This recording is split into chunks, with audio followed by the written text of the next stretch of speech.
Chapter 521. Phew, they've all been dealt with. Not bad. On the wasteland, Sulin put the soul crystals he'd just obtained into his storage space. A human lay at his feet, but this human now had a lot of demonic characteristics. This was a human who had been assimilated by the power of the abyss. Normally, he looked no different from a normal human, and he would only turn into a demon when he attacked. This person, who had committed all kinds of crimes in the prime material plane and ended up in the abyss, had finally bumped into the muzzle of a gun and been cleanly disposed of by Surin. It's really easy to do business in the bottomless abyss. I've earned more than a dozen high-grade soul crystals in just a short while. Sulin chuckled. Sulin looked at the half-demon on the ground, resting his chin on one arm as he calculated. By the way, I don't know where this guy is. How much is the reward? Should I bring his head back to claim the bounty? In the end, he still chopped off the guy's head and dealt with it with a spell. However, Sulin didn't store the head in his storage space. Although things in the space were automatically isolated, there were still some psychological effects. Therefore, he used a spell to open up a dimensional space to store the head. You're really lucky to be able to get a single room after death. I'm too merciful. Sulin shook his head and casually threw the head in. This time, Sulin had obtained a total of 13 high-grade soul crystals from fishing. Of course, this was probably the only time he'd made such a huge profit. The deaths of more than a dozen high-grade demons would still attract some attention, not to mention that these demons had followed Sulin out. Although Sulin had killed all the demons, they'd be cautious if he went fishing again. It would probably be difficult to fish again. Maybe I can use another method, Sulin thought. In addition to the soul crystals, Sulin had also obtained a lot of materials from the deaths of a dozen or so high demons. Although the craftsmanship of the high demons' weapons was average, the materials were still pretty good. Most of them were abyssal magic iron, and some were even mixed with abyssal fire copper. He could still sell them for some money. Moreover, he still had a dozen high-grade soul crystals, which was quite a fortune in the bottomless abyss. Soon, Sulin came up with another plan and began to prepare. First, he reforged these weapons and repaired the damaged ones. The reforged weapons looked much better than before. With a flash of light, Sulin's human form turned into a tall, thin, and ugly evil spirit. He made a mask out of abyssal fiendish iron and put it on. Then, he concealed his aura and walked toward Desolate Town again. When he came to Desolate Town again, Sulin was already very familiar with this place. Moreover, this time, he had changed into an evil demon disguise. The people who paid attention to him instantly decreased by more than half. Those demons just glanced at him and moved away, unlike the first time when they wanted to eat him. Obviously, Desolate Town was quite friendly to him this time. Sulin did not stop. He went all the way to the slaughterhouse market. At this time, it was still very lively. Sulin found a manager and rented a stall. Then, he took out the weapons and sold them. There were good and bad demon craftsmanship. Sulin's weapons were better than the average. Soon, demons came to inquire about the price. These things were not very expensive in the abyss. Sulin sold 2 scimitars and a beheading sword and received 10 mid-grade soul crystals. After taking out 2 soul crystals to pay the tax, Sulin got up and left the slaughterhouse. This time, he was going to change the location of his fishing. As the city of demons, Desolate Town also had bars. The Horn of Plague was the largest bar in Desolate Town. It was said that this bar was opened by Red Shroud. As for whether it was true or not, Sulin did not know. However, no one dared to cause trouble in this bar. The corpses of those who dared to do so were already hung on the display wall outside the bar. As soon as Sulin entered the bar, he felt like a group of demons were dancing wildly.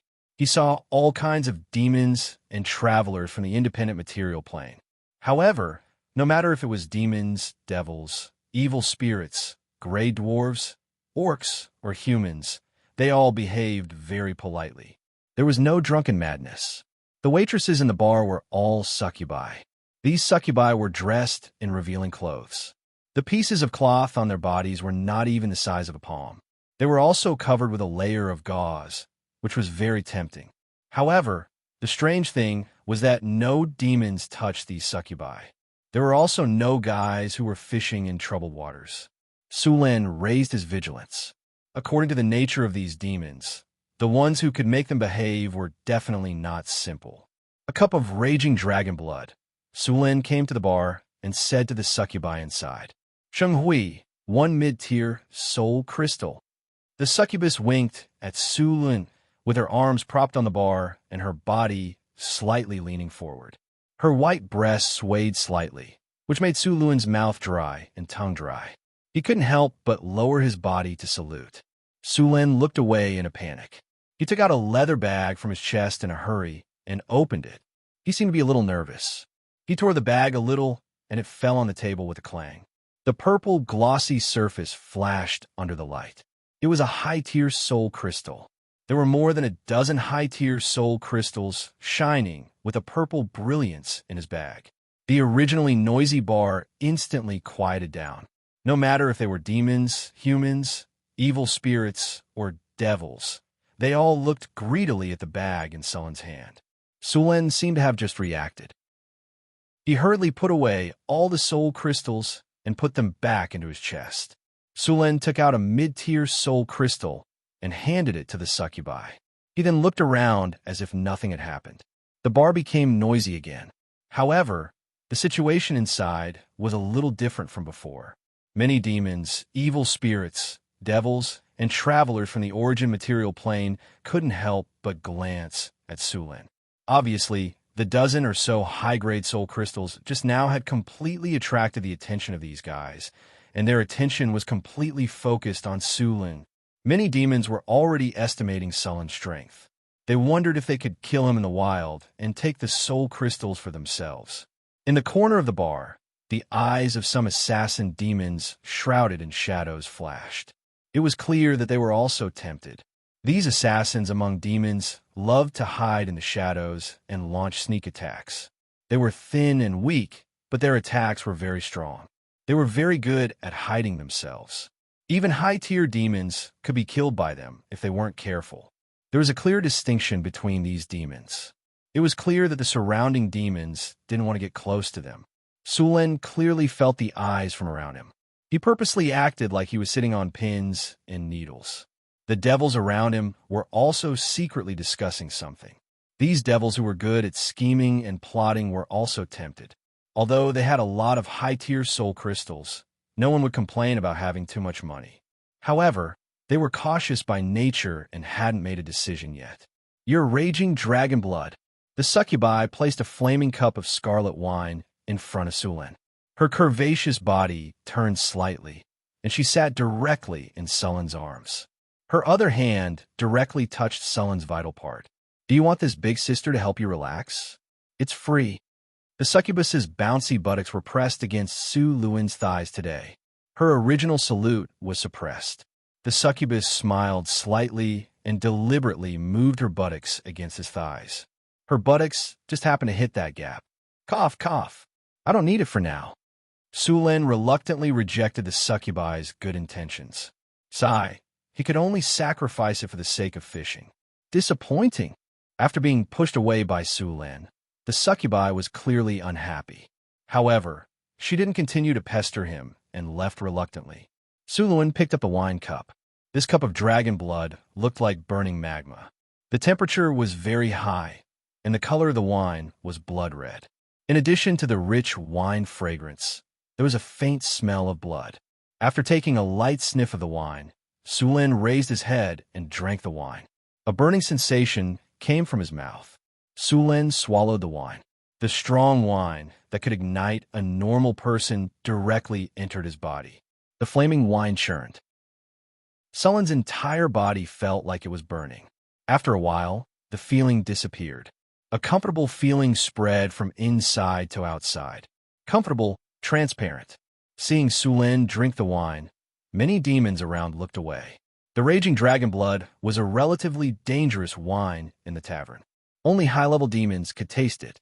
Otherwise, they would be burned to death if they weren't careful. Not everyone could enjoy wine in the abyss. The wine here was completely poisonous to normal people. One cup could burn them to death. The cup of raging dragon blood that Sulin just drank was not wine at all. It was liquid fire elemental power. Then, some abyssal demon dragon blood and wine were added. It was blended with a special method. Even if normal people weren't burned to death, they would be corroded into a pool of blood. Not only did the abyssal demon dragon blood have the power of fire, but it was also highly toxic. Even mid-level demons would be poisoned to death. After Sulin drank the wine and put down the cup, he glanced around the bar as if nothing had happened. When he saw that everyone seemed to be paying attention to him, Sulin got up and left the bar. Just after Sulin left, the demons beside him couldn't help but get up and leave. As these demons left, the other demons and evil gods couldn't help but get up and leave the bar. They all went to stay with Sulin. The demons were getting anxious. They stood up and prepared to leave, but as soon as they stood up, the leader of the demons pulled them back, shook his head slightly, and sat down. Then he said to the confused demons, "Sit down, we won't participate." Chapter 5:22. In the dim yellow sky, an evil sun shone on the earth. The evil sun was constantly radiating the evil and chaotic power of the abyss. The streets of Desolate Town were filled with a strong smell of sulfur, mixed with a faint smell of blood. Although killing was forbidden in Desolate Town, it was only on the surface. As long as one was not discovered, the guards would not interfere. Therefore, it was not as safe as one imagined. Sulin walked on the street expressionlessly. He knew that there were many eyes behind him. Without stopping in the town, Sulin hurriedly walked out of the town. As soon as he left the town, he immediately sped up and ran towards the wilderness. Before he started fishing, Sulin had found a suitable place nearby. Now he was going to lure the demons and demons there. Seeing Sulin fleeing, the demons and demons behind him were not anxious at all. Instead, they vigilantly looked at the demons and demons who had the same idea as them. In their opinion, Sulin was a fat sheep on the chopping board. They could eat him however they wanted. The only problem was that many demons had their eyes on this fat sheep. A dozen high-grade soul crystals were enough to tempt these high-grade demons. Demons and demons could absorb soul power to enhance their strength. A dozen high-grade soul crystals could even make a high-grade demon evolve into a legendary demon. These demons could not resist this temptation at all. About half an hour later, Sulin stopped at a call and then quietly waited for the fish he had caught. "They're here." Sulin's eyes flashed. Then, he suddenly pointed to a place not far away. Anti-magic field. A strange power descended from the sky and instantly shrouded the surrounding area. At this moment, the area seemed to have been sealed. All demons, and humans seemed to have been isolated from the abyssal plane at this moment. The original spell-like abilities had all lost their effect. At this moment, no matter how stupid these demons were, they knew that the guy they had treated as a fat sheep was actually a peerless beast. 17. Seems like we have a good harvest this time. Sulin's voice sounded in the ears of these demons. Upon hearing Sulin's voice, the expressions of the demons changed drastically. Without thinking, they turned around and tried to escape. However, as soon as they moved, more than a dozen lightning bolts fell from the sky and struck them instantly. The powerful power of lightning instantly paralyzed the bodies of these demons. Immediately after, countless lightning bolts descended from the sky, instantly enveloping all the demons. With Sulin's current strength, these demons that had yet to reach the legendary level wouldn't be able to last long against the lightning that he summoned. There's a little mouse here." Sulin raised his hand and threw a bolt of lightning at a thorny bush on the side. Lightning flashed, and the space was instantly torn apart by the lightning. A tall figure jumped out in a sorry state, and the lightning whip instantly trapped the figure. This was a high-level succubus. She had tried to escape by hiding in the dimensional space, but Sulin had torn the space apart and caught her. Stop!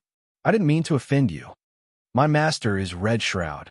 The succubus shouted the moment she was caught by Sulin. She was afraid that she would end up like those demons earlier if she was a second late. The opponent was unexpectedly powerful. She didn't have any room to resist and was restrained in an instant. Sulin stopped what he was doing, and the dazzling lightning in his hand gradually dispersed. Seeing this, The succubus heaved a sigh of relief. She was almost scared to death just now. Your master is Red Shroud? Sulin waved his hand, and the succubus that was bound by the lightning whip flew to him. Yes, my master is Red Shroud. After hearing Sulin's question, the succubus nodded and said, Why are you following me? Sulin asked directly. He didn't intend to kill this succubus. If he did, it was likely that the ruler of the broken region, Red Shroud, would be attracted. Red Shroud was the lord of the Rift Plane. She could obtain a plane bonus here and was a powerful demon lord. There were rumors that Red Shroud was the daughter of the succubus queen, Mechanut. There were also rumors that Red Shroud was an incarnation of Mechanut. However, no matter which one it would be very difficult to deal with. Red Shroud had ruled this layer of the abyss for thousands of years. She hadn't been overthrown until now, so one could imagine how powerful she was. Sulin didn't want to offend her so easily, not to mention her relationship with Mechanut. There were two most dangerous women in the bottomless abyss. One of them was the Spider Queen, Lolth, and the other was this succubus queen who had lovers all over the universe. Who knew when she would be in the mood to ask her lover for help? The Rift Plane was the core battlefield of the Abyss Blood War. Many demon lords left their flags here. The succubus queen was not an easy person to deal with. I just followed to take a look, the succubus said embarrassedly. Really, just to take a look? Sulin looked at the succubus and said with a faint smile. It's true. Her Excellency Red Shroud asked us to pay attention to the powerhouses who came to the Abyss to collect information. There were more than a dozen higher demons in the tavern moving together, which naturally attracted our attention. This is just a routine check. We don't mean to target you. Seeing Sulin's expression, the succubus quickly said, Well, I'll believe you for now, but you may have to stay here for a while. Sulin smiled gently, and then lightning flashed. Thunder Prison. Lightning instantly fell and completely wrapped the succubus in front of him. The endless power of thunder and lightning entangle with each other and directly formed a cage completely woven with the power of thunder and lightning. Well, as long as you stay in the Thunder Prison, I'll guarantee your safety. If you don't, Sulin smiled slightly, grabbed a weapon made of abyss magic iron, and then threw it on the Thunder Prison. The dazzling lightning instantly exploded, and the weapon made of abyss magic iron melted into drops of molten iron. Don't touch the lightning. Otherwise, you'll end up like these things. Sulin smiled gently, and then pointed at the char demons not far away. The succubus only felt a chill rising from the bottom of her heart. Sulin's smile made her feel that it was the most terrifying thing. She subconsciously nodded and did not dare to have the slightest intention of refusing. Very good. It seems that we have reached a consensus.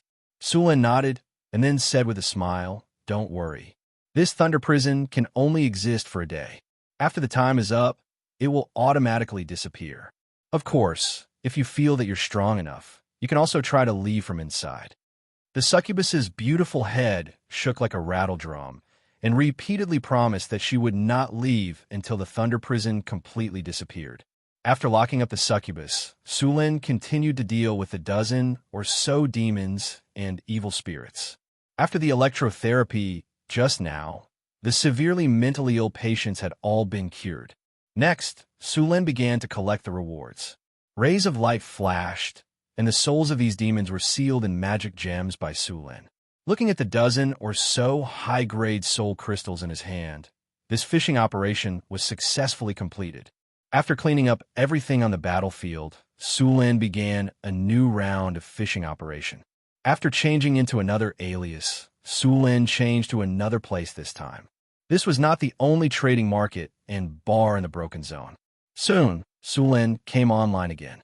After changing to another market, Sulin again accidentally leaked a large number of soul crystals. Then, he left the trading market in a panic and hurriedly left the town. After that, there was no after. In a remote wasteland, Sulin once again harvested a dozen or so high-grade soul crystals. After changing into another alias, Sulin repeated the previous routine. At this time, Sulin had to rejoice. The chaotic, evil, and selfish nature of the Abyss demons was really too good. With such a simple fishing technique, those demons would easily take the bait without the slightest doubt. Those demons, for example, were not so easy to bait. After fishing a few times, Sulin still did not catch a single demon. Although the process of harvesting the demon's wool was very smooth, he could not harvest only one demon's wool. If there were too many of them, it would definitely attract the attention of others. Even the demons, who were naturally chaotic and evil, were not fools.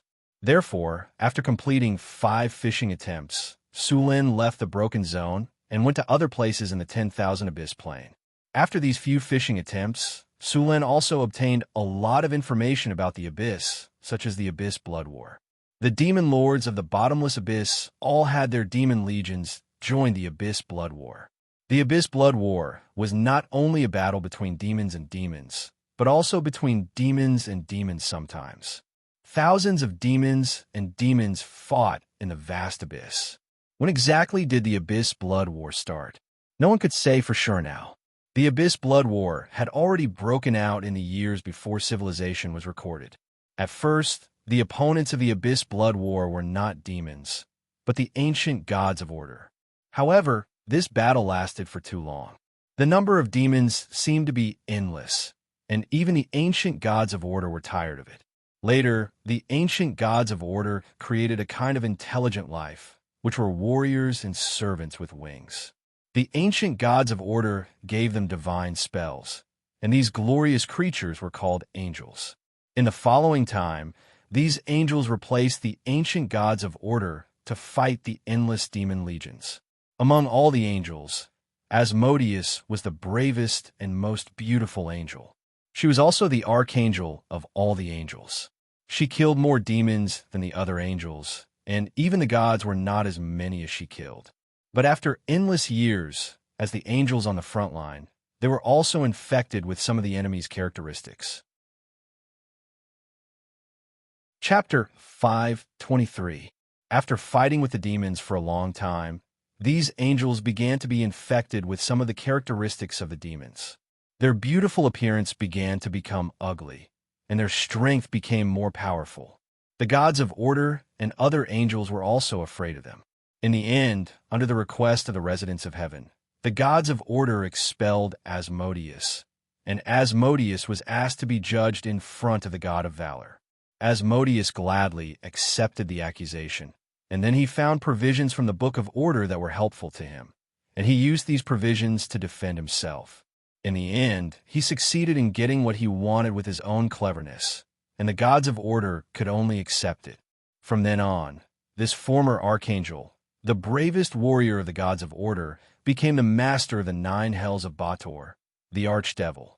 Of course, as a condition, the demons led by Asmodeus had to stop the demons.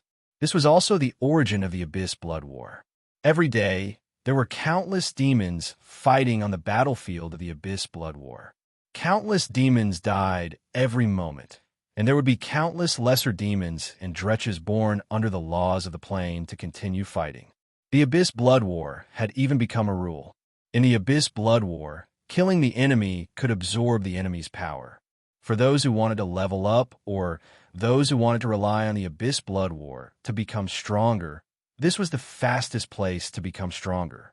A low-level dretch could directly advance into a Hezru after a blood war. If he could survive a few blood wars, he could even advance into a 6-armed Marillion, Assassin, Baylor, and other high-grade demons. There were even rumors that there were gods who fell in the Abyss Blood War, but what was frightening was that the gods who died in the Abyss Blood War could no longer be resurrected. So basically, all the gods chose to withdraw from the Abyss Blood War, and at most, they would only send some believers to participate. This strange rule made many powerful beings cautious. Even the demon lords and the archdevils of hell rarely took the risk to go into battle. The Abyss Blood War was the place with the most high-grade demons and high-grade devils. But Sulin did not even have the slightest idea of getting close to the Abyss Blood War. Although his strength was not bad, he was still far from the gods. Even the gods could fall, so he did not feel that he was stronger than those gods. Of course, after the bloody battle, a large number of high-ranked demons were born, and even legendary demons were born. This place became a training ground for abyssal lords and archdevils. Sulin didn't care about the bloody battle in the abyss. After collecting information, he went to other towns and used the same fishing method to obtain a large number of soul crystals. However, it was a pity that this fishing operation did not catch any legendary demons. After staying in the abyss for some time, Su Luan discovered that the legendary demons and demon lords of the abyss were completely different from ordinary chaotic, evil, and brainless demons. They were deceitful and treacherous, not in the least bit inferior to devils. Those simple-minded demon lords had already been killed by all kinds of schemes and machinations.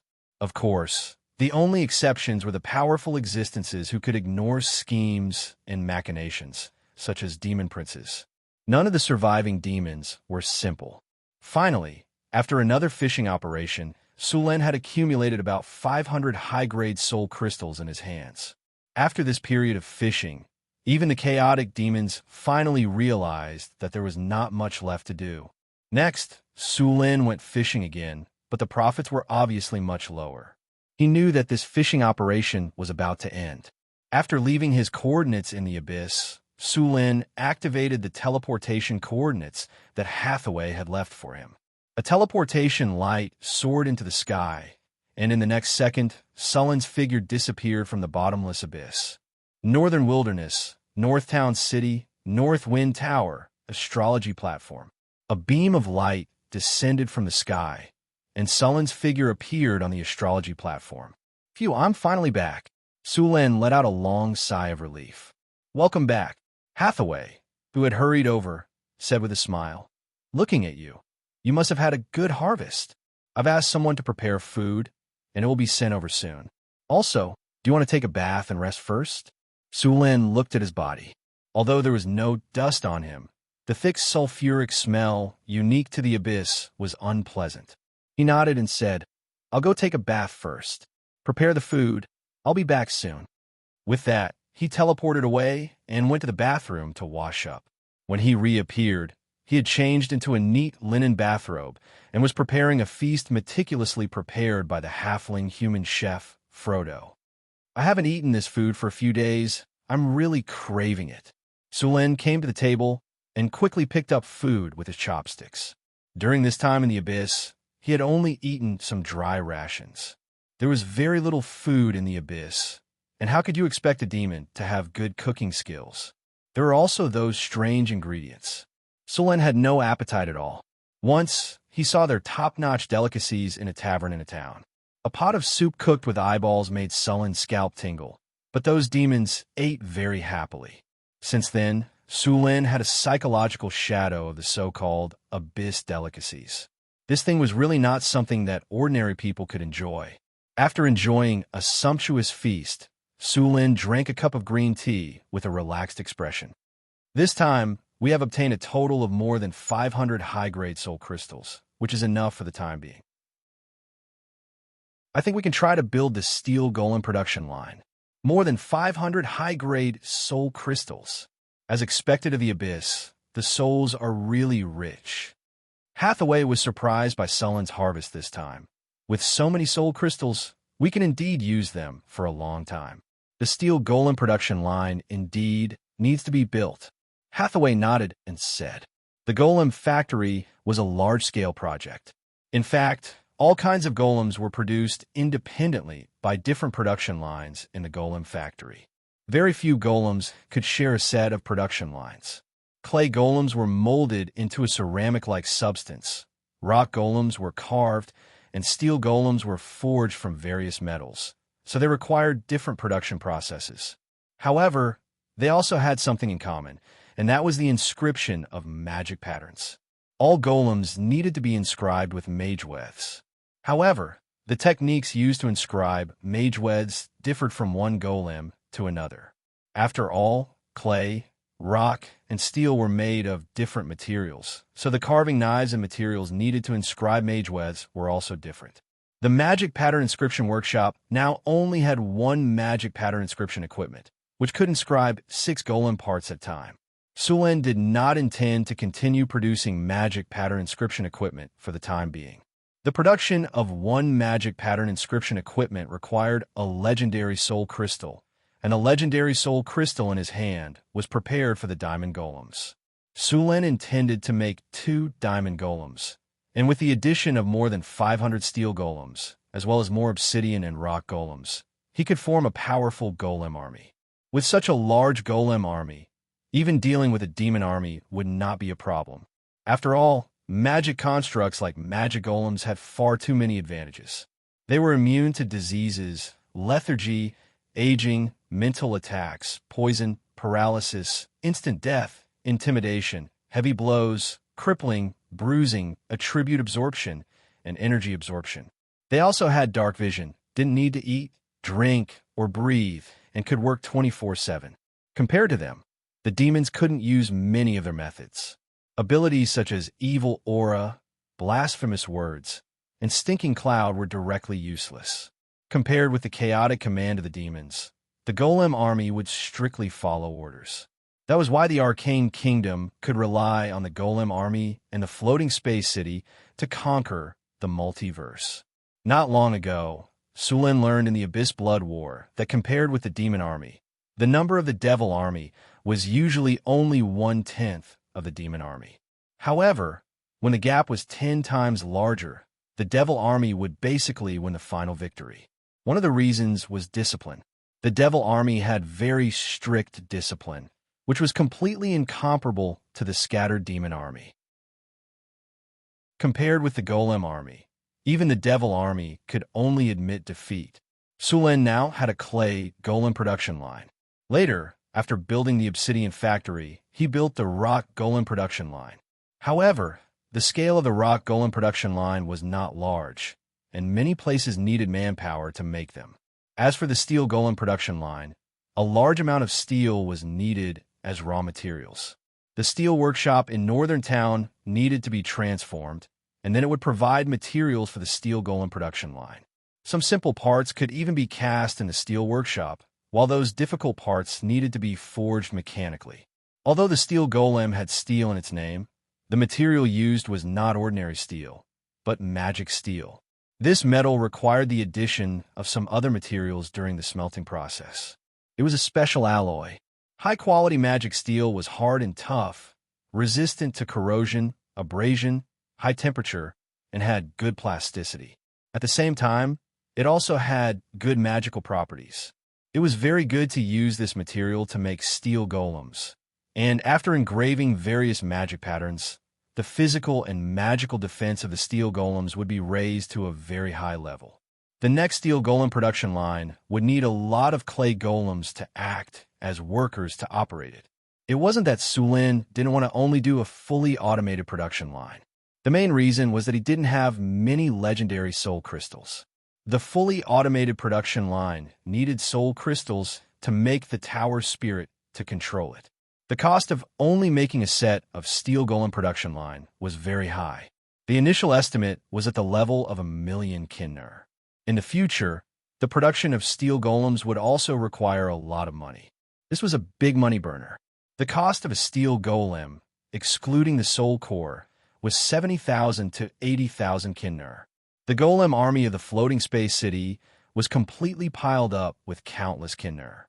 One couldn't afford it without money. Chapter 524. Some people said that arcanists were just throwing money at others, and it did make some sense. Whether it was the floating city or the golem army, they were all built with money. A steel golem cost 80,000 kinner, and a diamond golem cost more than 1,000,000. According to the standard of the golem army, each of the 500 steel golems cost 80,000 gold coins, which would add up to 40 million gold coins. 2 steel golems would cost around 2 million to 3 million gold coins. The remaining 1,500 stone golems cost around 30,000 gold coins each, which would add up to a total of 45 million gold coins. In total, the entire golem army would cost an astonishing 100 million gold coins. The Florentine Kingdom's annual revenue was barely 8 million gold nars. It would take the Florentine Kingdom 13 years of tax revenue to barely reach 100 million gold nars. Among these, high-grade and legendary great soul crystals were things that couldn't be bought with money. The materials needed to build a floating city cost at least 100 billion kinnar. It could be said that if it weren't for the minerals found in Sullen's territory and the rich resources of the underground world, he wouldn't even be able to build a wizard tower, let alone a golem army. Although the golem production line cost a lot, most of the materials were produced in the northern city, so it didn't really cost that much. Similarly, the materials used to build the golem army were basically provided by the northern city. The obsidian golem's main materials were provided by the obsidian workshop, which directly reduced the cost of the obsidian golems by half. In addition, most of the other materials could be obtained from the secret realm and the underground world, which ultimately reduced the cost of the obsidian golems by 80%. If it weren't for the various resources in the underground world and the secret realm, Sulin wouldn't even be able to build the golem army, and even the construction of the wizard tower would have been delayed for a long time. He had to admit that it was a wise choice to build a city in the northern city. Who would have thought that he would find a passage to the underground world here? In addition to these resources, the northern city also built a large number of factories. Originally, there were pottery, brick kilns, wine, sugar factories, and other factories in North City. Now, Sulin had also opened a porcelain and glass factory. Now, the goods in North City were very popular in several kingdoms around Florence. In addition to these, the perfume and soap factories proposed by Sulin had also begun to be put into production. Perfume and soap products could be said to be the favorite of those noble ladies and ladies who were even crazy about these daily necessities. These daily necessities weren't cheap at all. They were all consumables. It could be said that Northern Garrison City's income had been steadily increasing. After some calculations, Northern Garrison City's monthly income had reached 2 million kinnar. The income of Bayfong Duchy's 3 cities was higher than that of the entire Kingdom of Florence. If not for the fact that Sulin had become the king of the Kingdom of Florence in his own strength, he would not have been able to defeat Sulin. The nobles and kings would never let go of such a lucrative opportunity. But even so, the caravan in the northern garrison city continued to expand. Putting everything else aside, just the caravan guards already numbered in the thousands. Sulin first went to the secret realm to see the crystal beasts. At present, the crystal beasts had multiplied to more than 200. Every month, they would provide a batch of high-quality magical crystals to North City. Some of these magical crystals were used to repair the secret realm, and some were used to build the wizard tower. In the future, these magical crystals would also be used to build the floating space city. The mining area in the underground world was still the same. All kinds of mines were being mined in an orderly manner. Among them, the iron ore output was the highest. There were also copper, zinc, lead, silver, tungsten, gold, and so on. The mining of mithril was still very slow. There were only about 20 pounds of mithril in the warehouse, 25 pounds of adamantine, and 20 pounds of orichalcum. These precious metals were far from enough to build the floating space city, but they were barely enough to build the floating space tower. In addition, there were 130 pounds of various magic gems. Among them, there were about 30 pounds of high-quality magic gems. These magic gems could be used as materials for magic experiments and could also be used to make magic equipment. Sulin even considered equipping the students of Northwind Academy with some magic equipment in the future. There were also many miscellaneous things that Sulin handed over to others to take care of. As a king and a wizard, he did not have the time and energy to pay attention to these trivial matters. After dealing with the matters here, Sulin and Hathaway set off for the obsidian factory together. He went there this time, on the one hand, to transport the obsidian back. On the other hand, he needed to start a large-scale construction of the iron golem production line. The iron golem production line consumed a lot of energy. He had to find a way to build an energy transmission pipeline. The clay golem production line could be used in this way. When the iron golem production line was built in the future, an independent elemental pool would have to be built in the iron golem production line to provide energy. Tower Spirit Number 1. Show me the design of the iron golem production line that I drew last time. Hathaway looked at the iron golem production line and the obsidian factory in front of her, then frowned slightly.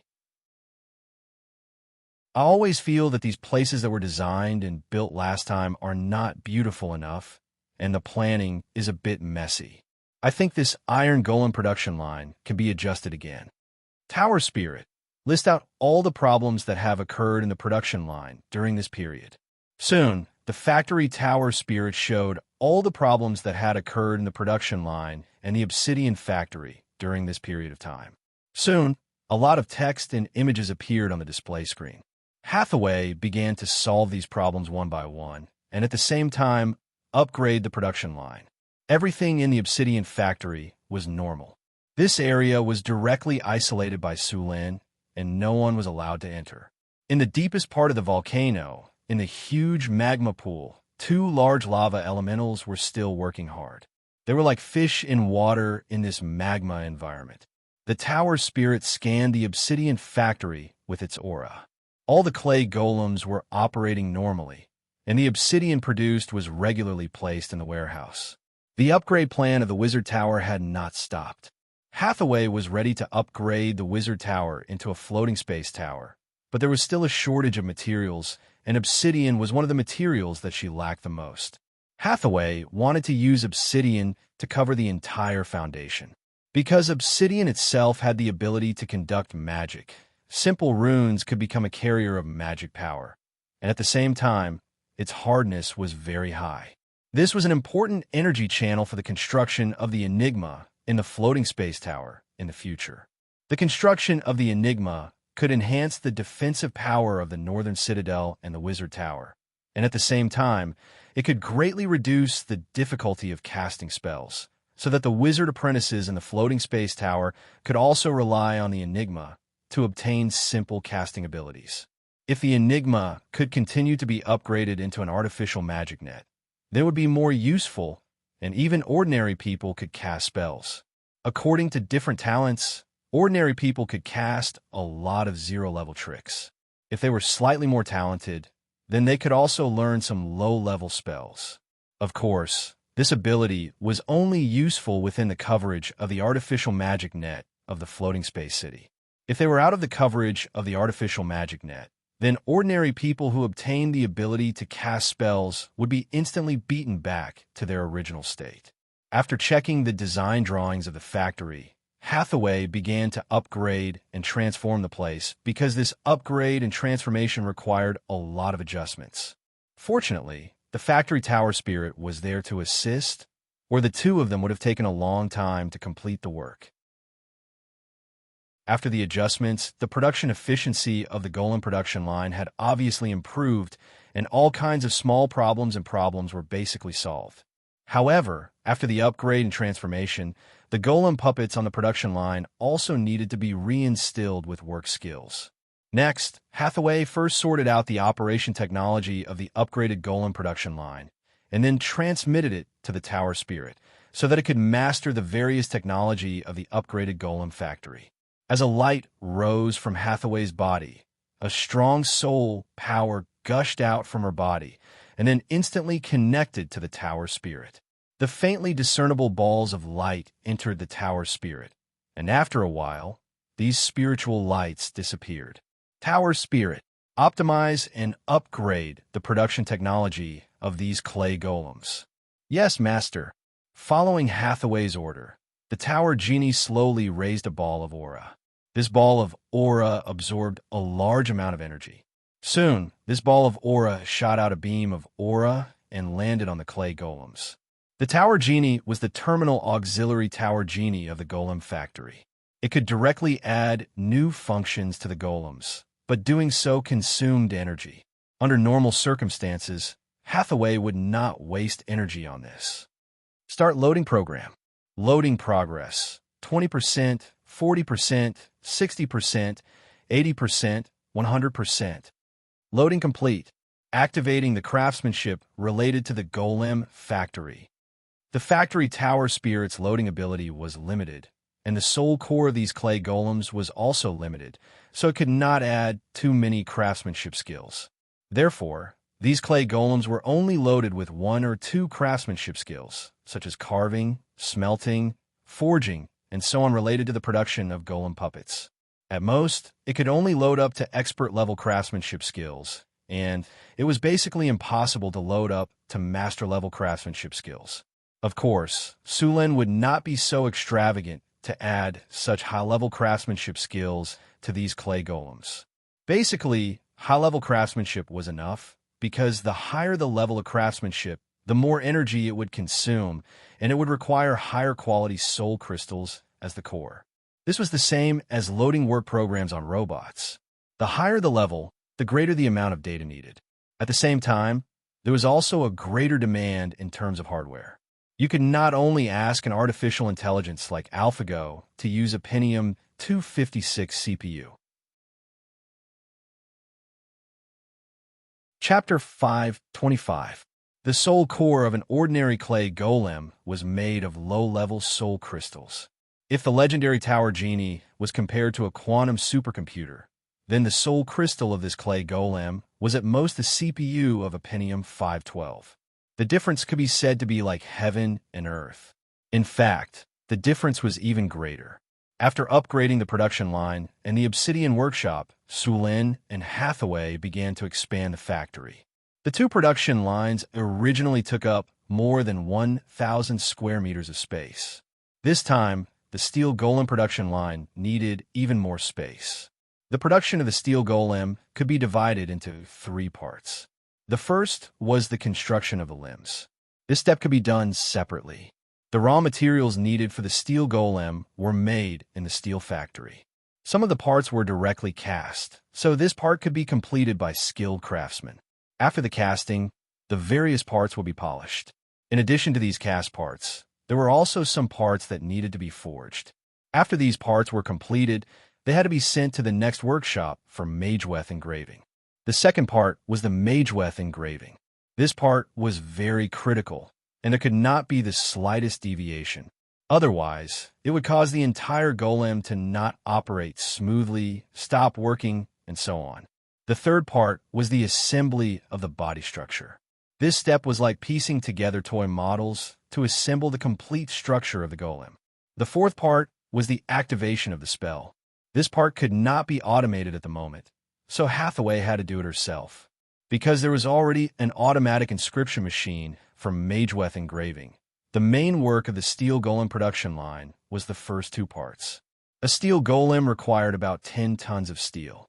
This steel was called black magic steel, and it was the steel used for steel golems. There was basically no problem with this. With the construction of the steel factory in Northtown, there were now 4 50-ton furnaces in Northtown. With full production, they could completely meet the needs of the steel golem production line.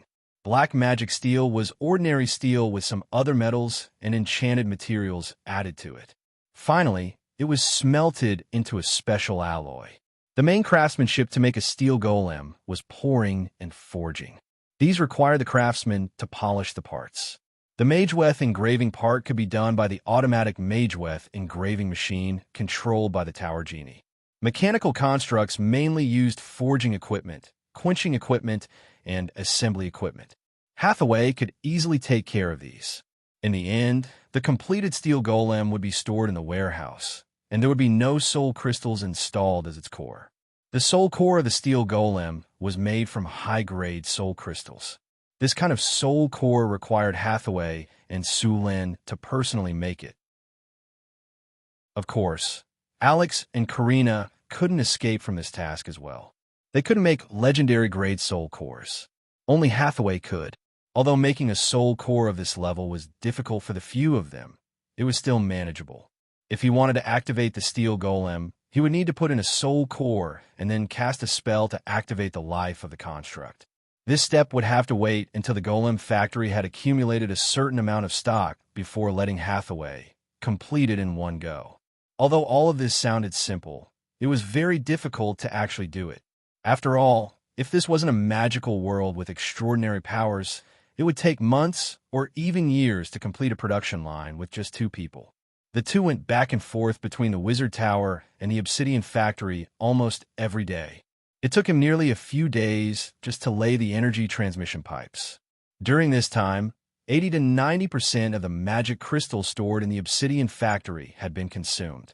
The clay golems that were loaded with the new technology underwent a second modification after a short period of adaptation. After the previous modification, many of the clay golems still had some minor problems in their work. This time, it was to make some adjustments to these clay golems.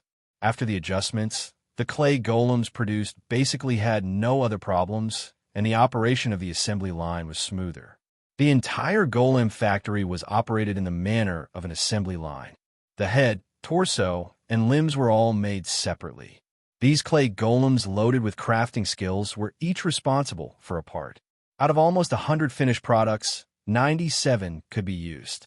Finally, Hathaway was responsible for the acceptance and monitoring of a clay golem specially made. Hathaway even used a high-grade soul crystal to give it more powerful computing power and intelligence. With higher intelligence, this clay golem could determine whether the golem body parts produced were qualified, then complete the assembly process and put them in the warehouse. Preliminary statistics. With sufficient raw materials, the steel golem production line could produce one unactivated golem puppet every day if it operated at full capacity. If she wanted to further increase the production capacity, Hathaway would have to recruit wizard apprentices or load new auxiliary golems. If one clay golem a day, 30 can be produced in a month. Now, 500 high-grade soul crystals can be used for about a year and a half. It can be used for a while, Sulen said after some calculations. After testing the golem production line, Hathaway nodded and said, "In terms of materials, we can let Alex and Karina take turns to replenish. The completed steel golems can be activated once a month. There are also legendary soul crystals." How troublesome. Hathaway shook her head and said, "It's very difficult to get soul crystals in the material plane. It seems that we'll have to go to the abyss every once in a while." Sulen said after thinking for a while, "Let's not worry about that for now. We need to test the normal operation of the factory first." With Sulen's order, the entire steel golem production line began to operate. The clay golems operated normally, and the entire assembly line ran smoothly. After seeing that the steel golem production line was running well, Sulen and Hathaway were relieved. Looking at the steel golem production line running normally, Sulen and Hathaway looked at each other and smiled. "It seems that we've succeeded this time. The next thing we need to prepare are the diamond golems." Some time ago, the arcane crystal was successfully refined, and the method of making the diamond golems is almost done. "It's just right for us to try it out," Hathaway said with a smile. "Be careful. Try a few more times. It doesn't matter even if you fail. We don't have any enemies that are a big threat to us now. There's no hurry." Sulen nodded and said, "Don't worry, I won't mess around." Hathaway said. Chapter 5:26. When Hathaway went to make the diamond golems, Sulen couldn't help. Besides, he had other things to do now. After adding a steel golem production line, the golem factory in front of him was basically completed. However, there was a problem that had to be solved. Insufficient energy. There was only one energy source in the entire Arcanum, the elemental pool in the center of the Arcanum. Originally, the energy of this elemental pool was more than enough to supply the entire Arcanum. However, Sulen continued to transform the Arcanum, adding crystal beast breeding bases, nature oaks, and now the golem factory. The golem factory had the highest energy consumption. Originally, the energy consumption of a golem factory required an elemental pool. However, Sulen's golem factory only had a simplified version of 2 production lines, so it was barely enough. Now, with the addition of the steel golem production line, the energy consumption was huge, so the Arcanum's energy was tight. Sulen was going to build an elemental pool here. He was already familiar with the technology of making elemental pools. Even if there was something he didn't understand, he could ask Hathaway for help. After making the decision, Sulen began to build the elemental pool. According to Hathaway's notes, Sulen began to try to make the elemental pool. The golem factory didn't need a large elemental pool. A medium-sized elemental pool was more than enough. Su Lin found a suitable open space in the factory and began to excavate the ground. The elemental pool wasn't big, and the basic materials weren't precious. The pool was made of pure, white, high-quality marble, and it also needed a large amount of thorium, orichalcum, and other metals to cover it. Finally, runes had to be engraved on the pool, and the runes had to be filled with mithril. Mithril was good at conducting magic. It was resistant to corrosion and oxidation. As long as it wasn't deliberately damaged, it wouldn't be damaged for thousands of years. This was also why many relics left by ancient arcanists could still function after thousands of years. The silver-white carving knife quickly carved on the pool, and beautiful runes appeared on the pool. Soon, when all the runes were engraved, Su Lin took out 4 high-quality magic gems and began to sacrifice them to the elemental plane, opening up 4 energy channels connecting the 4 major elemental planes. A powerful magic energy quickly gathered, and then the void was torn apart under Su Lin's control. The energy of the 4 major elements slowly poured out of the energy channels, and then turned into light blue elemental water under the transformation of the runic circle. After the elemental water appeared, the concentration of elements in the entire space instantly increased by several levels. As a powerful spatial energy flashed, the 4 elemental channels slowly stabilized, and then these elemental channels began to merge with the 4 runic magic circles of the elemental pool and finally disappeared.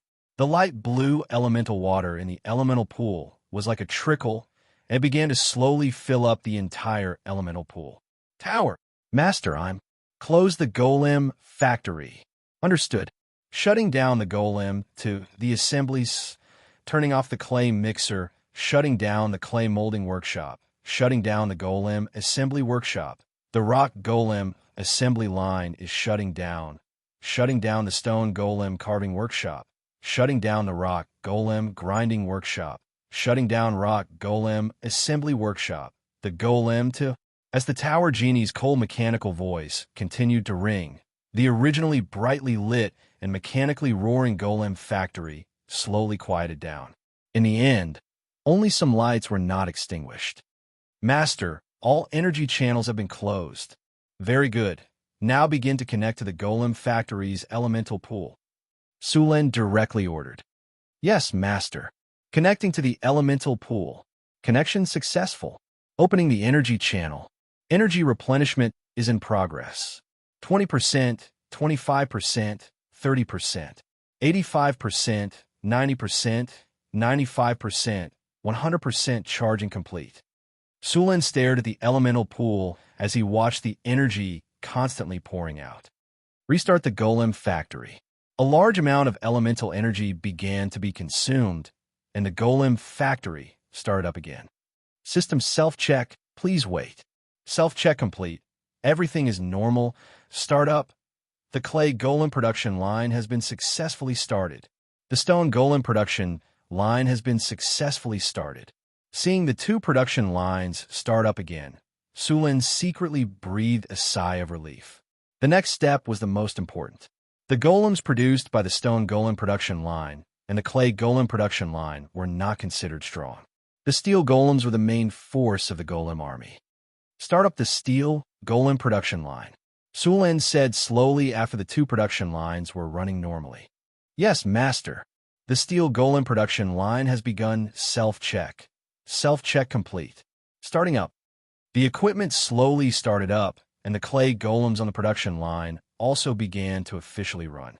Soon, the steel golem production line that had just been completed officially began to run. After seeing that the production line was running well, Su Lin left the golem factory and let the tower genie number 1 reseal the area. Back in northern town, Su Lin was ready to give himself a vacation and slack off. Then he ran to Frodo's place to steal some food, and then dress casually to go shopping. Da-da-da. There was a rush of footsteps, and then a servant came in and said, Your Majesty, I just received news that the expedition team that was sent to explore the east of the wasteland has returned.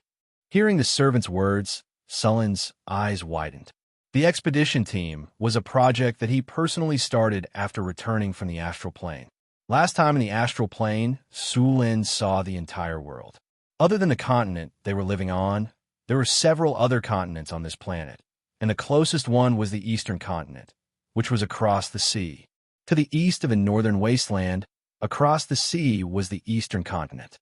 Su Lin had sent people to explore, and he planned to try to open up a new route. If he could open up a trade route from the northern wasteland to the eastern continent, it would definitely become a new golden waterway. It should be known that the coastal countries in the south, even after being exploited by the Red Dragon Queen, still made a lot of money by relying on the sea trade.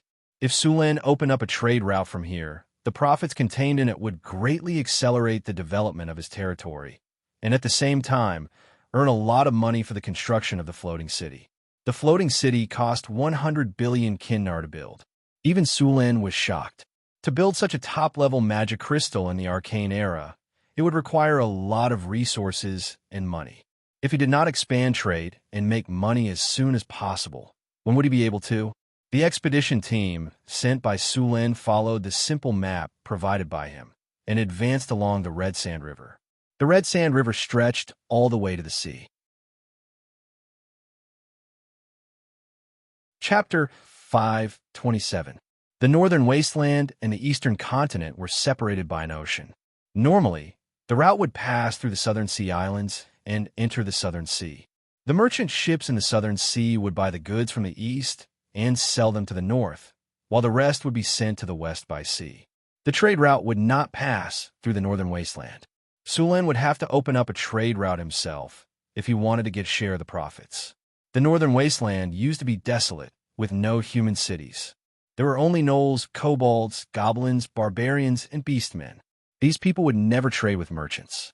They were better at robbing. Now, the only way to open up a trade route was for the merchants of the northern wasteland to travel to the eastern continent. The distance from the northern wasteland to the eastern continent was quite far, and there were no human cities along the way. If Su Lin wanted to open up a trade route, he would have to build a city here. The people he sent to scout the route had returned. Where are they now? Su Lin asked immediately. Your Majesty, they are still in the city hall, the servant reported. Tell them to come see me. Yes, please wait for a moment. The servant left in a hurry. About a quarter of an hour later, Su Lin saw this group of adventurers. These adventurers looked very tired. Their armor was full of scars, their hair was disheveled, and their faces were dirty. They looked travel-stained. Did you finish scouting the route? Su Lin asked in a deep voice. Yes, Your Majesty. We followed the Red Sand River to the southeast. Along the way, we encountered the Jackalan tribe, the Orc tribe, the gnomes, the lizardmen, and many other evil enemies. After a lot of hardships, we finally arrived at the eastern sea and saw the sea.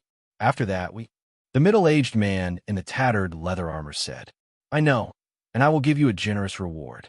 Now I want to know if you have sorted out all the routes and situations along the way into a map.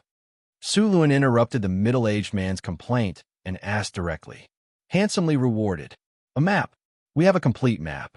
Not only the route, but also some areas by the sea, the adventurer said happily after hearing Sullen's words. Where's the map? Let me see. Su Lin said. That adventurer subconsciously took out a sheepskin map from his chest and handed it to Su Lin. When Su Lin took it, he seemed to realize that he didn't have the courage to take the map and could only look at Su Lin with a conflicted expression. Su Lin ignored the adventurers and opened the map. The map was very simple. After all, these people had never learned how to draw a map. The map looked like an abstract drawing.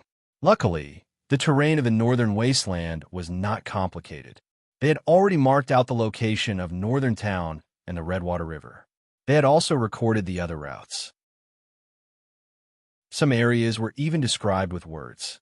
Although the map was simple, it was still acceptable for the station. Moreover, when he compared it with the northern wasteland that he saw in the astral boundary, the difference wasn't too big. Very good.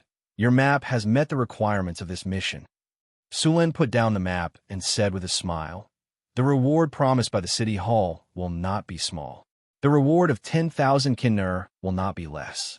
This is the proof of mission completion. You can take it to receive your reward. Of course, after receiving your reward, you'll have to lead the army of Northern Town through this route again. Thank you for your generosity, Your Majesty. Your reputation is as bright as gold. We are willing to lead the army again. After hearing the reward, these people's eyes were bloodshot, and they couldn't help but show excitement on their faces. Your Majesty, At this moment, the adventurer suddenly became a little hesitant. Sulen was a little confused. Do you have something to say? The adventurer gritted his teeth and finally seemed to make up his mind. Your Majesty, we want to change the reward. Change the reward? You think 10,000 kinner is too little? Sulen said calmly. What reward do you want? Your Majesty, we don't think your reward is too little. Hearing Sulen's words, the adventurer quickly explained, we want to change the 10,000 kinner to become citizens of Northern Town and distribute houses and land to us. Sulen smiled. You want to become citizens of Northern Town? Of course. That's 10,000 gold nars we're talking about. Even if the 5 of you split it evenly, you'll still get 2,000 gold nars each. That's enough for you to buy a manor in the Kingdom of Florence and live a wealthy life. Are you sure you want to exchange it for the citizens and land in Northtown City? The adventurers looked at each other and nodded heavily. Yes, Your Majesty. We are willing to become citizens of Northern Town. Very good. Then I announce that you can all become citizens of Northern Town. The people from the City Hall will come and help you with the household registration procedures. At the same time, your houses and land will also be distributed. However, you won't get the 10,000 kinner, Sulen said in a deep voice. Thank you for your generosity. The adventurers bowed to Sulen and said respectfully. Sulen was a little emotional. These adventurers had been living in Northern Town for a year or two. After getting familiar with the city, they really wanted to become citizens of Northern Town. However, Northern Town had high requirements for citizens. Many of these adventurers couldn't pass the inspection. These people were willing to give up the 10,000 kinner reward to become citizens of Northern Town, which surprised Sulen. He didn't expect the citizenship of Northern Town to be so precious. Sulen asked the guards to take the adventurers away. He then began to look at the map carefully. At the same time, he asked the army to form an advance party to clear all the obstacles on the road and prepare to build a city on the East Coast. Sulen had to build a bridgehead on the East Coast if he wanted to trade with the Eastern continent. In addition, he had to clear the 15-kilometer area along both sides of the Red Sand River. Sulen planned to transport the goods by water. The caravans would also carry the goods from the Red Sand River to the ocean. It was faster and more efficient than land transportation. It would also save a lot of manpower and resources. This time, Sulen planned to arrange 2 ships for the advance party to record the hydrology of the Red Sand River. At the same time, he planned to build a large dock outside Northern Town to produce ships. There were a lot of trees in the northern wilderness, so it would not be a problem to build a ship. However, it would take some time to learn how to build a ship. In addition, he also needed to recruit enough sailors and navigators. Following Sulen's order, the army soon gathered. The 2 inland riverboats were also ready. Chapter 528. There were more than 200 people in the expedition team. Among them, 50 were half-elf and half-human archers, 10 were drow scouts, 10 were half-elf rangers, 10 were dwarf defenders, 30 were barbarian warriors, 30 were centaur rangers, and the rest were all spear guards. Sulen had also arranged for some winged spellcasters to follow the expedition team. With the addition of transport personnel and construction workers, the total number of the expedition team was close to 1,000. Luckily, there were plenty of horses in Northtown City, so they could carry a lot of supplies. Otherwise, the expedition team would be even bigger. The expedition team's mission was to build a stronghold on the eastern coast. At the same time, they had to clear the surrounding wasteland monsters. Not only did they have to build a stronghold, but they also had to open up the entire Red Sand River. After all, water transportation was much better than land transportation.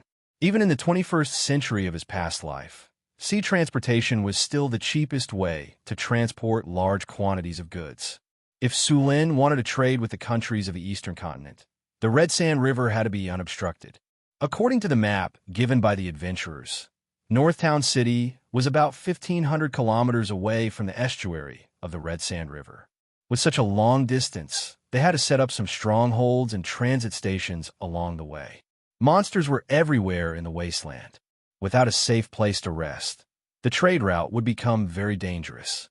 At the same time, they had to set up transit stations to replenish all kinds of food supplies. A distance of 1,500 kilometers would require at least 5 stronghold transit stations. If this trade route was successfully opened, these stronghold transit stations along the way would soon become new towns and cities on this trade route. However, in order to accomplish all this, Sulen had to face a very difficult problem. Population. The population of Northtown City was too small. The entire Duchy of Northwind's population did not exceed 400,000. They had to migrate from the Kingdom of Florence. In the end, they had to spend a lot of money. Fortunately, Sulen had been reforming the Florentine kingdom bit by bit during this period of time. There were a lot of poor people in many areas. Under Phyllis's arrangement, these poor people would be forcibly sent to Northtown to supplement the population of Northwind Principality. Sulen planned to make the Duchy of Northwind's population exceed 1 million in 2 to 3 years. Northtown City's population would reach 300,000 to 400,000. Mirror Lake City's population would reach 100,000. The new city would also have a population of 100,000. Because of the maple trees planted around the new city, Sulen named it Maple City. Of the remaining population, 200,000 would be arranged in the vast plains outside the city. Sulen planned to build a dozen or so large towns there, while the rest would be arranged in the strongholds to be built on the Red River. According to the weather conditions in the northern wasteland, Sulen would stop after 100 kilometers. The further north they went, the colder the weather would get, and the stronger the monsters in the wasteland would become. Sulen planned to use this 100 kilometers as a buffer zone for Northtown City. In this way, the Duchy of Northwind's territory would become very strange. It would be long from east to west and narrow from north to south. However, this was only temporary. Sulen planned to slowly develop the southern part of the northern wasteland, which meant that he would continue to develop from Mirror Lake City to the south. The weather in the south of Mirror Lake City would be warmer. Although there was not as much rain as in the south of Florence due to the mountain range, it was still good. As long as this place was cleaned up, it would be able to grow food and feed more people. In the southeast of Northtown City, after crossing the swamp, there were grasslands and forests. There were also many resources there. Sulen planned to take over this place in the future. 2 days later, the exploration team was finally ready. Sulen personally led the exploration team along the Red River to the east coast. According to the description on the map, following the Red River to the south was the direction of the sea. Sulen and the others took a boat down the river, while the army marched on the shore. Since the centaurs raised livestock, there were a lot of horses in Northtown City. The team in front of them had 2 horses per person. Even the workers were riding horses. The Red River meandered for 300 kilometers before turning into a plain. It would also pass through the swamp and eventually merge into the sea. This area was considered an uncivilized area. Many tribes lived in the wasteland. One of them was a tribe of over 300 barbarians. When the exploration team from Northtown City arrived, they volunteered to join them. Although Sulen did not expand his territory here, his reputation in the wasteland was growing as Northtown City rose. The monsters that Northtown City defeated had spread the name of the city. These barbarians admired Sulen's reputation, so they came to join him. Of course, part of the reason was that these barbarians were too poor. When Sulen saw them, most of them were wearing tattered animal hides, and their weapons were very simple. The leading barbarian chief's iron axe was covered in rust. There were even bubbles and iron slag that had not melted yet. Many of them were holding thick wooden sticks and bone weapons. Although they were poor, they were still quite strong. Sulen left 2 barbarians who were familiar with the area. The rest of them were led back to Northtown City by 2 barbarian warriors. According to the barbarians, this plain was called the Nidorian Plains. The most powerful tribe was the Centaurs, followed by the Orcs. However, they weren't large in scale. The Centaurs only had 5,000 people, the Orcs had 4,000, and the rest were small tribes. Sulen did not touch these tribes for the time being. He was trying to build a stronghold. As long as these tribes did not provoke him, he would not touch them. Moreover, Northtown City did not have enough manpower. Even if they defeated these tribes, they would not be able to take over the plain. In the end, new tribes and monsters would take over the plain. It was a thankless task. Strictly speaking, the distance between Northtown City and the sea was not as far as 1,500 kilometers. This distance was mainly due to the winding Red Sand River. If they were to calculate the distance in a straight line, Northtown City would be around 1,000 kilometers from the sea. The Red Sand River originated from the depths of the Sierra de Lotus to the north of Northtown City. The Whitewater River originated from there as well. The two rivers had formed a large alluvial plain over the past few thousand years. The Whitewater River flowed east, then turned north, and finally merged into the ocean. In fact, the Whitewater River was closer to the ocean, but Suluin did not choose the Whitewater River because he had observed it in the astral boundary. The sea area where the Whitewater River merged into was too far north and would be frozen in winter. On the contrary, the Red Sand River was an ice-free port. Chapter 529. The Red Sand River meandered to the southeast. The further it went to the southeast, the smoother it became.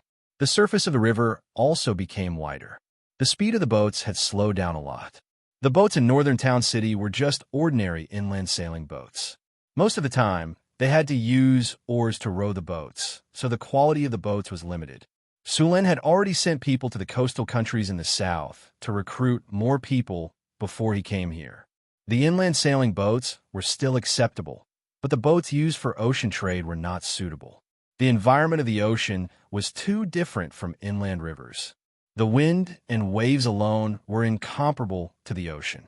Take Sullen's boat, for example. If they went out to sea, not to mention running into a storm, a single wave could smash their boat into pieces. A powerful boat was necessary to carry out ocean trade.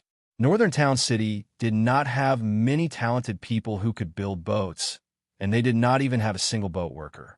When the time came, they would have to recruit people from the south to build the boats. However, Sulen did have some blueprints for the boats. If they followed the normal way to build a qualified boat with the technology of Northern Town City, it would take them at least 2 years to build one. However, this was a world of magic. Sulen could build a magical boat with the power of magic. Compared to ordinary boats, a magical boat was a deadly weapon. The cost of a magical boat was not cheap, but Sulen could still afford to build one. Overall, the Red Sand River was relatively safe, but there were still some ignorant people who wanted to attack them. Then, there was nothing else. Over 200 elite soldiers from Northern Town City could easily take down a city with 10,000 people, let alone a few tribes in the wasteland. The soldiers from Northern Town City easily wiped out 5 or 6 small tribes. The surrounding tribes were all trembling in fear. Some of them even started to migrate. As for the lizard men in the swamp, they even ran away when they saw the soldiers from Northern Town City. The lizard men still remembered when Sulen wiped out the lizard men on a large scale. They were scared out of their wits when they saw the flag of Northern Town City.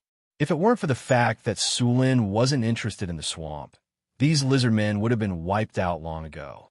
They continued to travel southeast along the river. Not far from the southern swamp was a lush forest. There was a group of half-elves living there. This group of half-elves was quite large, about 1,000 people. This was the data left behind by the adventurers last time. Sulen wanted to recruit this half-elf tribe. These half-elves were born archers, and there were even druid rangers among them. They were quite strong, and they were quite pleasing to the eye, but they did not join Northtown City. The gnomes were the masters of the forest. The best way for Sulen to subdue them was to rely on the nature oak. As long as Sulen took out the nature oak tree, the half-elves would most likely choose to join Northern Fortress City. However, the half-elves refused to interact with him for now. Sulen had to find a way to get to know them better. He planned to let the half-elves in his territory interact with the half-elves. The Red Sand River was already 300 meters wide. There were many tributaries that extended from the main river. This area had plenty of water, and there were many lakes around. The environment was quite good. However, there were some water monsters living in these lakes. They looked very similar to the ones in Northtown City, but they were a bit bigger. If other ships encountered these water monsters, there was a high chance that they would sink into the river. However, Sulin was the unlucky ones. In fact, Sulin didn't even need to do anything. The half-elf magic archers had already made their move. Frost arrows were fired, and the water monsters in the river were instantly frozen. Then, the barbarian warriors jumped up and broke the ice with their sharp battle axes. The army of Northtown City began to clear out the water monsters in the area. They could let the other monsters go, but they had to clear out the water monsters. These things were too dangerous for ships. Normal ships would be destroyed if they ran into them. Sulin wanted to open up a trade route, so he had to clear out the water monsters. Most water monsters had their own areas of activity. Any creature that entered their territory would be attacked by the water monsters. If a ship wanted to enter the sea, they had to pass through the area. The water monsters wouldn't care about that. They would surely attack. The army of Northtown City was very familiar with their teamwork. They soon killed the water monsters one by one. Apart from the useful materials on the monsters, they simply discarded the rest. Your Majesty, we will see an island in the middle of the river not far ahead. Once we see the island, we will reach the estuary, the adventurer who was acting as a guide said. Sulin nodded. He took out a telescope and looked around. When they reached the estuary, the river widened dramatically. The estuary was a huge trumpet-shaped channel. The deeper they went into the sea, the bigger the channel became. The island in the middle of the trumpet-shaped channel was the center of the channel. The island wasn't big. It was about 2 kilometers wide and 4 to 5 kilometers long. The island was covered in weeds and trees. It was perfect for building a shipyard. The ship passed by the island in the middle of the river. After passing through the estuary, they could see the boundless sea. Seeing the sea for the first time in his life, Sulin also felt a surge of excitement. Those soldiers and craftsmen who had never seen the sea before were even more astonished. These inland people couldn't imagine the vastness of the sea at all. Now seeing it with their own eyes, they were naturally shocked. Sulin ordered the ship to dock. Everyone went ashore and prepared to set up a camp. At the same time, they had to unload the things they were carrying. Sulin was planning to build a city by the sea to trade with the eastern continent. If it was successful, the city would become the most prosperous city in Northwind Principality for a while. After arriving at the beach, Sulin immediately sent people to cut down trees and set up a camp. At the same time, he sent the army to search the area. Since they were planning to build a city, they had to clear out the dangers around. A large number of soldiers and workers were sent out. Soon, the workers began to cut down trees. Sulin chose a flat area not far from the sea to set up a camp. The soldiers of Northtown City patrolled the area. They didn't find any monsters, but Sulin didn't let his guard down. The workers of Northtown City were very experienced. It didn't take long for them to set up a simple camp. Chapter 530. The sun gradually dimmed, and the Lady of Silver Moon slowly rose into the sky. The night had darkened. The craftsmen had gone to rest after a long day of hard work. The sound of waves hitting the beach came from a distance. The camp in Northtown City was not big. Apart from the night watchers, everyone else had gone to bed. Sulin was drawing a map of the surrounding area. Sulin didn't plan to live here for a long time. After the construction of the camp was completed, he would build a teleportation circle here. This would become the most important port city of the Northwind Principality and even the Kingdom of Florence. At the same time, he had to draw up a plan for the city. The next day, as soon as the sun rose from the east, the camp was already bustling with noise and excitement. They had freshly caught seafood for breakfast. There was a lot of seafood in the area. No one had been here for thousands of years, so there were countless fish. There was no need to worry about food. With enough food, Sulin did not have to spend so much effort to transport supplies from Northtown City. A few hundred craftsmen began to build the stronghold, but it was not enough to build a town with so few people. Sulin ordered the army of Northtown City to sweep the surrounding wilderness and capture all kinds of slaves to build the town. The nearby tribes were unlucky this time. With Northtown City's strength, these mid-sized tribes with less than 1,000 people were easily defeated by a few waves of arrows. Following that, they began to capture people from all over the place. In just 3 days, over 5,000 monster slaves had been gathered around the settlement. A large number of slaves began to build the town under the command of the craftsmen.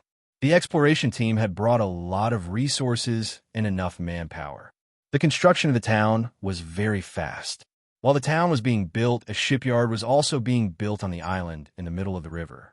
Sulin left the teleportation coordinates here and returned to Northtown City. At the same time, the second exploration team was ready. This time, there were 5,000 people in the team. Apart from 1,000 soldiers, the rest were all craftsmen. Sulin wanted to finish building the port as soon as possible, so he had transferred half of the workers from Northtown City. As Sulin was preparing more resources, he suddenly heard Hathaway's voice in his mind. "Sulin, come to the Wizard Tower. Wait a moment, I'll be right there." Hearing Hathaway's telepathic message, Sulin did not delay. He put down the work in his hands and walked straight to the Adept Tower. "Why did you call me here in such a hurry? What happened?" Sulin asked as soon as he arrived at the astrology platform. Hathaway quickly stepped forward and grabbed Sulin. Then, with a flash of light, the two of them arrived in a strange space. "Look, what is that?" Sulin only felt his vision blur, and then he arrived in a strange space. Following the direction of Hathaway's finger, he saw a 3-meter-tall golem shining like diamonds appear in front of him. "Is this a diamond golem?" Sulin recognized the colossus at a glance and exclaimed in surprise. "Yes, the diamond golem," Hathaway said proudly. "For this big guy, I've spent a lot of precious materials, but it's all worth it," Hathaway said as she came in front of the diamond golem.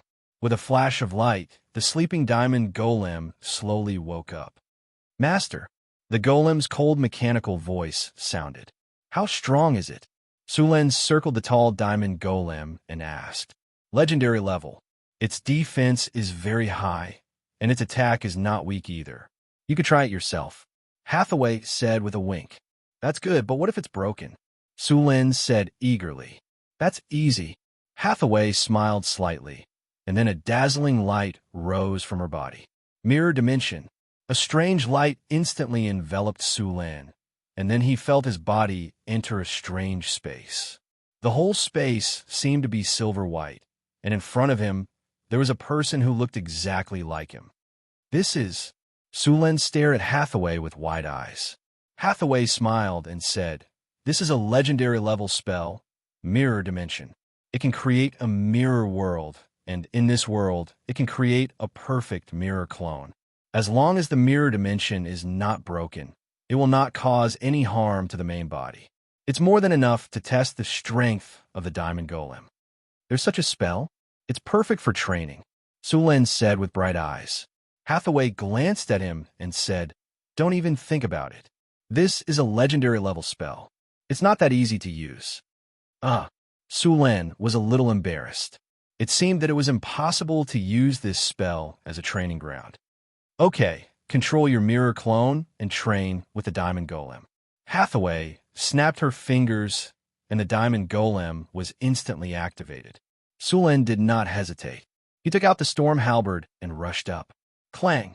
There was a muffled sound. The diamond golem did not care about Sulin's attack at all. The storm halberd smashed against it, and sparks flew. The diamond golem directly slashed down, and the heavy greatsword came down with a whistling sound that tore through the air. Bang! Rocks flew. Sulin's figure turned into an afterimage. He dodged the diamond golem's attack and jumped to the side in an instant. "What's going on? Why is the power of my weapon so much weaker?" Sulin stared at the diamond golem and asked. "Your legendary-level weapon can't be completely simulated with a mirror dimension spell, so it's only at the level of a high-grade magic tool," Hathaway shrugged. Although the mirror dimension was powerful, it required a lot of energy to create a clone of a legendary level tool. Now that she had made the golem, it would be difficult to make Sullen's weapon. That was why Hathaway did not make one. The mirror dimension was actually used by mages for group fights. Brilliant arcanists could create a large number of mirror clones to attack the enemy. These mirror clones could basically reach 80% of the original strength, apart from the equipment. You're discriminating. It's not fair. Sullen's face darkened. Although legendary-level warriors were powerful, they relied more on their equipment than legendary-level wizards. A barehanded legendary-level warrior and a legendary-level warrior with equipment and weapons were two completely different concepts. Fortunately, Sullen was not a pure warrior. You'd better hurry up and deal with the golem. Hathaway winked mischievously and then said to the golem, "Big guy, beat him up for me."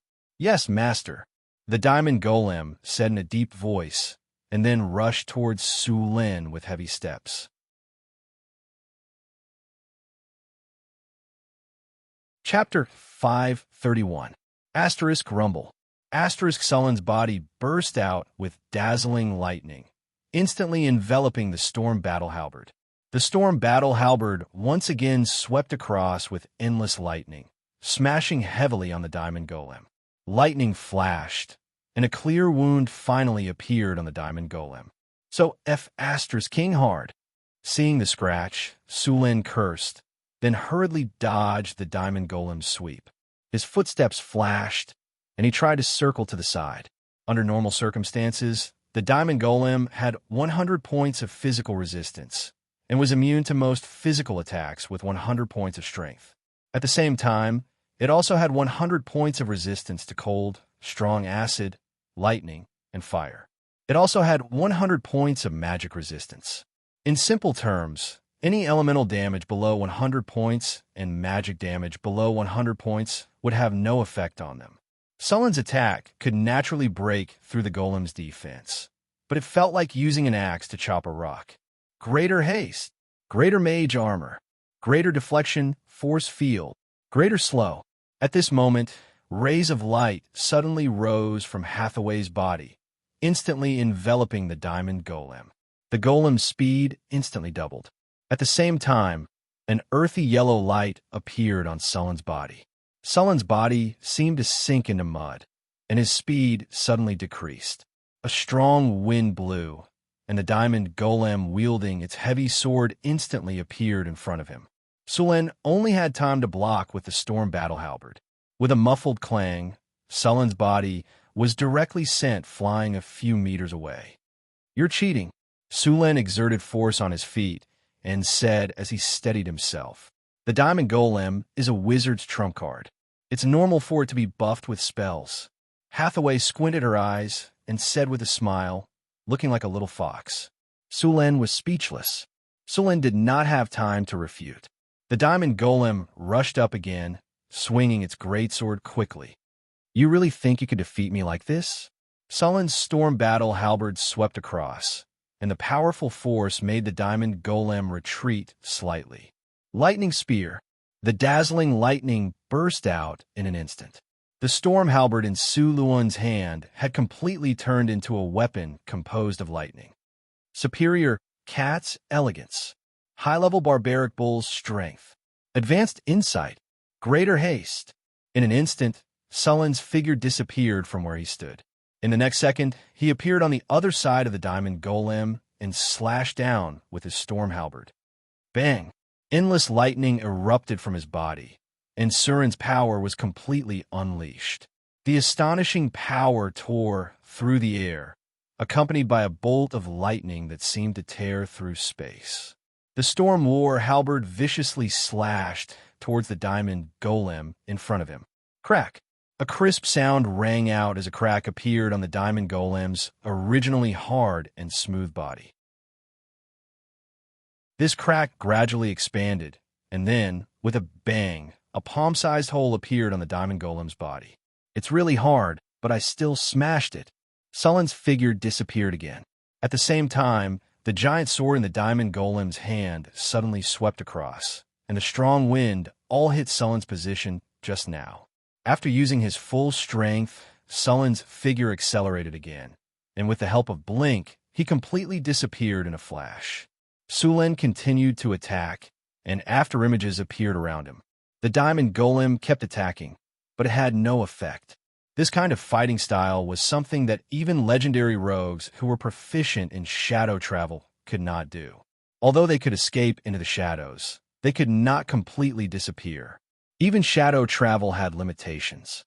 The number of times a rogue could use shadow travel was limited, and it could not be used in places without shadows.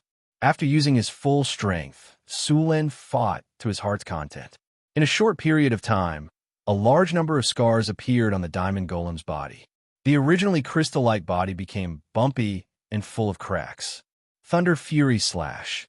A bolt of lightning appeared, and the powerful lightning power turned into a blue chain, instantly blocking the diamond golem's movement. "It's over," Sullen shouted and slashed the storm battle halberd at the diamond golem's head. With a flash of dazzling lightning, the tall diamond golem in front of him was instantly divided into two parts. Boom! The huge diamond golem fell to the ground in an instant, and the originally hard diamond shattered into countless pieces in an instant. Although the storm battle halberd mirror projection was only at the level of a high-grade magic weapon, the diamond golem could not withstand this kind of attack after being blessed with many spells and Sullen's abnormally powerful strength. As the diamond golem was completely destroyed, the diamond golem, which had been shattered into countless pieces, quickly turned into a fluorescent light and disappeared. Clap, clap, clap. A burst of crisp and pleasant applause sounded, and Hathaway said with a look of amazement, "What a wonderful performance. Such a powerful diamond golem was torn apart by you. Don't think that I'll forgive you just because you praise me. Tonight, I'll teach you a good lesson and let you have a taste of the lightning spear." Sullen waved his hand and dispersed the lightning. "HMPF, you're lucky this time. I still haven't given the diamond statue a fighting ability. Wait until I give it to him, then you'll know how powerful he is." Hathaway snorted. She then waved her hand lightly, and the mirror image space in front of her shattered into countless pieces in an instant like a mirror.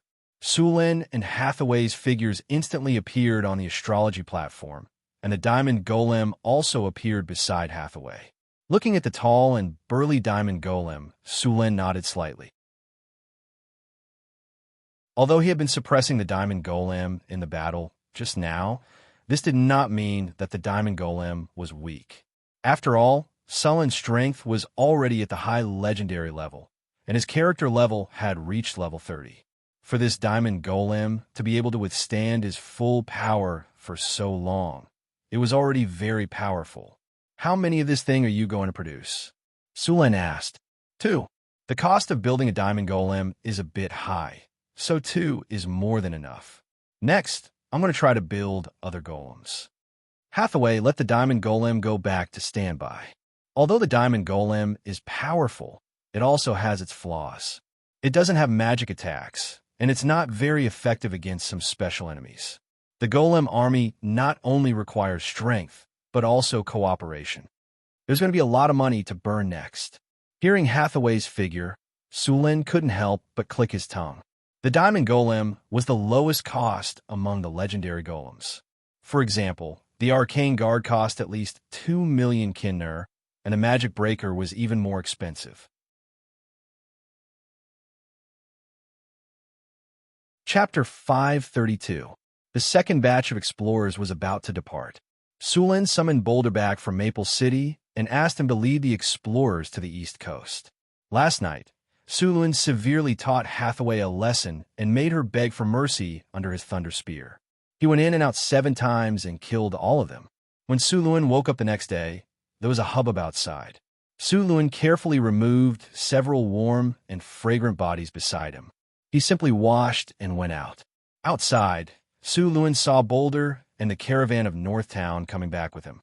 Boulder had sent a batch of shipwrights from the Kingdom of Florence to Northtown. Boulder brought back a lot of people. The construction of Maple City was still going on, so they couldn't transfer too many people. However, The caravan brought back a lot of slaves from the Kingdom of Florence. These slaves were chained up in groups of 10. They were thin and skinny, and their skin was a lot darker. They looked shorter than the people in North City. Where did you buy these slaves? They don't look like northerners. Sulen looked at the people in front of him and said. The manager of the caravan bowed slightly and said, Your Majesty, we received your message to recruit shipbuilders, so we immediately went to look for them. Thanks to you, we found these slaves in the slave market. There were slave shipbuilders sold by a company in the southern coastal countries, so we bought them all. These slave shipbuilders were owned by a noble family, but that noble family went bankrupt due to poor management, so they had to pay off their debts. Sulen nodded slightly and said, How many shipbuilders are there in total? The manager thought for a while and said, There are 117 shipbuilders in total. Apart from them, there are also about 600 ordinary slaves. They are all able-bodied laborers. There are also 30 boxes of tea leaves and 30 boxes of porcelain. They are all stored in the warehouse in the city. Well done. Sulen nodded with satisfaction. A caravan like this could bring 30,000 kinar to Northgard City every time. The number of caravans in Northgard City had expanded to more than a dozen, trading with the southern kingdoms, the Desert Kingdom, and the Lorenza Kingdom. Boulder, I'll leave these slaves to you. Send them all to Deepwater City, Sulen said directly. Yes, Your Majesty. Boulder bowed. Sulen named the port that was being built in the east as Deepwater City. The sea level at the port was 8 meters, which made it a pretty good port. After this group of people was sent over, the construction of Deepwater City would accelerate. After dealing with the matter, he returned to the study and sat down. Sulen took out a map of the southern port city and a topographic map of the surroundings of Deepwater City from the bookshelf and began to compare them. It was also the first time that Sulen had seen such a port city. Therefore, when designing Deepwater City, they needed to gain some experience from those port cities in the south. As a powerful professional, he could easily control the muscles on his arms. Even if he didn't use any tools when drawing the design, the straight lines he drew were almost the same as using tools.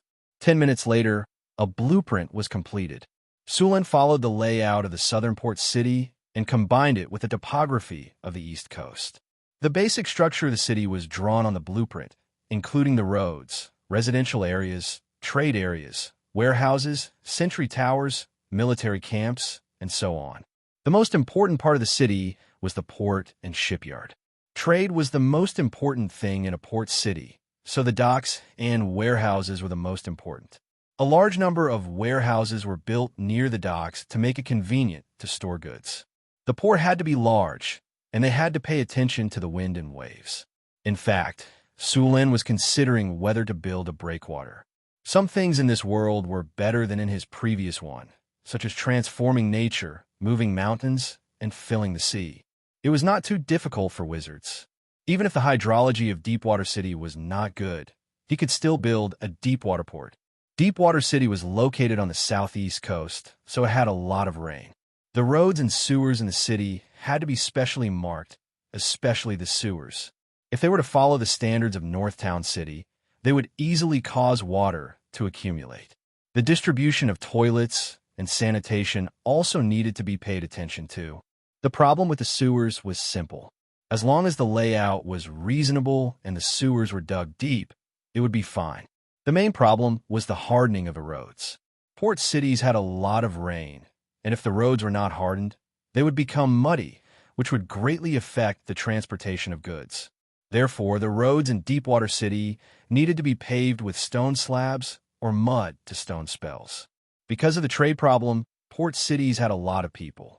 Caravans from all over the world would come here to trade, which put a lot of pressure on the sanitation of the city. At the same time, there was another problem: infectious diseases.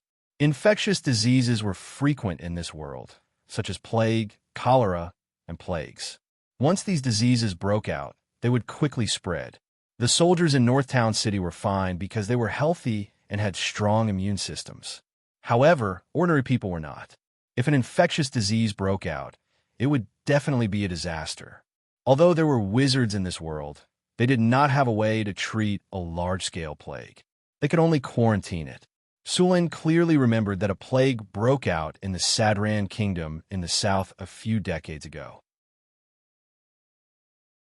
In just 2 months, it spread to the Genoa port in the west of the continent and then to the kingdom of Kerbal. In just a few months, it had swept across half of the continent.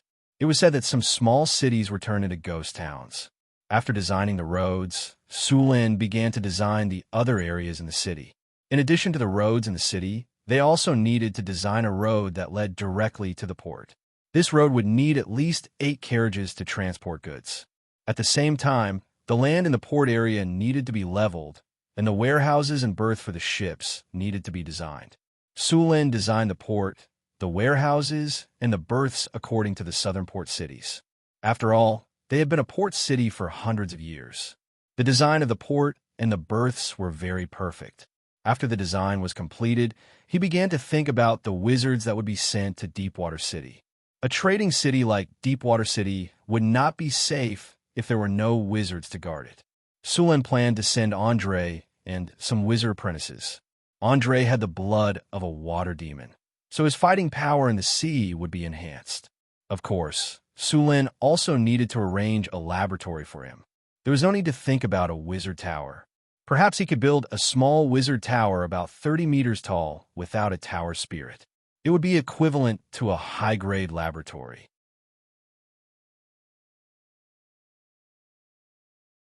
Chapter 533. The weather in the northern citadel was very good.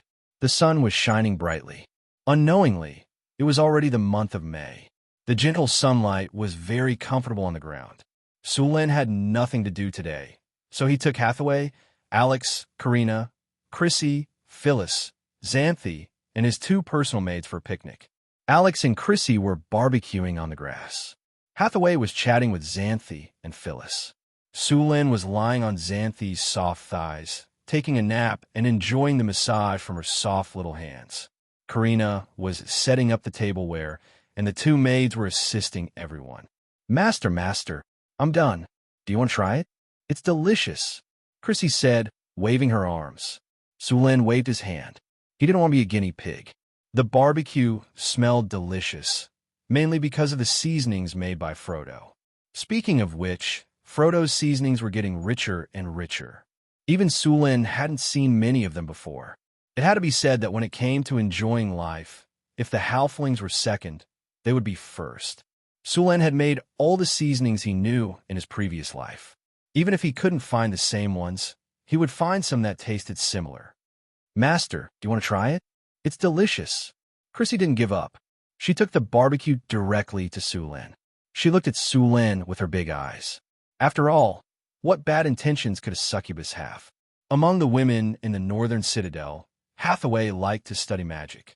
When she had nothing to do, she would sit on the balcony and make a cup of tea and enjoy the sunshine. Chrissy liked to raise pets. Her 3-headed dog was now the size of Calf. Alex liked to read books, not magic books, but fairy tales and travel books. Phyllis liked to make some snacks. Xanthi liked to follow Phyllis. Perhaps because they were both nobles, the 2 of them liked to have afternoon tea together. Karina often taught the drows all kinds of tricks. The 2 maids liked to eat sweets. Of course, they also liked to make delicious food. Sulin basically didn't care about their little hobbies. As the king of Bayfeng Principality and the owner of this place, he was very easy to talk to. The aroma of barbecued meat filled the air. The little succubus happily raised the meat and handed it to Sulin, looking at him expectantly. Looking at Chris's expression, Sulin couldn't refuse it directly, so he took it and took a bite. It tastes good. Hee, it seems that I have a talent for cooking. The little succubus said happily. So you're using me as a guinea pig. Sulin pretended to be angry. He then reached out and knocked on Chris's head. Not bad. Let me try it too. Hathaway stretched and grabbed a skewer of barbecued meat to taste. It's a little overcooked. It's totally the seasoning for roasted Frodo. But it's the first time I can roast it like this. It's worth encouraging. A huge black shadow suddenly fell from the sky. Hathaway reacted quickly and instantly raised an energy shield around it. As soon as the shield was raised, A large cloud of dust and grass rushed over and was blocked by the shield. Onyxvia, you did it on purpose. Be careful, or I'll hang you up and beat you. Sulen looked at the huge creature that fell from the sky with disgust. It was the Red Dragon Girl. With a flash of light, the Red Dragon's huge body disappeared in an instant and was replaced by a red-haired girl. It was Onyxvia. Master, I didn't do it on purpose. The little red dragon firmly refused to admit it and ran to Chris to ask for food. This red dragon only knew how to sleep all day long. Often, she would sleep for several days at a time. When she woke up, she would look for food everywhere. Usually, she was nowhere to be seen, so Sulen didn't even have time to ride her. As a mount, you sleep all day long and don't even care your master. Don't you think that's very dereliction of duty? Sulen said to the little female dragon. At this time, Onyxvia bit the skewer of barbecued meat and gently stroked it in her mouth. The shiny skewer was pulled out. Her movements were very practiced, and she didn't care about her image at all. Master, I'm close to adulthood now. I need to rest and sleep to grow.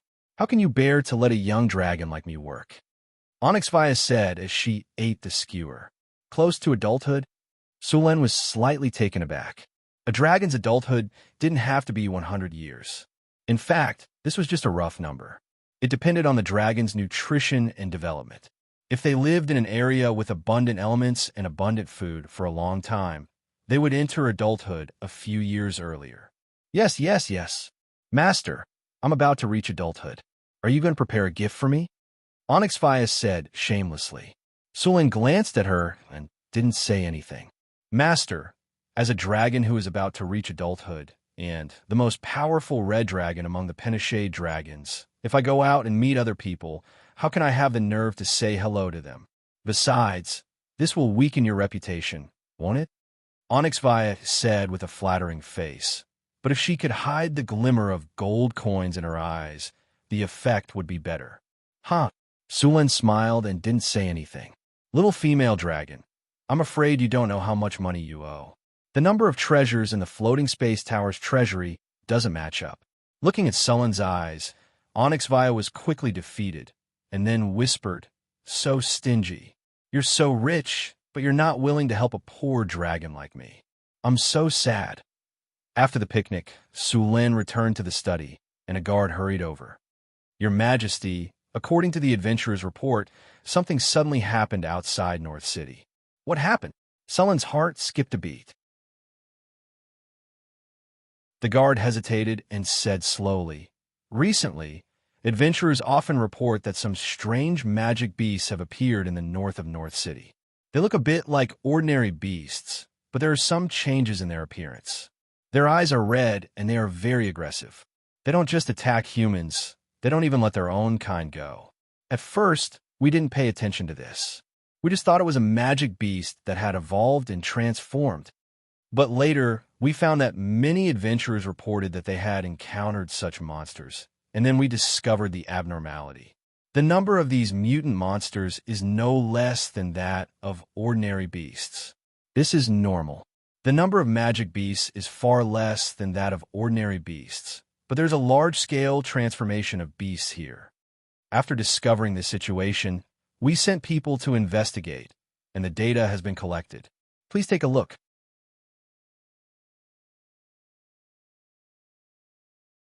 Chapter 534. Sulen took a sheepskin scroll and opened it. It was a map of a northern city with some lines drawn on it. Your Majesty, look at this. This is the pine forest north of the city.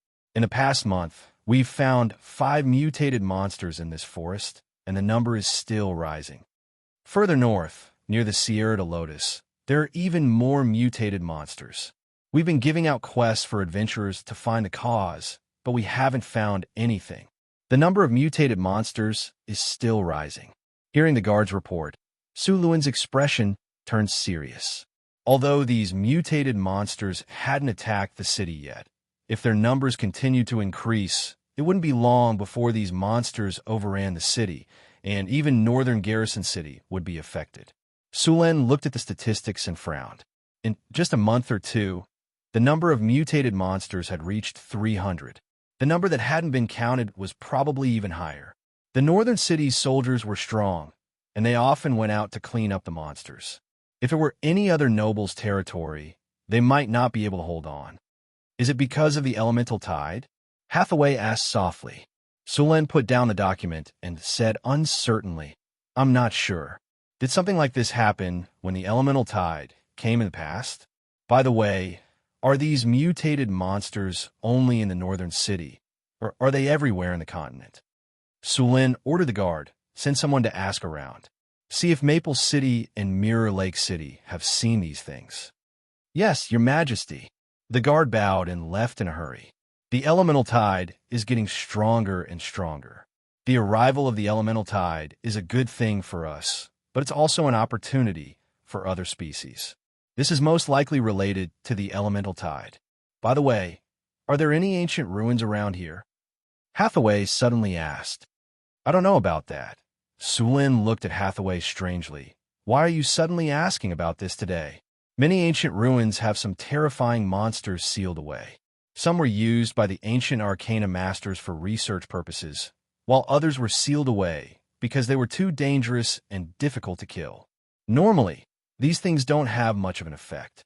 With the passage of time, many creatures will die of exhaustion in the seal. However, there are also some long-lived creatures or monsters with abilities similar to life hiding that will become active again due to the arrival of the elemental tide. If the ancient seal is damaged, it might not be able to suppress the monsters. If the monster's power leaks out, it might lead to a situation like this, Hathaway said as she adjusted her gold-rimmed glasses. Sulen looked rather awful. I think it's very likely. After all, we've inherited a mysterious realm left by the ancient arcanists. Since there's a mysterious realm here, it's very likely that there's an ancient ruin here. All right, Adept Locke and I also reinforced an ancient seal together. Sulen's face changed slightly. He immediately thought, no, I need to arrange people to search the surroundings carefully. Also, ask the city hall to issue a mission to those adventurers. Guards, guards! Sulen yelled outside the door. Soon, 2 guards hurried in. Your Majesty, what are your orders? The 2 guards asked respectfully. Send someone to the city hall and ask them to search for the ruins around here. Also, issue a mission to those adventurers. Sulen lowered his voice. Yes, Your Majesty.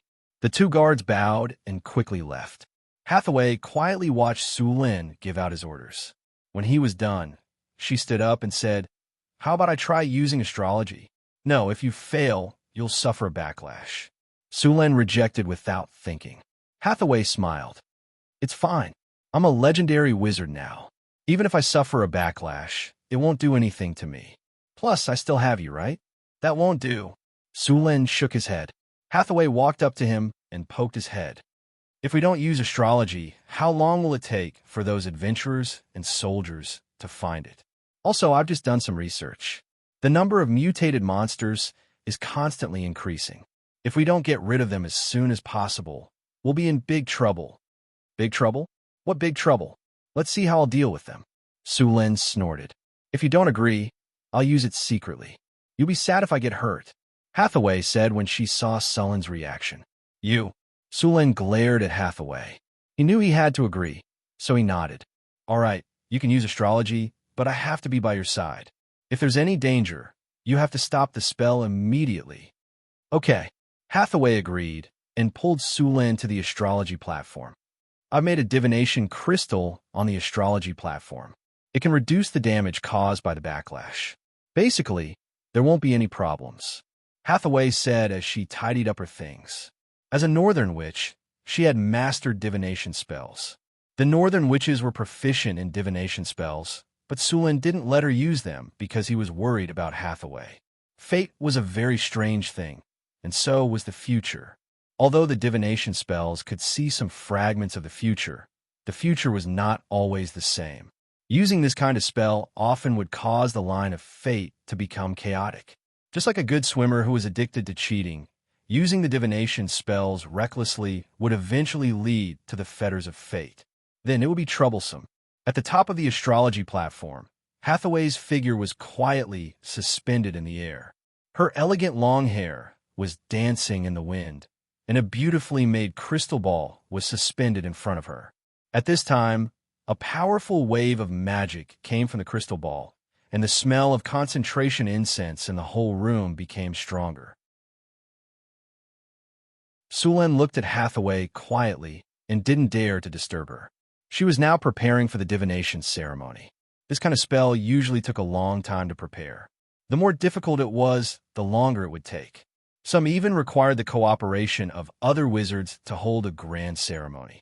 Under the silver moonlight, Hathaway's figure seemed to be covered with a layer of silver gauze. The Lady of Silver Moon also mastered part of the divination priesthood, and many divination spells were performed with the help of the Lady of Silver Moon. At this time, Hathaway's figure suddenly trembled, and then she suddenly opened her eyes. There was a trace of blood at the corner of her mouth.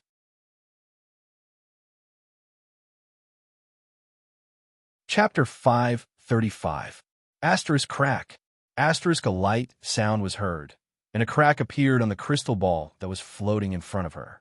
Then, with a bang, this high-grade magic item that was worth tens of thousands of gold coins was shattered into countless pieces. Following the shattering of the crystal ball, a strange and cold aura instantly appeared on the astrology platform. Indistinct howls echoed in the surroundings, and countless shadows appeared. The surrounding space distorted, and a powerful evil intent instantly appeared, pouncing towards Hathaway. At this moment, Sullen's body flashed, and he appeared beside Hathaway. He stretched out his arms and grabbed her slender waist.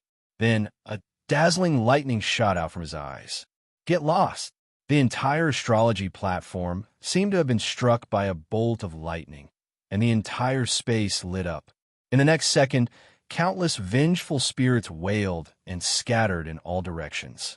Countless evil thoughts dissipated in an instant, and at the same time, the eerie feeling also dissipated.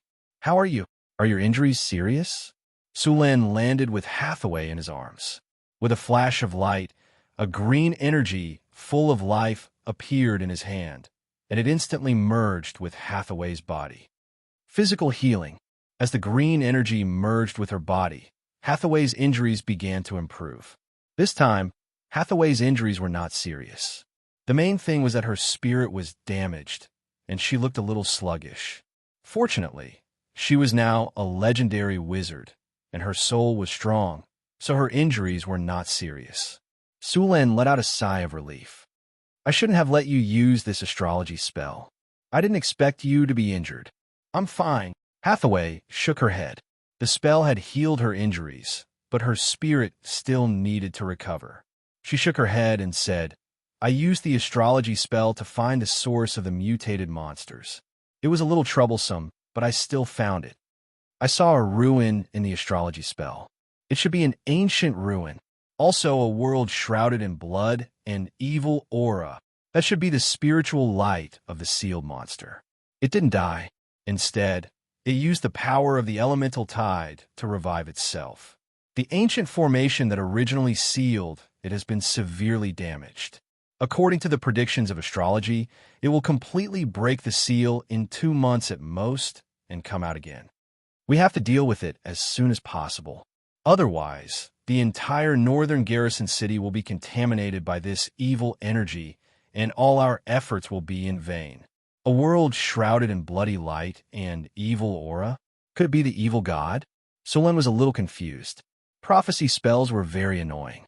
Sometimes, they wouldn't tell you the answer. Instead, they would give you some hints and let you guess. Therefore, wizards who were good at prophecy spells were also very good at solving puzzles. I remember the location of the ruins. It's about 30 miles northeast of the city, Hathaway continued. You should rest and recuperate first. I'll send someone to investigate the ruins, Sulen said directly. When the time comes, I'll need your help to deal with that thing. Don't worry. My injuries aren't serious this time. It just looks a little scary. In reality, more than 90% of the backlash was blocked by the crystal ball. Hathaway said, smiling. You still need to rest and recover. Sulen glared at her. All right, Don't be in a hurry to take action once you find the location. The energy of this monster is very radioactive. Those mutated beasts are actually ordinary beasts. They've only mutated after being contaminated by this monster's energy, Hathaway said. Also, don't let anyone below Tier 3 get close. Otherwise, they'll be infected by the monster's energy. I'll tell them to be careful, Sulin said, nodding. My injuries will recover in about 2 days. When the time comes, we'll work together and get rid of this monster once and for all. Hathaway said, nodding. Okay. Sulin nodded in agreement. After learning the truth, Sulin was no longer in a hurry. However, he still needed to get rid of those mutated beasts first. The sun shone brightly as Sulin led a group of soldiers to the outskirts of northern Garrison City. Very quickly, he discovered a strange aura. Sulin had already cleared out the outskirts of northern Garrison City many times. It was a forbidden area for monsters. Normally, no monster would be willing to approach it. The strange aura that appeared now was most likely the work of a mutated beast. A flash of light enveloped Sulin's body. A second later, he appeared in a forest. A monster that looked like a ferocious wolf appeared before him. However, this ferocious wolf had some disgusting tumors on its back. One of the tumors even had a tentacle. Its originally ferocious fangs had become even more frightening. The ferocious wolf's eyes were blood red, and its aura became violent and chaotic. Moreover, there was also an aura of madness and death mixed in with its aura.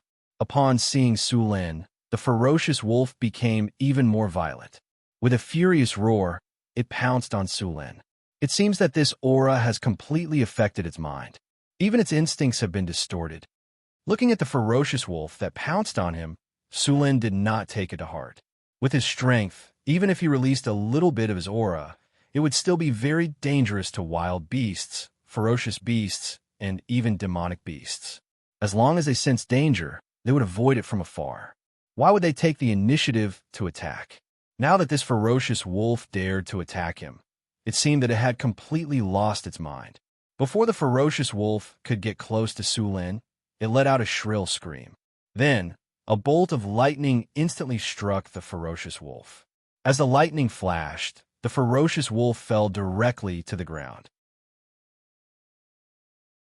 Then, it was turned into charcoal by the powerful lightning power. After the ferocious wolf died, the aura that originally surrounded the ferocious wolf was also swept away by the lightning. Sulin seemed to have discovered something. His figure suddenly disappeared, more than 10 kilometers away. The thick smell of blood filled the air. In the dark forest, a massacre seemed to have just ended. When Sulin's figure suddenly appeared here, a gust of wind suddenly blew. Then, a black shadow pounced on him. Bang! As soon as the black shadow got close to Sulin, it was kicked away. Its body flew backward at a faster speed than before. The huge force caused a crack to appear on the stone. However, the next moment, the black shadow in front of him pounced on him again. Its sharp claws drew a cold light. However, before it could attack Sulin, it was instantly hit by a bolt of lightning from the sky.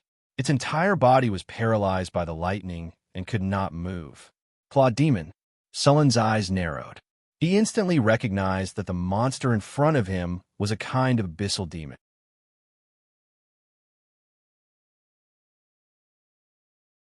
Chapter 536.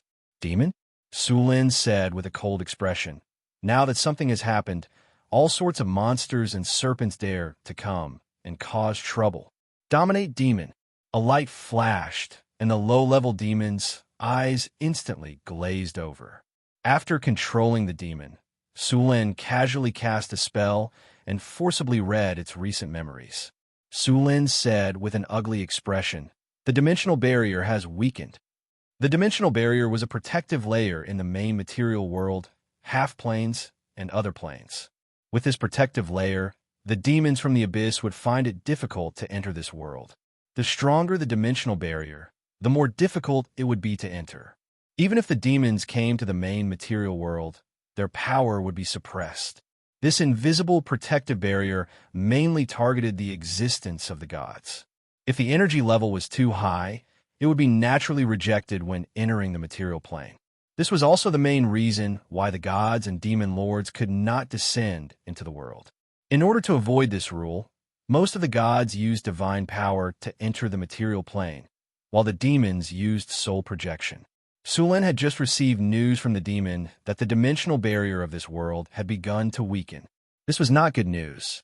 Neither the demons from the abyss nor the devils from Bador would give up the opportunity to harvest the soul crystals in the main material world. The arrival of the elemental tide brought a lot of benefits, but also a crisis. The world of demons belonged to the lower planes, including the abyss, Bator, and the dark abyss. It was usually rich in negative energy, but it was not too close to the death god's kingdom. The Styx River passed through all the lower planes and finally flowed into the death god's kingdom. In a multiverse, the worst thing demons and devils did was to steal souls from the Styx River. The water of the Styx River was not something that anyone could touch. If one dared to touch the water of the Styx River directly with their physical body, they would be eroded by the water of the Styx River. Even the gods did not dare to touch the water of the Styx River lightly. In a multiverse, only the death god could bathe in the water of the Styx River. The water of the Styx River had many strange abilities. The most frightening thing about it was that it could erase anyone's memories. This was because the water of the Styx River was originally used to cleanse souls. After erasing the memories of the soul, it could be reincarnated through the death god. Without the interference of the gods, the cycle of life and death was dominated by the Origin Sea. Souls would quickly melt after entering the Origin Sea, and the birth of life would absorb energy from the Origin Sea. At the same time, the Source Sea was the birthplace of all laws. When a life form ascended to legend, their soul would have a chance to approach the Source Sea to comprehend the laws. The Origin Sea was a special plane. No, it shouldn't be called a plane. It was a special space in the universe that was connected to all planes. Sorcerers believed that the Origin Sea was the source of life and energy in the multiverse. All souls of life, including the ancient gods, were born from the Origin Sea. This was the beginning and the end of the universe. At the same time, the Source Sea was also a very dangerous place. It was a place where life was reincarnated. All souls that entered this place would be completely crushed like a grinder.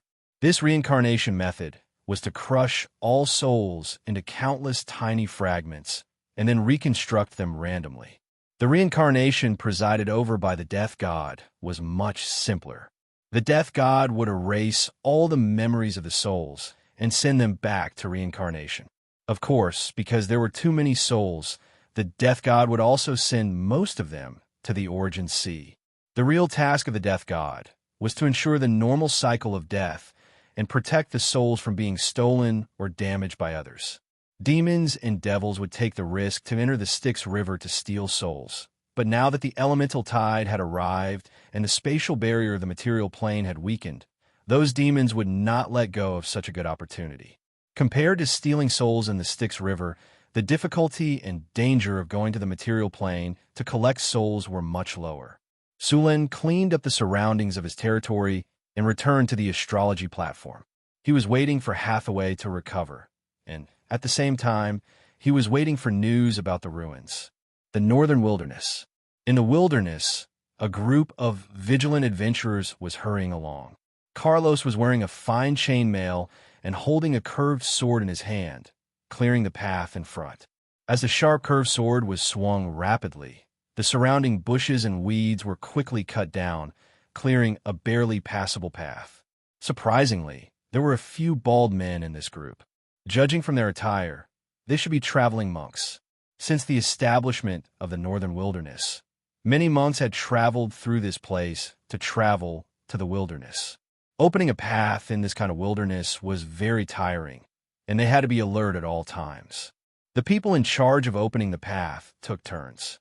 Soon, Carlos was replaced by another warrior. Carlos put away his weapon and took out a sheepskin scroll to check. Although paper was very popular now, some important documents were still written with sheepskin in the wilderness. Because of the harsh environment in the wilderness, paper was too easily damaged. "It should be around here," Carlos said as he flipped the scroll. The scroll was a topographic map of the northern wilderness. After Hathaway saw the ruins with her prophecy, Sulin had marked the general location of the ruins and some of the main features of the ruins and distributed it to the mercenaries who accepted the mission. "Stay alert. We're close to the ruins. The number of mutated monsters we've encountered along the way has obviously decreased, but don't be careless. I don't want to give your compensation to your wives." "Haha, don't worry, boss. We'll be careful." "Boss, I won't give you the chance." The others in the group all shouted. The originally gloomy group instantly became lively. After seeing the status of the group, Carlos secretly sighed in relief. Traveling for a long time in the wilderness would make people feel irritated and tired, but it seemed like the group was in good condition. "Look over there," someone exclaimed. When the others in the group looked up, they all exclaimed. Not far away, a severely weathered broken stone pillar appeared in the weeds. "Ruins. We found the ruins. We're rich. Haha, we're rich. I can consider retiring when I go back, buy a few acres of land, buy a manor, and become a manor owner." After that, the adventurers began to clear away the surrounding weeds and shrubs. As the weeds were cleared away, more and more ruins appeared before their eyes.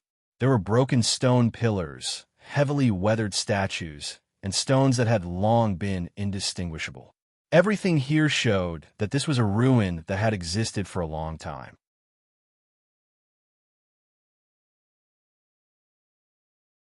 Chapter 537.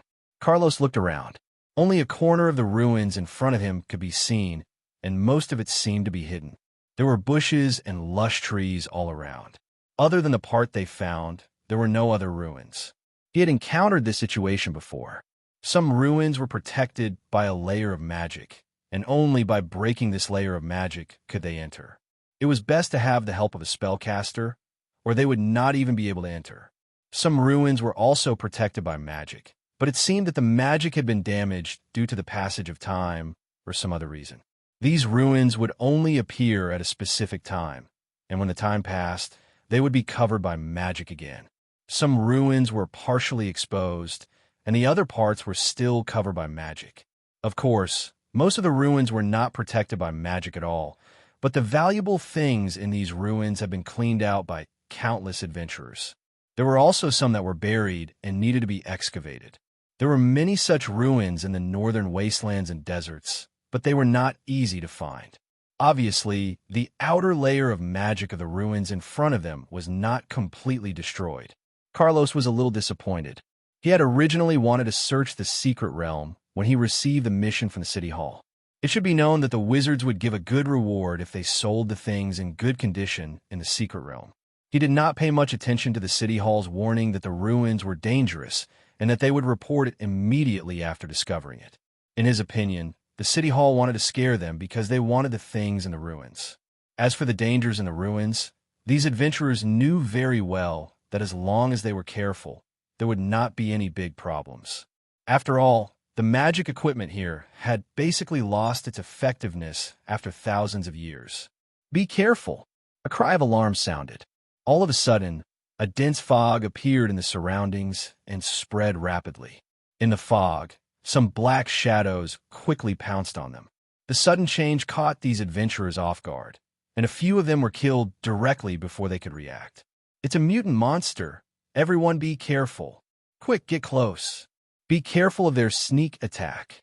Under the cover of the fog, the mutant monsters quickly launched attacks, constantly attacking the adventurers. In a short time, the situation became very dangerous. "Be careful, retreat." Carlos roared and rushed forward. The two scimitars in his hands exuded a chilling aura. He waved them like a windmill and slashed at the mutant monster. Blood flew everywhere as a howl sounded out. Following this, countless saber lights flashed out, and 10 or so gashes appeared on the mutated monster's body, and one of its claws was cut off. Carlos had no intention of letting it go. His figure flashed and rushed up again. A sharp blade light flashed, and the mutated monster's huge head was chopped off. Only then did Carlos breathe a sigh of relief. Even he could not sustain such a high-intensity outburst for a short period of time. Although he had successfully killed one of the mutated monsters, the situation he was facing did not improve at all. More and more mutated monsters were rushing over from the fog. Let's go. Seeing this, Carlos's expression changed greatly, and he immediately shouted for retreat. The surrounding adventurers did not hesitate and immediately retreated.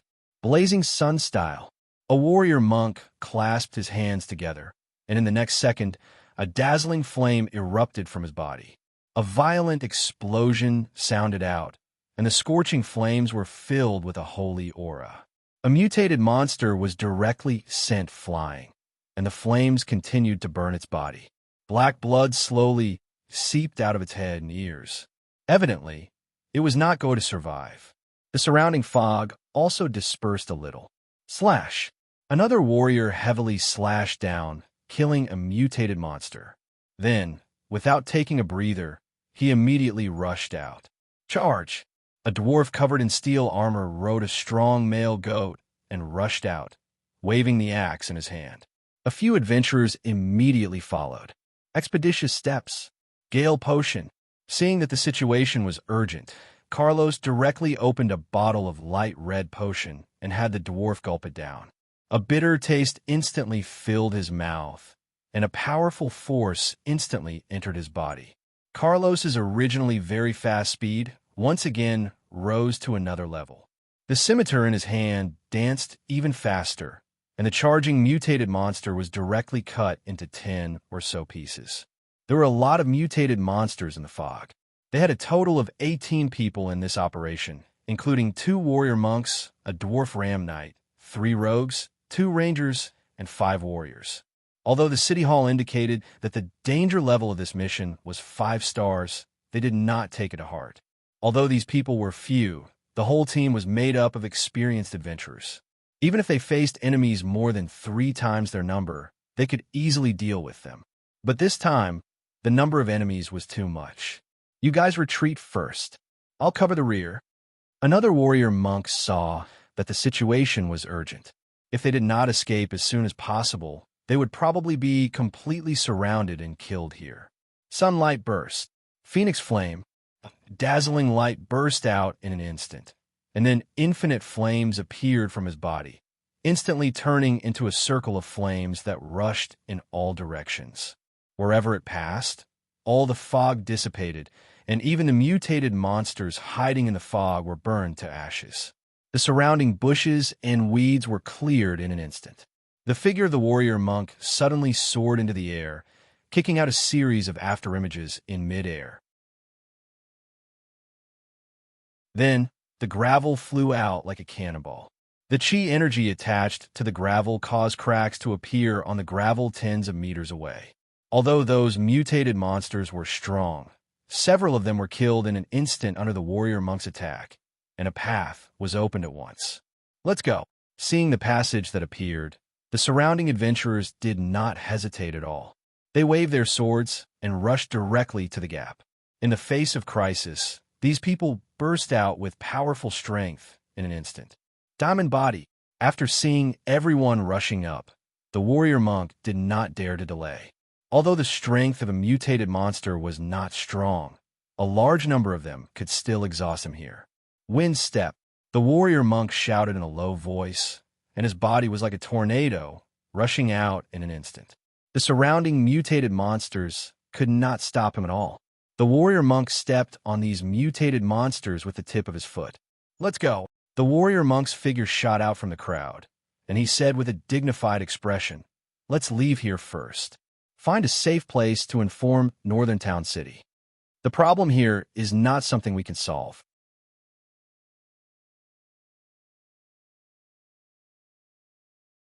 Chapter 538. Carlos was very excited. Although the battle was short, they had suffered a lot of casualties. He had no time to regret it. He had to send the news back as soon as possible. His brothers had suffered a lot of casualties, and they needed a lot of money as compensation. The battle just now had caused quite a commotion. It was very likely that other adventurers would notice them. Whoever completed the quest first would get all the rewards. If they were late, they might not even get a single copper coin. We need to hurry. We can't let others get ahead of us, Carlos said as he rubbed his head. No matter what, we have to be the first to send the news back. We have suffered a lot this time. Many of our brothers have died. We need this money to send them back as compensation. This is the only thing we can do to help them. Boss, we know what to do, a warrior said. I won't say anything else. Let's go, Carlos said as he ran towards the northern city. The others looked at each other and followed closely behind. North Wind Tower. Sulen had resumed his daily routine. He would patrol the city or Maple City every day and draw some blueprints for the city. In the afternoon, he would read books and learn all kinds of magic knowledge. As a wizard, Sulen needed to learn a lot of knowledge. Luckily, he had the ability Sage, which allowed him to learn very quickly. Otherwise, the knowledge would be enough to give him a headache. The construction of Maple City had been completed. It was now the gateway to the west of the Duchy of Northwind. All the caravans heading to the northern city would go through here. It was a lot safer for caravans to go through Maple City. With the existence of Maple City, the number of bandits and monsters in the wilderness had decreased a lot. At the same time, the road between Maple City and the northern city had been repaired, so it was a lot easier to travel. The road from Northern Town City to Maple City was one of the main roads in Northern Town City. It was more than 50 kilometers long and 4 meters wide. It was wide enough for 2 carriages to travel side by side. The entire road was paved with pebbles. The middle of the road was slightly arched. Camel beasts pulled stone rollers back and forth to grind the pebbles. Even on a rainy day, there would be no puddles or mud on the road. This road was already better than 99% of the roads in other countries. In order to repair this official road, Sulen had used more than 50,000 slaves of all kinds and spent half a year to complete it. This kind of official road was better than other countries in this era. Compared to his previous life, not to mention the main roads in the city, even the roads in the countryside could not compare. In addition to these, Sulen continued to accumulate all kinds of construction materials, preparing to send these things to Deepwater City.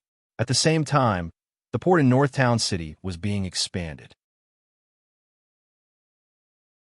If the trade channel was opened, the small port in Northtown City would not be enough. Sulen had people expand the port by 10 times and added several docks for loading and unloading goods. At the same time, the road leading to the port was being widened and repaired. Sulen attached great importance to this new city. It was likely to be another important source of income for Northtown City. In addition to the docks at the port, the shipyard in Northtown City also needed to be expanded. Sulen had moved part of the shipyard to Deepwater City, but there also needed to be a shipyard in Northtown City. The shipyard in Deepwater City built seagoing ships. The requirements for the ships were very high, and the keel had to be strong. The shipyard in Northtown City mainly built inland ships. There was a big difference between inland ships and seagoing ships. The most important thing was that inland ships had flat bottoms, while seagoing ships had V-shaped bottoms.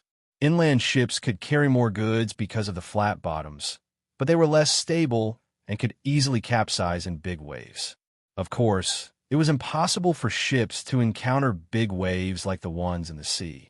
Seagoing ships had to sail in the sea, and the waves in the sea were completely incomparable to those in inland rivers.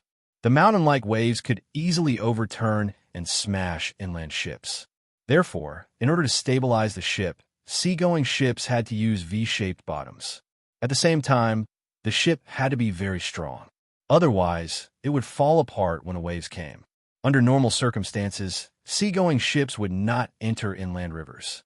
Seagoing ships were too deep in the water, and inland rivers were too shallow. They could easily hit rocks if they were not careful. Northtown City had been recruiting workers from Florence during this time, and they had a lot of craftsmen. Although a group was sent to Deepwater City, it was not difficult for the rest to build shipyard. In addition to these things in Northtown City, Sulen also needed to deal with things in the secret plane.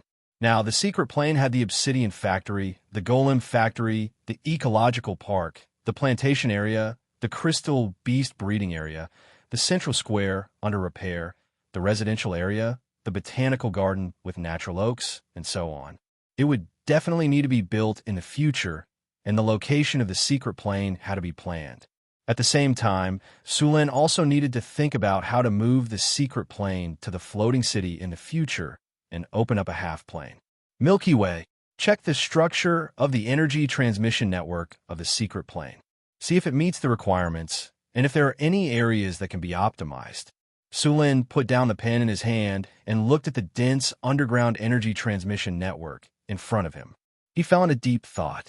The energy source of the secret plane was in the central area.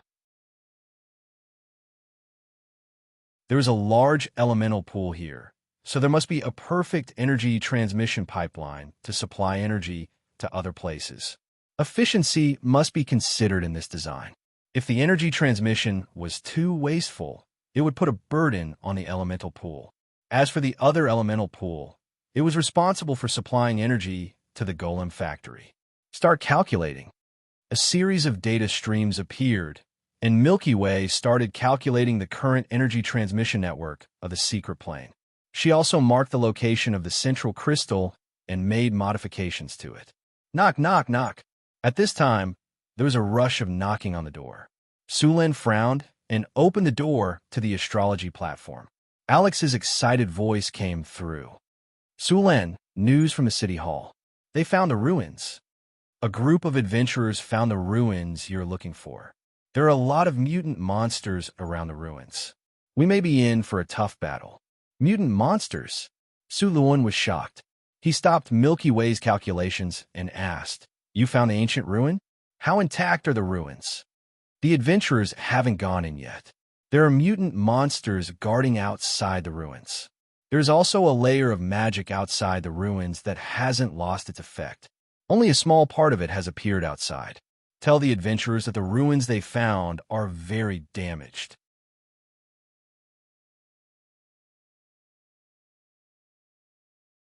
Chapter 539. There's also magic protection. No wonder it hasn't been discovered for so long. It seems that there's still something in this ancient ruin. Sulin's eyes lit up when he heard that there was magic protection. If there was magic protection, it meant that no one had entered the ruin for thousands of years. It was likely that there were many things left behind by the ancient arcanists. If they could find some precious information, it would be a big gain. I don't need to tell you how valuable an undamaged ruin is. Let's go, Alex said impatiently. We still have to be careful. There's a powerful monster in there. Sulin waved his hand. He wasn't impulsive. Besides, many things in the unexcavated ancient ruins could be traced back to the era of the Arcane Empire. Hathaway was the one who had the deepest understanding of the Arcane Empire in Northtown City. It was necessary to take Hathaway with him. Okay, that's right. I also met 2 warrior monks this time. Alex suddenly recalled. Monks? Sulin was slightly stunned. What are monks doing in the city hall? They came with the adventurers who found the ruin. They said they wanted to see you, Alex said with a shrug. Sulin was also curious about the monks' arrival. When he heard that the monks came with the adventurers who found the ruin, he seemed to understand something. Monks were a very special profession. In the beginning, this profession was only found in the Eastern continent. Later, after the sea route was opened, many people traveled to the Eastern continent. This profession gradually spread to the Western continent. Martial monks had mastered a type of transcendent power called Qi. Although this power was not as powerful as magic, it had a deep impact on other professions. For example, the advanced professions of warriors, weapon masters, and sword masters were all influenced by monks. Among them, the sword master's signature move, Qi Chop, was a special application of Qi. Wizards were very interested in the meditation methods of the monks. After combining them with the meditation methods of the monks, the wizards' meditation methods had undergone a huge change. Druids were very interested in the monks' philosophy of the unity of man and nature, so they derived a kind of nature's heart. However, this was not the reason why Sulin paid special attention to monks. It was because they often suppressed powerful, evil creatures. Monks had a special kind of power. Their spirit power was very strong. Usually, they would suppress ancient monsters in the monastery. Ancient evil creatures were very difficult to kill. Many of them were sealed and martial monks were responsible for suppressing these monsters.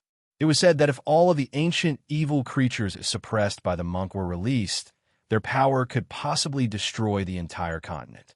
Of course, the monks who could suppress these monsters couldn't be just anyone. They had to be legendary level monks. Part of a monk's power came from cultivation, while the other part came from receiving precepts. The more precepts a monk received, the more powerful they would be. These precepts were very strict, and the strength of a monk was directly related to the number of precepts they received. Under normal circumstances, ordinary monks would receive 2 major precepts and 4 or 5 minor precepts. Only ascetic monks would receive more precepts, and ascetics who were at a higher level than ascetic monks were even more powerful. Every year, many monks would participate in the ascetic test, but in the end, only a few passed. As for becoming an ascetic, it was even more pitiful. Many people couldn't stand the precepts of ascetics and broke them. In the end, they could only become ordinary monks. Let them in. Sulin agreed to meet these monks. Soon, 2 monks arrived at the astrology platform. The 2 monks wore shabby hemclothes. The clothes were a little white, and their faces were solemn. Their arms and legs were exposed, and Sulin could clearly see that there were many old wounds on them. They wore tattered straw sandals, and their hands were full of thick calluses. "You are ascetics?" Seeing the 2 monks' attire, Sulin's eyes narrowed. "Yes, your highness." "Hello." The leading monk put his hands together and said, "I am Ming Su, and this is my junior brother Ming Tan. We are here for the monsters in the ruins." "You are going to suppress the monsters in the ruins?" Sulin asked. "Yes, your highness," Ming Su said. "Sorry, but I want to kill that monster." Sulin shook his head and said, "Kill that monster." Ming Su was stunned for a moment, then said, "Your highness, you should know that those monsters are difficult to deal with. They can't be killed by normal means. I'm going to try. If it doesn't work, then we will talk about it." Sulin shook his head and said, "How could he let go of such a monster? This place was too close to the northern citadel, and he didn't feel safe sealing them here." Although Sulin rejected the 2 ascetics' request, he still invited them to go with him to the hidden realm. After all, they were 2 high-grade monks, and their combat strength was quite strong. When Hathaway recovered from her injuries, Sulin had been waiting for a long time. After Hathaway came out of seclusion, he immediately prepared to leave with his people. This time, the people of the northern citadel set off in groups.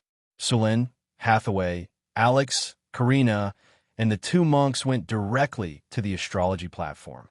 With a flash of light, everyone came to a wasteland very close to the ruins. After coming here, Sulin clearly felt that something was different. Not far ahead, there was an area that was somewhat different from the real world. Although it looked similar, in his perception, it was like a layer of illusion. According to the external factors and the interference of the distorted energy, this should be a magic barrier.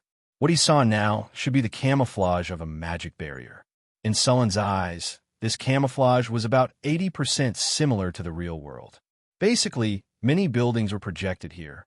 This barrier simulated the terrain and environment closest to the real world, which was more than 95% similar. There was also a layer of fog in the surroundings.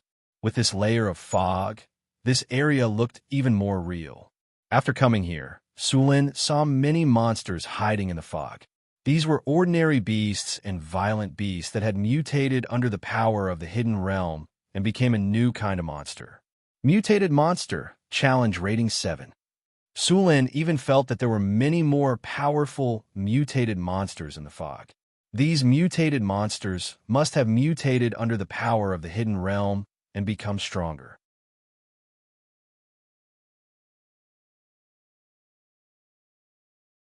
Chapter 540.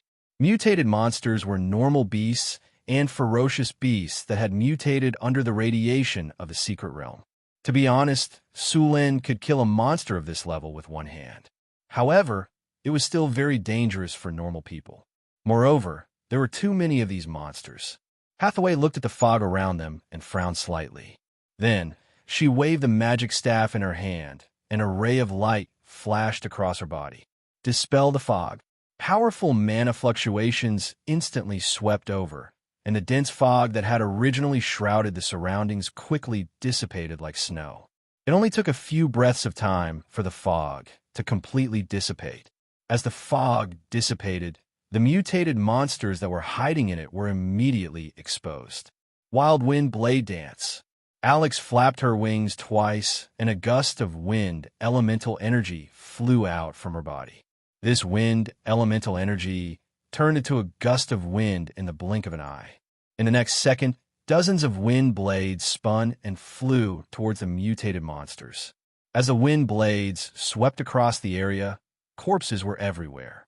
All of the mutated monsters were cut into countless pieces. None of them could last more than 3 seconds. In just a few breaths, the mutated monsters around them were all wiped out. It's done. Let's go directly. Alex waved her hand, and the wind blades that were wreaking havoc began to slowly dissipate. Soon, they turned into a gust of wind and blew away. Only the large number of corpses on the ground and the smell of blood in the air reminded everyone that this place was not safe. Sulen looked at the ruins not far away. There was a strange magic energy surrounding the ruins. It was the ancient ruins that they were looking for. Spatial ripples detected. Spatial ripples detected. The system notification rang in Sullen's ears. This is the power of the mystery lock. Hathaway's eyes flashed with a hint of surprise. This secret realm is protected by a layer of mystery lock. You said this is a mystery lock. Then our mission this time? Sulen asked in surprise. As a part-time wizard, he naturally knew how powerful a mystery lock was. If this mystery lock was to stop them, they would have to spend a lot of time. Even dealing with the monsters here would be unpredictable. Hathaway, can you decipher this mystery lock? Sulen asked. Hathaway did not speak. Her eyes were fixed in front of her. Her eyes kept flashing with light. It was obvious that she was casting a spell to observe the mystery lock. Phew! After about half an hour, Hathaway let out a long sigh. The light on her body also slowly dissipated at this moment. How are you feeling? Do you want to have a rest? Surin stepped forward to support Hathaway. Hathaway shook her head slightly, excitement flashing in her eyes. No need. This is my first time seeing a mystery lock. I'm excited. I can't help but I'm Su Luan smiled. This is Northern Battlefront City. Since we found it, it's ours. You can do whatever you want with it. There's no need to rush. Hathaway shook her head and said, we won't be able to figure out anything about a legendary rune like the Enigma Lock in a short time. Let's get rid of the monsters in this ruin first. Then we can study it. Whether or not we can install the Enigma Lock on our wizard tower depends on this Enigma Lock. Speaking of which, we're in luck. Hathaway smiled. This mystery lock in front of us is not an offensive type. I just observed it briefly and found that it's used to suppress the things inside. This mystery lock is good for us. You're saying that this mystery lock is for the sealed monster in the mystery realm. Sullen's eyes flashed with a hint of surprise. At the same time, he raised the danger level of the sealed monster to another level. A monster that made the ancient Arcanist so cautious must be very powerful. Yes, the monster we're going to face this time might be something from the legends, Hathaway said seriously. You know, the ancient Arcanists even dared to study the gods. I wouldn't be surprised if there's a demon lord sealed in here. A demon lord? That's even better. It's been sealed for thousands of years, and most of its strength must have been wiped out. With the suppression of the plane, it won't be too difficult to kill it completely. By then, the divinity on it will definitely satisfy us. Sulen smiled. I'm just giving an example. In fact, the probability of it being a demon lord is very small. If it's a demon lord's power radiation, it won't be this kind of mutated monster. It should have the characteristics of a demon, Hathaway explained. However, even if it's not a demon lord sealed in here, I still have to be extra careful. Don't worry. Sulen nodded and said in a deep voice, I won't joke with my life. Hathaway continued. The area covered by the mystery of this ancient ruin is not small. On the surface, it looks like it only covers the area in front of us. In fact, this place uses the same technology as the mysterious realm, spatial folding. I estimate that it's at least 30 square kilometers in size, or even bigger. The energy waves of this mystery are weak now. Maybe it doesn't have enough energy. Otherwise, it wouldn't be easy to find this place. This ruin is probably exposed because the mystery doesn't have enough energy and can't cover it completely. But that's still necessary. If it has enough energy, it won't be easy for us to get in, Hathaway said as they came to the ruins. I've observed it carefully just now. This mystery doesn't have any super long-range attack ability, nor does it have the ability to fight in the air. Its main ability is to suppress the sealed monster, and its secondary ability is to protect, as well as some spatial folding and camouflage. Now that this mystery doesn't have enough energy, even its defense and camouflage effects are about to disappear. Under normal circumstances, the challenge rating of a mystery was 30+. Of course, this was based on the premise that it had enough energy and was maintained well on a daily basis. The mystery in front of them didn't even have enough energy, let alone daily maintenance. However, the mystery still had a terminal defense system. As long as the mystery was still in operation, there would be a mechanical body as the final defense. Thankfully, the main function of this puzzle lock was to deal with the sealed monster.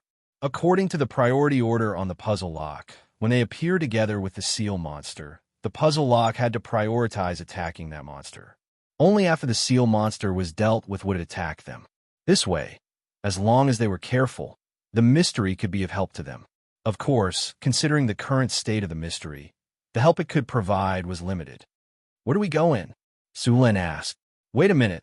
I'm looking for the weakest point of the mystery, Hathaway said.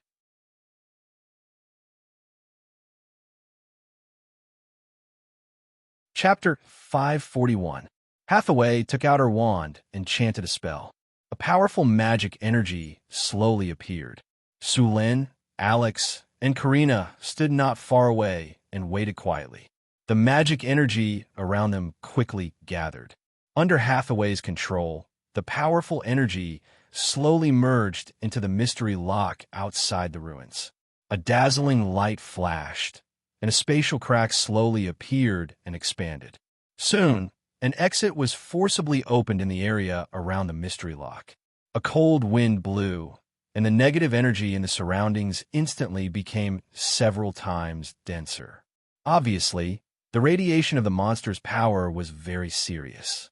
Such dense negative energy. There won't be any undead, right? I don't know, but let's go in first, Hathaway said as she stabilized the spatial gate. Sulin stepped into the spatial gate first, and the others followed closely behind. After everyone entered, Hathaway dispersed the spell, and the spatial gate quickly shrank. In the blink of an eye, the mystery lock returned to its original state. After entering the ruins, the surroundings were in ruins. There was a rotten smell in the air, and there were some vague figures floating around in the distance. Those were ghosts. Some monsters in the wilderness had died and turned into wandering ghosts. They were attracted by the dense negative energy here. Sulin frowned. His body flickered, and a surge of lightning energy gushed out from his body. A series of crackling sounds rang out, and the negative energy in the surroundings was instantly swept away. Dispel the undead. Hathaway waved her wand. An array of light instantly spread out from her body. Wherever it passed, the negative energy was quickly dispelled. Even the ghosts screamed and disappeared, leaving behind a thumb-sized soul crystal. After dispelling the surrounding undead and fog, a strange building with an ancient style appeared before them. This was a building complex with a completely different style from the current one. All of the buildings were tall and majestic, looking extraordinary. Moreover, there were special magic patterns on the eaves. Metal spears protruded from the rooftops, each embedded with a crystal ball. Magic towers stood in the distance, but due to the lack of energy, the magic light on them had been extinguished. Even further away, there was a magnificent palace. The magic civilization of the ancient Arcanists was very strong, and they had completely solved the problem of basic material life. Moreover, they had entered the interstellar era, so this kind of magnificent palace was very common. Many of these buildings were enchanted with hardening spells when they were built. After thousands of years, most of these buildings were still intact. "Looks like we're in luck," Sulin said happily when he saw the well-preserved buildings. "What's that?" Alex suddenly said. Sulin turned around and saw a stone tablet as tall as a person. There seemed to be many words carved on it. After seeing the stone tablet, everyone hurried over to take a look. "This is the language of the ancient arcanists, ancient Netherese," Hathaway said after identifying it.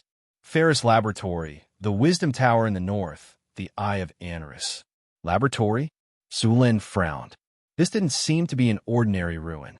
Sulin and Hathaway didn't delay and continued to walk into the ruin. Crack! Sulin immediately stopped and looked around. Soon, there was a continuous cracking sound. Sulin found the source of the sound. It was coming from under the soil in front of them. Under the soil? Sulin, who was rich in battle experience, immediately knew what it was. He said to the girls beside him, "Be careful. There are undead below. They smell the scent of living people on us." There was a flash of light on their bodies, and they directly used fly to fly into the air. As soon as they flew, the originally flat ground around them suddenly arched up, quickly forming small graves. Then the graves broke, and skeletons crawled out from the ground. Skeletal undead. These skeletal undead were different from ordinary undead. They were about 2 meters tall, and their bones had changed from the pale white of ordinary skeletons to gray. There was also a metallic luster on them. The bones in their arms had been twisted and mutated, turning into sharp bone blades. At a glance, one could tell that these were dangerous monsters. Skeletal Undead Challenge Level 11-inch Undead Intimidate. Flaming Storm. The skeletal undead that had just appeared suddenly became stiff and couldn't move. Then, a powerful fire element rose up, and countless flames like a storm engulfed all the skeletal undead. The flames burned, and the undead's aura constantly emitted from the skeletal undead, which then sizzled with the surrounding flames. Soon, the raging flame storm dissipated, and all the skeletal undead disappeared, leaving behind a pile of ash on the ground. All the skeletal undead had been thoroughly purified. After a simple sweep of the battlefield, the skeletal undead were poor. It could be said that more than 90% of the undead were poor. Sulin only found some soul crystals among the ashes. After cleaning up the battlefield, Sulin and the others walked into the ruins again. Soon, they arrived near a dilapidated building. This was already the periphery of the ruins, and there were many dilapidated buildings nearby. Sulin came to a room and gently pushed the door. As soon as he touched the door, it turned into ashes. Cough, cough. Sulin's body flashed, and a protective shield rose, blocking all the dust. When the dust dissipated, he entered the room, but he was soon disappointed.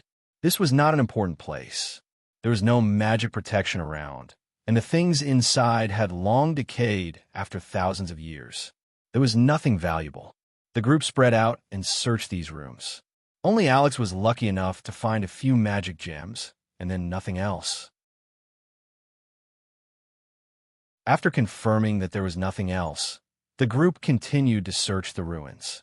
This ruin was very dilapidated, and most of the things had completely decayed. Only a few things were still preserved. As they continued to go deeper, Sulin came to the wizard tower at the outermost edge. Seeing the wizard tower in front of him, Sulin's heart was burning. These wizard towers should be auxiliary towers of the central wizard tower, about 50 meters tall. This was a common method used by ancient arcanists. After building a main tower, they would build auxiliary towers around it. The auxiliary towers were usually used as energy nodes. They did not have an independent energy network, and they were attached to the energy network of the main tower. Under normal circumstances, they were the residences of arcanists' apprentices, disciples, and followers, and areas where they did experiments.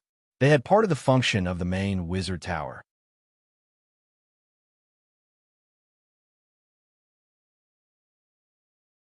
Chapter 542. There's no energy here, Hathaway said as she looked at the wizard tower in front of her. That is to say, more than 90% of the defense facilities inside, including the runic array, have stopped working. Isn't that better? It saves us a lot of trouble, Sulin said with a smile. Let's go in and have a look. Everyone cast a protective spell, and then Sulin stepped in first. No one had come to this wizard tower for thousands of years. As soon as the door was pushed open, a thick layer of dust was stirred up. Sulin frowned. A gust of wind blew in through the door, and after a few seconds, it flew out of the door with a lot of dust. Sulin entered the wizard tower. Because there was no energy, the wizard tower was dark. Sulin snapped his fingers, and a soft ball of light appeared, illuminating the whole space. The hall of the wizard tower looked dilapidated, but from the dim decorations and rotten furniture, one could still see how luxurious it used to be. The crystal chandelier in the hall had been smashed to the ground, and the carpet under their feet had decayed into a black mass. Many glassware had been broken, and the inlaid gold foil had lost its luster. It seemed to have no value at all. Sulin didn't stay here for long. There was basically nothing to be gained in the hall. He simply identified the direction and walked upstairs. The second floor of the wizard tower was a rest area. Several people searched different rooms, but they didn't find anything valuable except decayed things. The wizards who originally lived here seemed to have left in a hurry. The room looked very messy, but the valuable items had been taken away. Several people searched, but except for some arcane gold coins and a few magic props that had lost their magic power, there was nothing else. Sulin continued to search the upper floor of the wizard tower, and soon the group came to the top of the wizard tower. As soon as they arrived, Sulin's body slightly stagnated, and then he recovered. The scene in front of him surprised him. At the top of the wizard tower was a laboratory. Although thousands of years had passed, it could still be seen that this was a high-end alchemy laboratory. There was a wide test bench and a dazzling array of glassware. Although there was a thick layer of dust, it could still be seen that they were well preserved. In the middle of the laboratory, there was a round cover. The cover looked like a glass cover. It was covered with dust, but they could still see what was inside. In the middle of the glass cover was a table that looked like an operating table. On this table was a tall skeleton. The skeleton's limbs and neck were all locked by metal shackles. This skeleton was not human. It had sharp fangs, thick bones, and horns on its head like a cow's, but much bigger than a cow's horns. Its two arms looked like a pair of scorpion's pincers, and there were two human-like arms on its chest. Its legs were thick and powerful, similar to the joints of cows and horses. There were 3 sharp toes on each foot, and there was a pair of bone wings on both sides of the spine. Sulin recognized the type of skeleton in front of him at a glance. Not long ago, he had seen many in the abyss. The skeleton in front of him was a demon, and it was a high-grade demon. Judging from the characteristics of its body, it was likely to be a Glabrizu. It was a type of high demon with a challenge rating of level 16 and above. It was a beguiler. It had violet eyes and dark brown and black skin. This type of demon was about 18 feet tall and weighed about 5,500 pounds. Although this type of demon was powerful, it preferred to deceive rather than fight head-on. Of course, once the deceit failed or was exposed, this kind of demon would fly into a rage out of humiliation and directly launch a fierce attack. This kind of demon could perform a wish spell for a mortal once, so they often used this ability to fulfill any wish of a mortal. However, the price was often extremely high, and of course, the result of this wish would not be too good. Compared to other demons, Glabrizu were experts in deception and lying. They would use illusion to hide their true appearance and use all kinds of lies and tricks to trick people. This demon was like a bailer, and it was often used as a commander in the demon army. The master of this wizard tower is not simple. A gust of wind element flew by, and the dust on the glass cover was blown away. The situation inside was completely exposed. A Glabrizu. This may be the only Glabrizu I've seen that was starved to death. Sulin looked at the skeleton in front of him and said with a smile, "It may also be the longest-lived Glabrizu. Hathaway joked. Although demons usually had a lifespan of thousands of years, so far, there was no demon in the multiverse that died of old age. This should be a demon that was caught or summoned by the master of the Wizard Tower, and then forcibly imprisoned here for research. Hathaway stepped forward and looked at the demon in the glass cover. It is said that in the era of the Arcane Empire, the Arcanists even occupied a few layers of the abyss and turned them into their colonies. Maybe this demon was caught and sold here. But no matter what, this shows that the ruins we are in now are very dangerous. Hathaway, can you open this glass cover? Sulen reached out and knocked on the glass cover twice.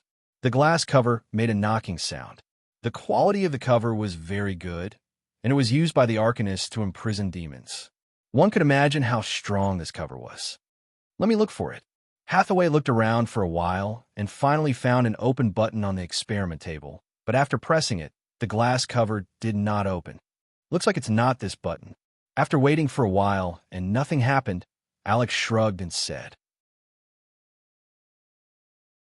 "No, the energy here has long been exhausted, so even if there's an open button, the cover will not open." Sulen observed in front of the glass cover for a while, and then a flash of light flashed on his body. He reached out and slightly exerted force on the glass cover, and a squeaking mechanical sound was heard. This sound was like the sound of a door shaft that had not been lubricated for decades. It was hoarse and unpleasant. Sulen slowly lifted the glass cover in the squeaking sound. With a click, the glass cover was completely opened. Sulen came to the operation table and picked up a demon skeleton to check. "It's useless." After a while, Sulen threw away the demon skeleton in his hand with disappointment. "It's been too long. The magic on these bones has completely dissipated, and they have become ordinary bones. There is no use at all."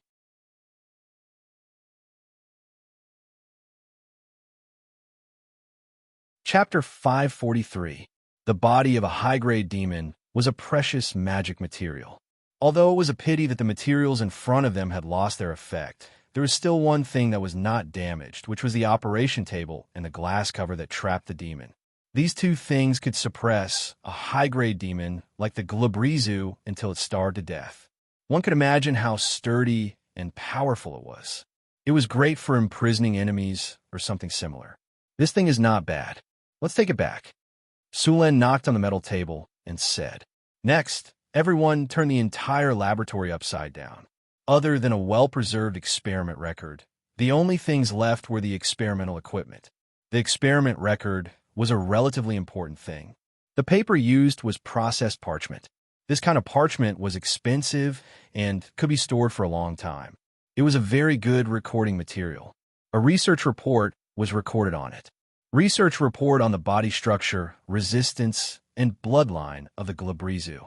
It recorded detailed information about the Glabrizu, as well as their weaknesses, preferences, body structure diagram, blood, and so on. Looking at the research report, Sulen looked at the demon that had turned into a skeleton with pity. What a good comrade. He used his life to provide us with such detailed experiment data. You are like a candle, lighting yourself up to illuminate others, paving the way for the research of spells. After spending some time carefully removing the binding table and the glass cover, Sulen and the others continued to leave the Wizard Tower. "Sulen, look over there." As soon as they left the Wizard Tower, Karina suddenly pointed at a patch of plants in the darkness not far away and said, "Those plants look a bit strange." "Plants?" Sulen's heart skipped a beat. He turned around and looked. The plants that grew in this place were usually magical plants. It was very likely that the ancient Arcanist had left behind a herb field. The light dispelled the darkness, and the plants gradually became visible. They looked a bit familiar. They looked like piranha flowers, but unlike piranha flowers, they looked like they had been pruned. These magical plants grew in fixed areas, giving Sulen the feeling that they were in the back garden of a villa. After approaching, Sulen's eyes lit up. There were still many fruits hanging on these magical plants. It was obvious that they had ripened, and no one had picked them yet. Since he had encountered them, Sulen was naturally not going to let them go. Sensing the approach of a living creature, the man-eating flowers awoke from their slumber. However, Hathaway immediately cast hypnosis on them, causing them to fall asleep once more. The fruits of the man-eating flowers could be used to concoct life potions. The fruits before her were enough to concoct a dozen or so bottles. Ancient arcanists liked to plant carnivorous plants, such as flesh thorns, man-eating flowers, and magic willows at the borders of their manors or wizard towers. They would kill any animals or humans that trespassed here. After collecting the fruits, the group once again ventured into the depths of the ruins. The path beneath their feet was filled with cracks, and many places were severely damaged. However, they could vaguely see that these paths were more than 10 meters wide. The buildings on both sides of the road were not spared either. All the well-preserved buildings were cleaned up. Although they didn't find anything too precious, the harvest was still good. Soon, the group arrived in front of the tall wizard tower in the center of the secret realm.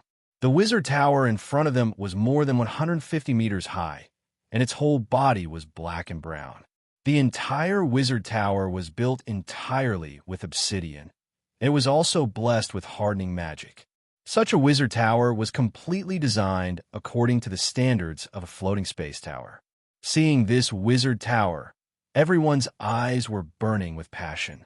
Under normal circumstances, this was the most important and easiest place to obtain precious information or items in the entire ruins. However, in the face of the treasure trove in front of him, Sulin did not act rashly. This was because this was the only wizard tower in the entire secret realm that could still function normally. At the same time, the core of the layer of mystery outside the ruins was also here. "Can Hathaway crack it?" Sulin asked in a low voice. Hathaway's eyes were fixed on the wizard tower in front of her. "If there is enough energy here, it's basically impossible to break it by force. In this situation, it's naturally not a problem for me. Just wait a moment." Soon, Hathaway's body flashed. An array of light was instantly stimulated from her body, instantly hitting the layer of energy barrier outside the wizard tower. The originally dim energy barrier flickered quickly a few times, and a hole was quickly broken. Advanced Dispel Magic. At the moment when the energy barrier was broken, Sulin immediately flew in. At the same time, at the top of the wizard tower, a purple magic crystal flickered slightly, and then a window on the wizard tower suddenly opened, and then a magic energy construct was activated. The red light in its eyes lit up, and this was obviously a special magic energy construct at the legendary level, and it was quickly activated. This golem puppet's appearance was bright silver, and there were many beautiful runes on it. There were many amethysts on its body structure, but before it was completely activated, Sulin threw a maze spell over, and the golem puppet that was activating disappeared in an instant. The maze spell was very effective in trapping people. As long as it did not pass the test, it would be forcibly transmitted to a different dimension space maze, and could only return through the maze, or wait until the spell expired. Under normal circumstances, the higher the intelligence, the faster the return, but for the Tauren, this spell was ineffective. After dealing with this legendary golem, the others followed in. Sulin's figure rushed in quickly. They had to save time and seize the control center of the wizard tower as quickly as possible. An energy barrier appeared on the surface of his body, followed by a few flashes of light. Sulin did not slow down and quickly rushed toward the wizard. Intruder detected. Activate the mystery protection. Activate the defense form. Activate the golem puppet. A mechanical sound rang out, followed by a series of energy beams filled with the aura of death quickly flew toward Sulin, and then 3 golem puppets walked out of the door. Lightning Spear. Three lightning bolts instantly appeared in midair, and in the next second, these lightning bolts turned into 3 spears completely composed of lightning energy. The lightning flashed and instantly hit the golem puppets. These 3 golem puppets that had been sealed for a long time trembled violently, and then suddenly stopped. Good luck, there's really no energy here. These golem puppets can't even repair themselves. This ruin had been sealed for thousands of years, and it lacked energy to maintain it. It was a miracle that these golem puppets could still move, and there was no hope for them to perform better.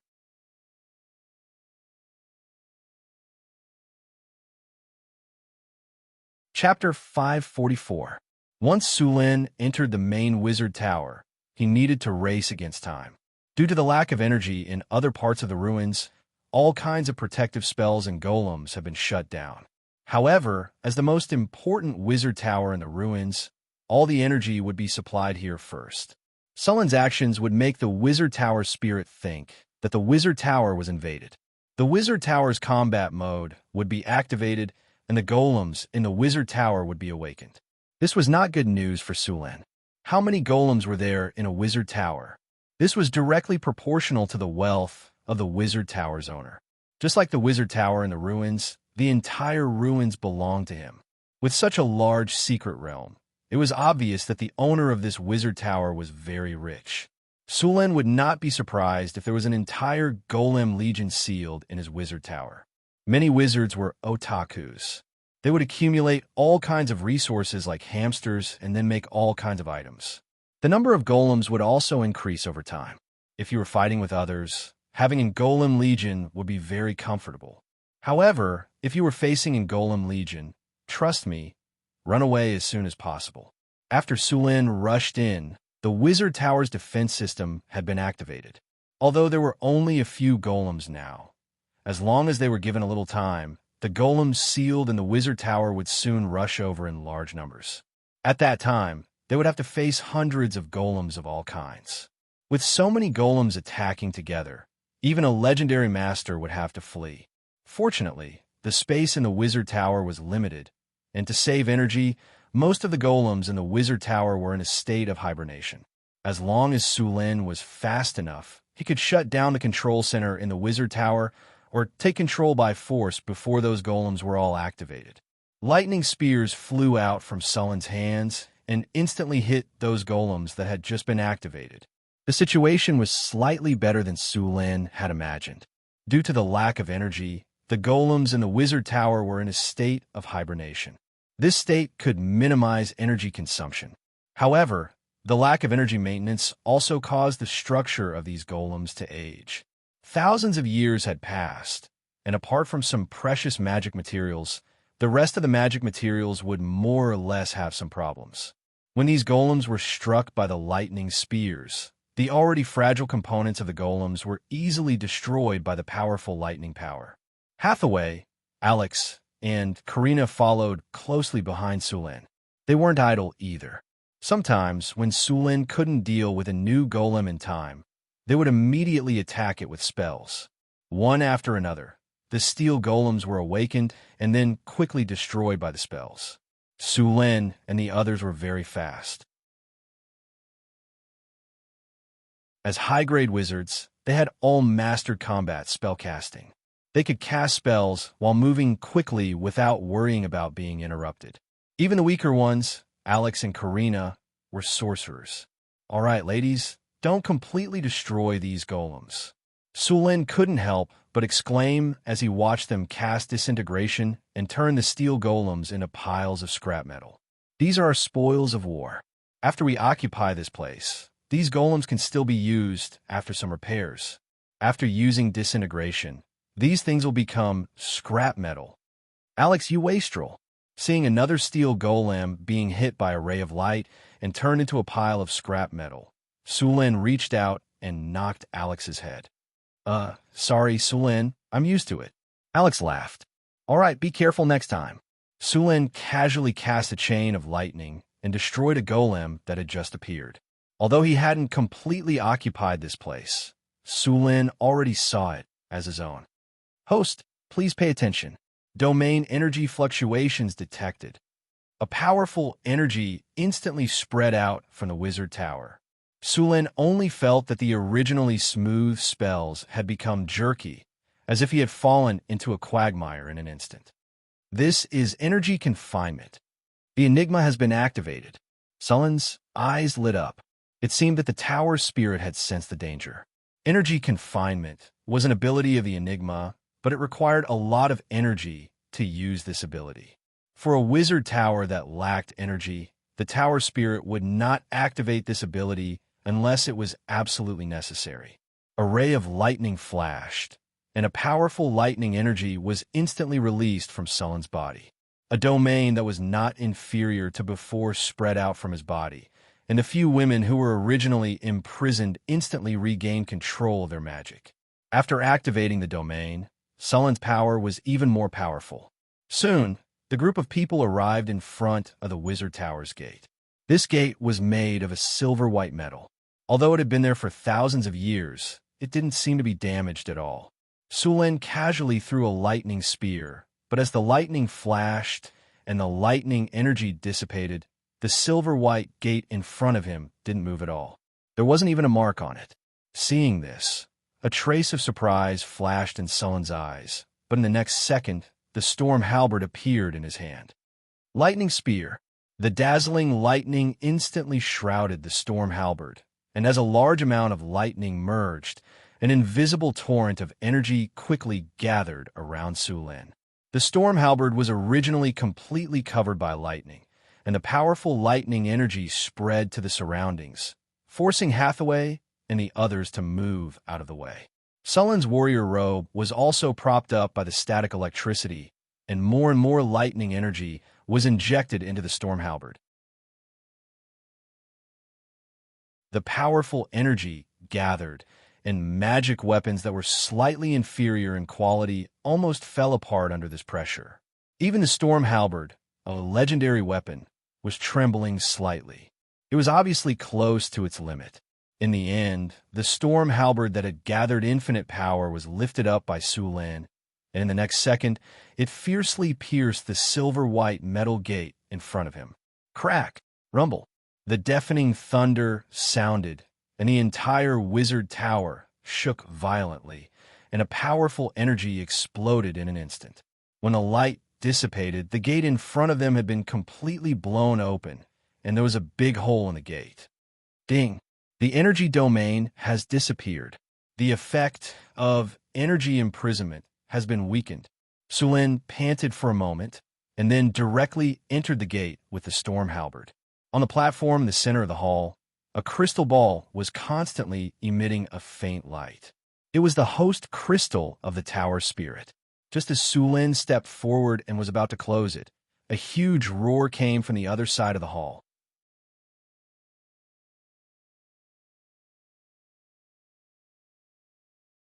Chapter 545. Bang! Sullen's vision went dark, and he subconsciously swept the storm war halberd across. A huge force came, and he felt as if he had hit steel, and his palm was slightly numb. The black shadow flew backward and quickly stabilized.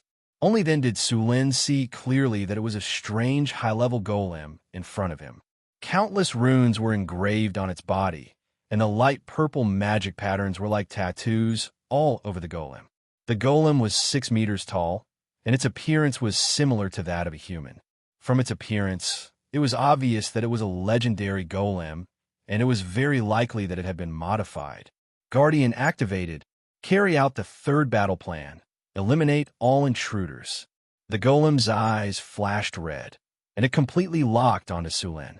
Then, a cold mechanical voice sounded. Elemental Fission Shield activated. Aura/activated. Weakness detection activated. Silver Holy Sword Legendary charged. Armor Break activated. Sharpness activated. Greater Haste activated. With the cold mechanical voice, a huge beheading sword with a silver glow appeared in the golem's hand. Under Suren's dumbfounded expression, the legendary construct in front of him instantly entered the complete state. Don't interfere. I'll deal with it, Sulen immediately said when he saw the golem. This thing was obviously a high-level legendary golem, a killing machine specially used to guard the core of the wizard tower. Apart from Sulen, no one else could withstand this thing's combat power. Greater Haste, maximum spell. Greater Displacement Force Field, maximum spell. Greater Bear's Toughness, maximum spell. Greater Bull's Strength, maximum spell. Greater Fox's Cunning, maximum spell. Legendary Mage's Armor, maximum spell. Weakness Detection. A series of spells rose from Sullen's body.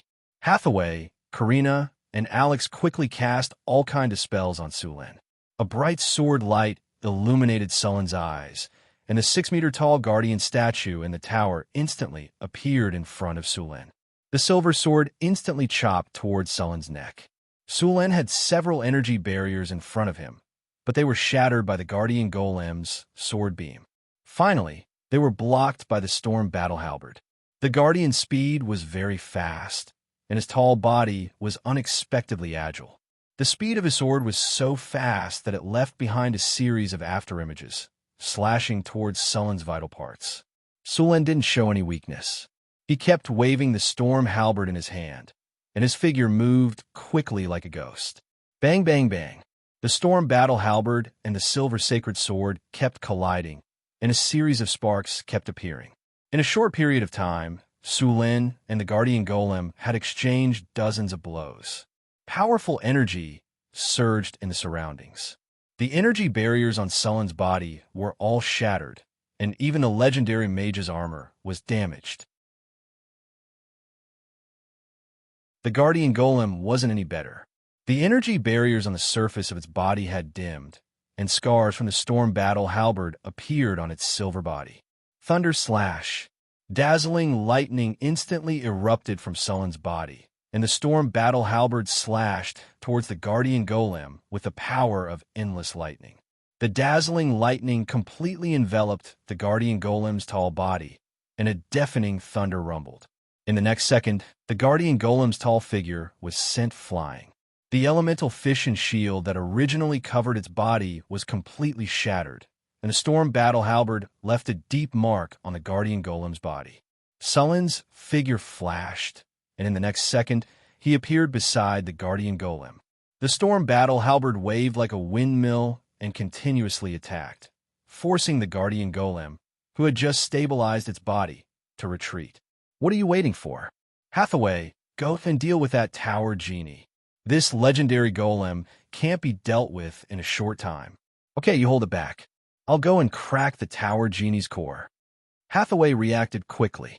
Although she was shocked by the battle between Sulin and the golem, she recovered in an instant.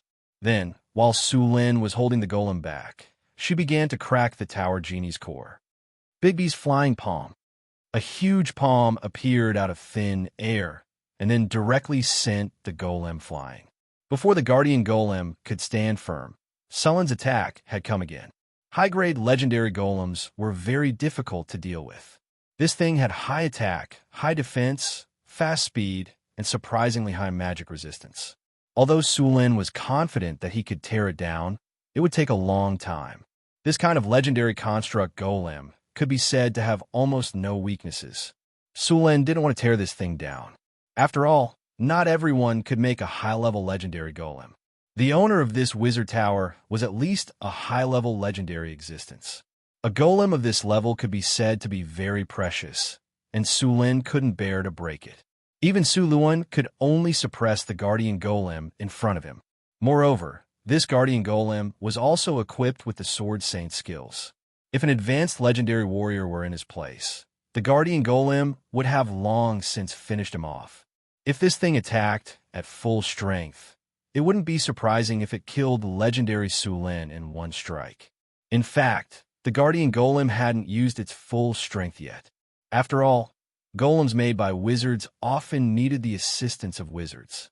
If it had the cooperation of a legendary wizard, it wouldn't have been a problem to directly kill the Baylor. Aura slash. After seeing Hathaway begin to break the core of the tower spirit, the guardian golem seemed to be anxious. It no longer defended against Sullen's attack. A silver-white sword aura instantly appeared on the 3-meter-long silver-white giant sword in its hand. The sharp sword aura seemed to tear through time and space, and it slashed fiercely towards Sulin. Boom! Sulin didn't back down. If he pushed it away, Hathaway would be in danger. The light blue thunder turned into a thunder snake and collided with the sword aura. Then it disappeared. The guardian golem's body flashed, and in the next second, a sword aura burst out in an instant. Sword storm. The sword aura was activated, and the tall guardian golem quickly waved the silver sword aura. At this moment, the entire golem turned into a monster that was cutting at high speed. Sullen's face changed, and he subconsciously wanted to leave. However, just as his body was about to move, he immediately reacted. The thunder power in his body instantly poured into his body, and endless thunder continued to explode. Lightning flashed in all directions, and the sound of metal clashing rang out. Suluin firmly blocked the guardian golem. But in the face of such a powerful attack, Suluin was in a somewhat sorry state. The legendary mage armor on his body had completely disappeared, and even his clothes had become like that of a beggar.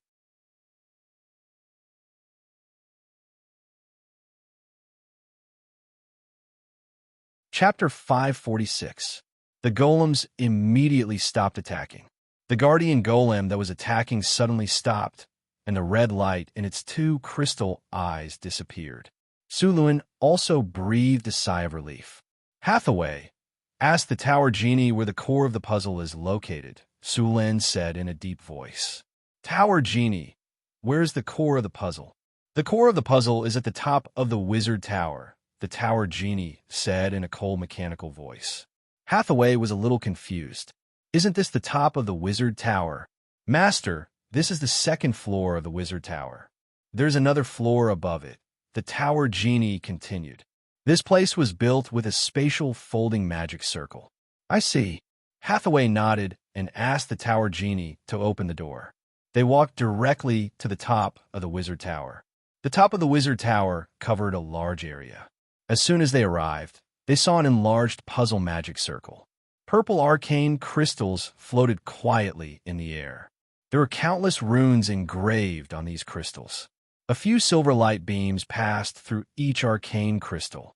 These light beams crisscrossed back and forth like a fishing net, and those arcane crystals were the nodes of the net. Countless runes were engraved on the ground. These runes corresponded to the arcane crystals in the air. The top of the room was also engraved with a large number of runes. Purple gems were embedded in the ceiling, looking like twinkling stars in the night sky. In the center of the room was an elemental pool with a diameter of 5 meters. At this time, there was only a shallow layer of energy water left in the elemental pool. Because it had not been maintained for a long time, many of the runes on the elemental pool had been peeled off and damaged. Naturally, the energy extracted from the 4 elemental realms was gradually decreasing. The blue crystal that was originally floating above the elemental pool had also become dim. They could not help but worry about whether it would fall in the next second. The arcane crystals in the air were like a fishing net. In the end, all the silver light beams were connected to the crystal in front of them. This crystal was the core of the puzzle. Apart from Hathaway, Suluin, Alex, and Karina were all confused about the riddle. They had no idea how to solve the riddle in front of them. Although Hathaway had mastered the puzzle lock technology, it was her first time seeing a puzzle lock. Fortunately, this puzzle lock had been in operation for thousands of years. No one maintained it. At the same time, its energy had been depleted. Otherwise, it would not be easy to gain control of this puzzle lock.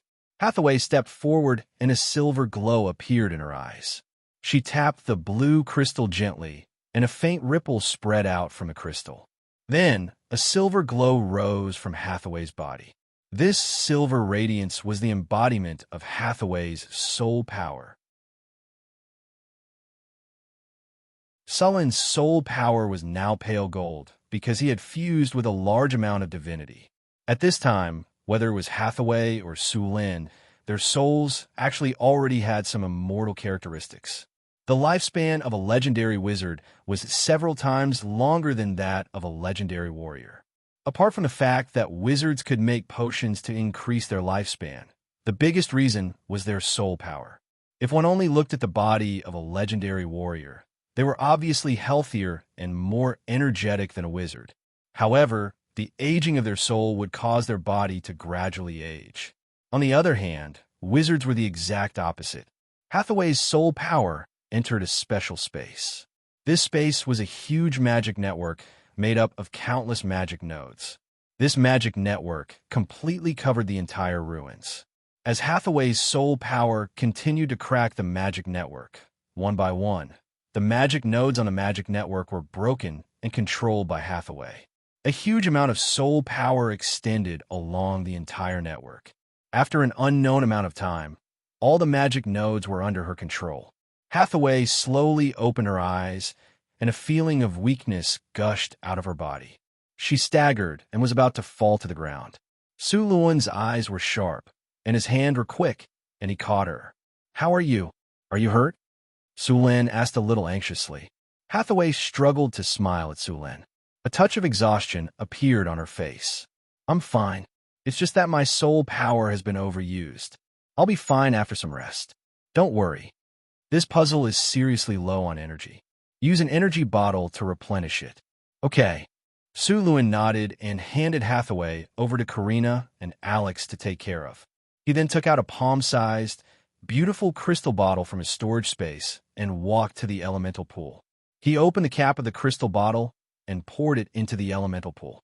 A light blue elemental water slowly flowed out of the bottle. The concentration of elemental water in the room suddenly increased by more than 2 times. The light blue elemental water quickly fell. Soon, a thin layer of elemental water gathered in the almost dry elemental pool. The crystal bottle in Sullen's hand continued to pour the elemental water into the pool. This crystal bottle was an energy bottle made by Hathaway. It could collect the elemental water that overflowed from the elemental pool every day. Since many of the facilities in the Northwind Tower were not complete, the amount of elemental water produced every day far exceeded the Wizard Tower's daily consumption. To avoid wastage, Hathaway specially made some energy bottles. Although the energy bottle in front of Abel was only the size of a palm, it was made with a special spatial technique. The amount of elemental water stored in the bottle could fill up the entire elemental pool. Usually, a portion of the elemental water collected by these energy bottles would be used as energy reserves, while the other portion would be stored as experimental materials. Soon, as more and more elemental water was poured out of the bottle, the elemental pool began to rise at a speed visible to the naked eye. After about half an hour, the elemental pool was completely filled.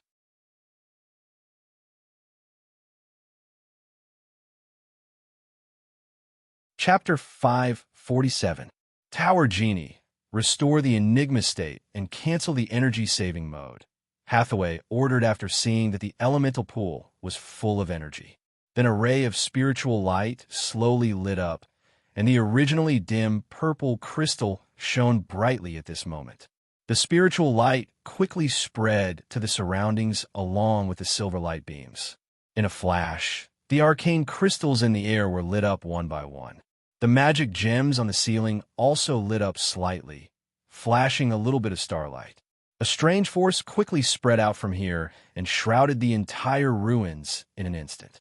Outside the ruins that were originally filled with fog suddenly dissipated slowly, and a strange energy swept across. The layer of crumbling camouflage outside the ruins instantly solidified, and at the same time, a spatial force quickly spread out. If one were to look at it from a distance, one would find that the space suddenly looked like a stone thrown into a pool with countless ripples.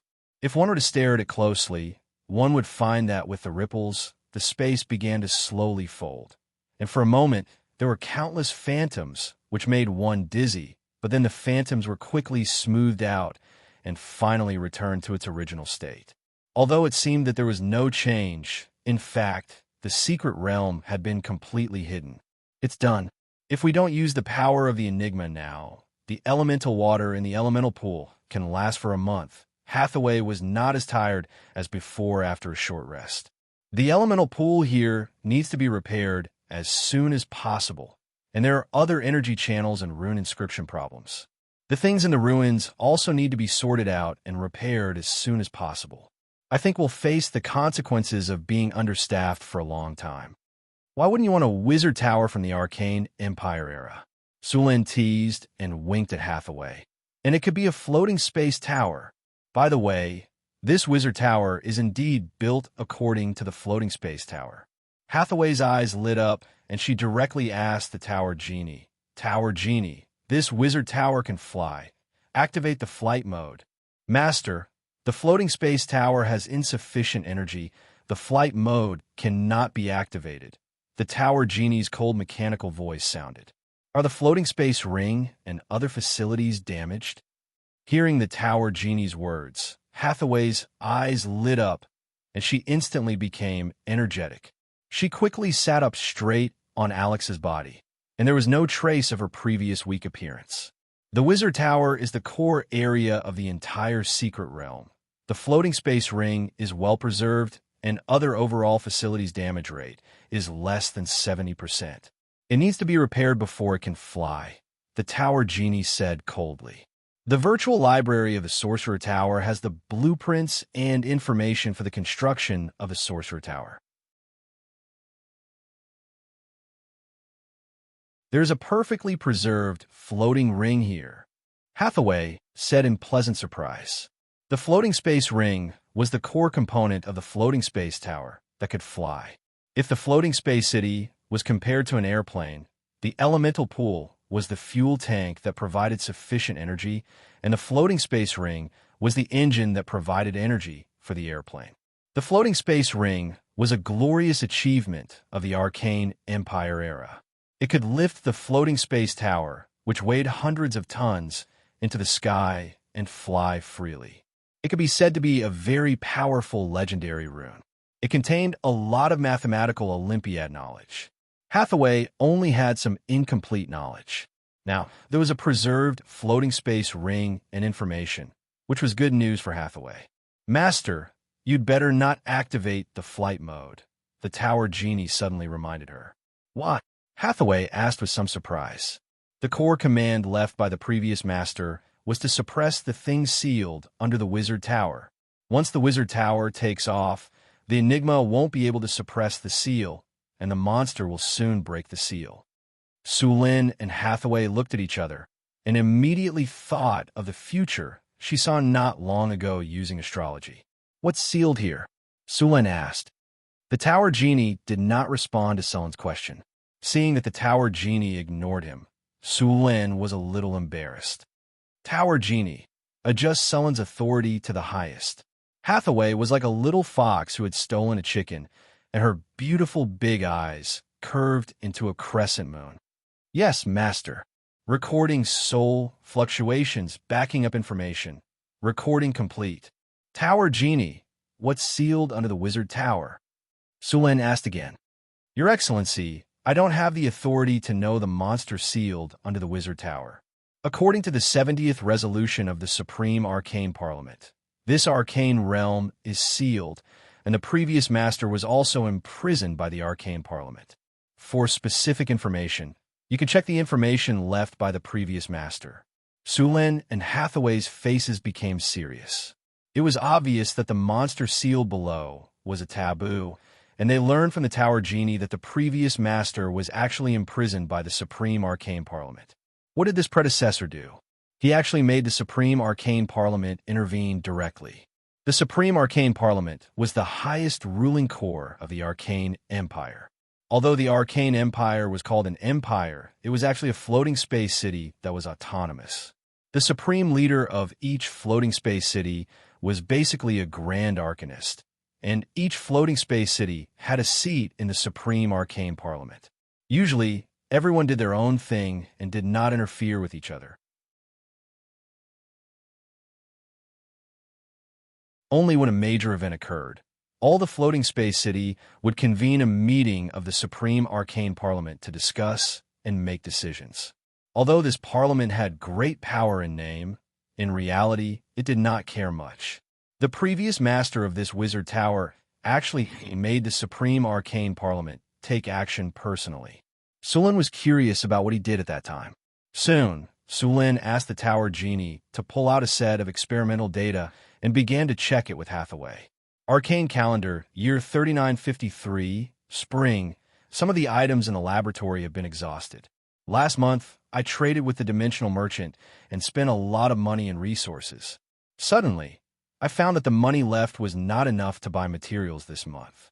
Forget it, I'll go to the astral world to collect it myself. Year 3958 of the arcane calendar, spring. My luck is really good. I found an area rich in materials in the astral plane. It only took me 3 days to collect enough materials to last me 2 months. I'm going to finish collecting here before going back. Arcane calendar, year 3958, spring, praise the goddess of luck. Today is my lucky day. I swear, today is more exciting than when I was promoted to legendary. I actually found the body of an ancient god in the astral world. I dare say that this is definitely the greatest discovery in the astral world in the last few hundred years. Divinity artifact, haha. I'm going to become a grand arcanist.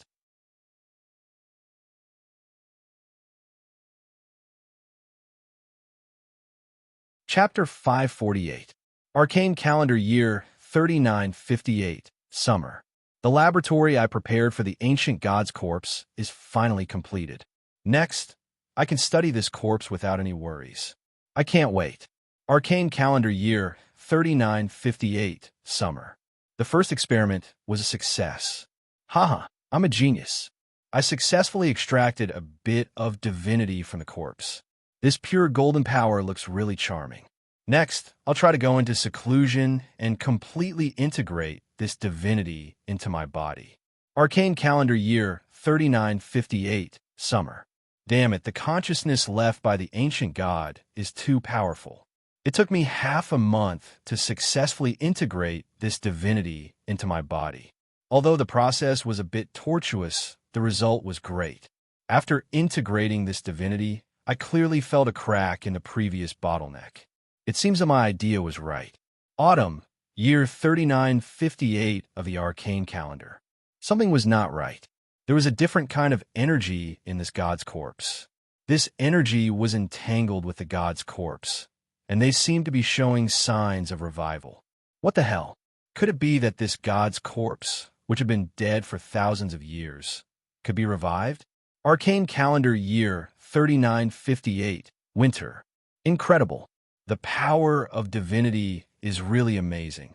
It has the power to turn something rotten into something magical. I can use it to make a divine artifact. Materials, I want all kinds of rare materials. I want to make a divine artifact that belongs to me. Arcane calendar year 3958, winter. Something seems to be wrong. I feel that my consciousness is affected. The number of times I've been angry has obviously increased. Just this morning, I scolded my favorite disciple, Flender. He actually stopped me from absorbing the divinity. Arcane calendar year 3959, spring. The weather today is good. Just now, I successfully broke through level 30 and reached level 31. Now, I'm an astral mage. Also, the power in the corpse has become stronger. I need to find a way to suppress it.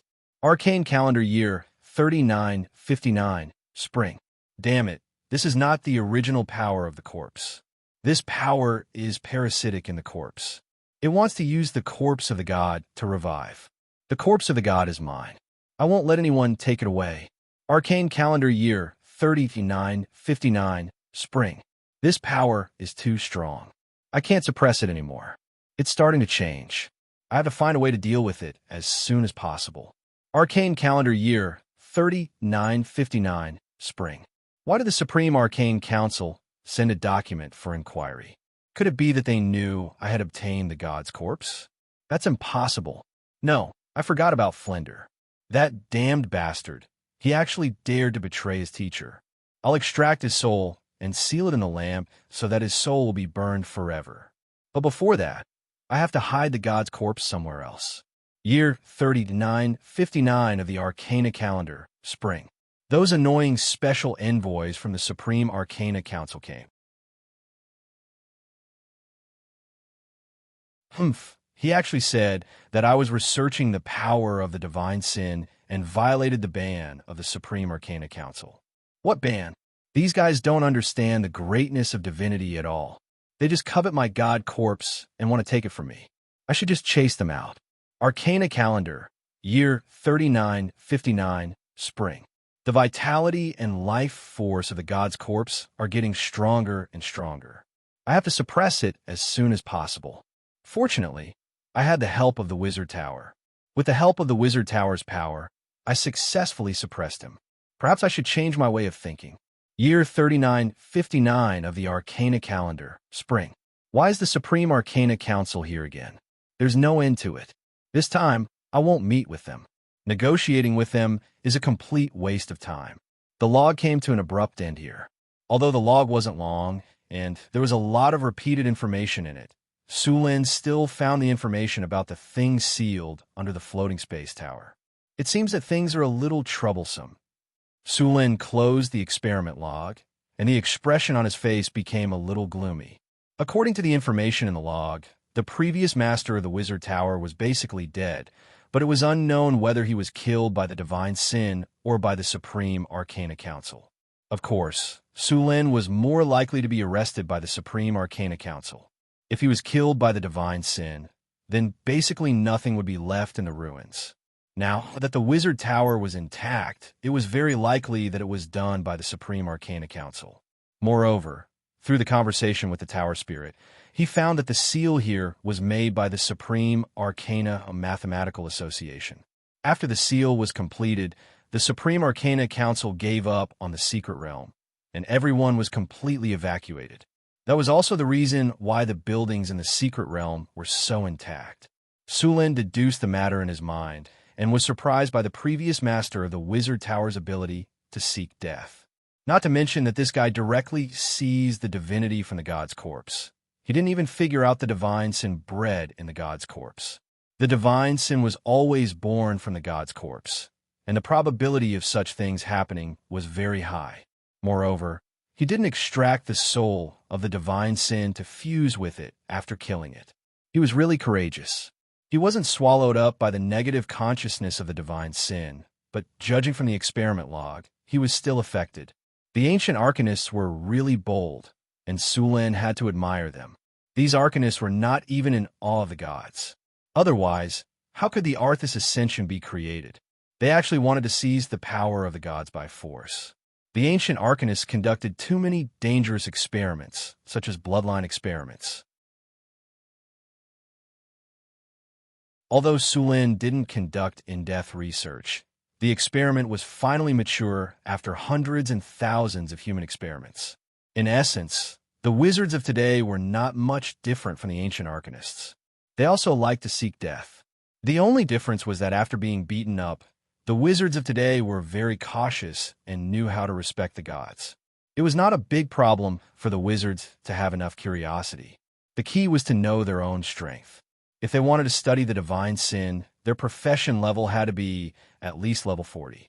After all, the divine sin's challenge rating was as high as level 35. Without enough power to suppress the divine sin, it would be suicidal to study it. It seems that there's a high possibility that the divine sin below was born from the god's corpse. However, I don't know how much power this divine sin has left after thousands of years. Sulin held his chin with one hand and rhythmically tapped the table with the other. After being sealed for a long time in an environment with a lack of elements, the power of the divine sin would also decline. If it was at its peak, Sulin definitely wouldn't stay. He would turn around and run without hesitation. After all, it was too difficult to kill, and he might accidentally send himself into the divine sin.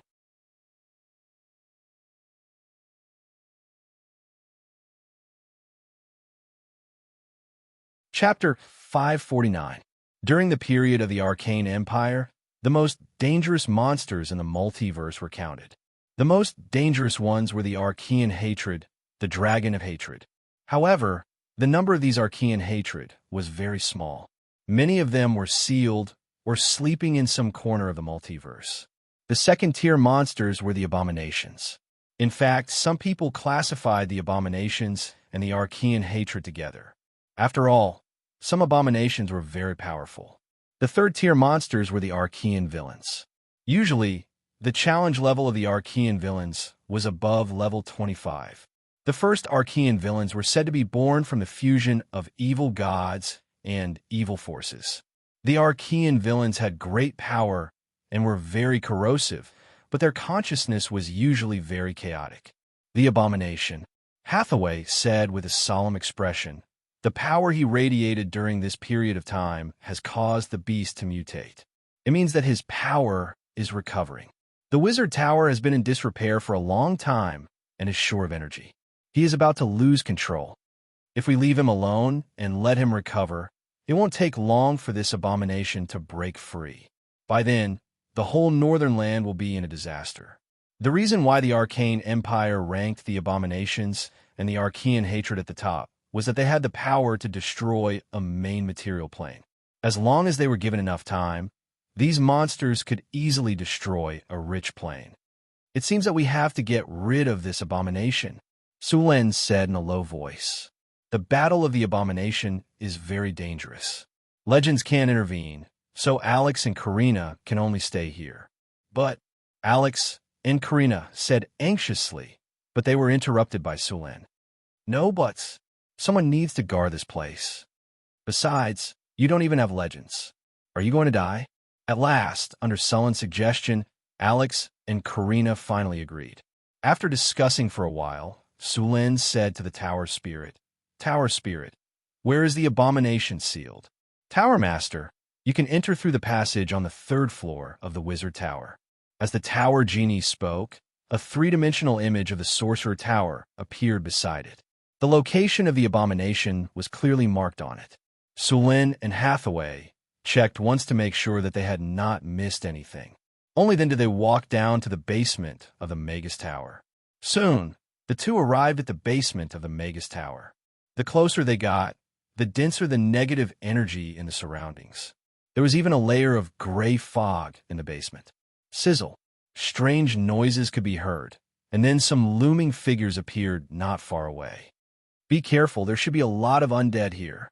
As soon as he finished speaking, a sharp cry rang out. Immediately after, the fog in front of him churned, and bone spears shot rapidly toward Sulen. Following which, dozens of undead appeared in the fog and quickly rushed toward Sulen. Command! Intimidate! Group undead hold spell.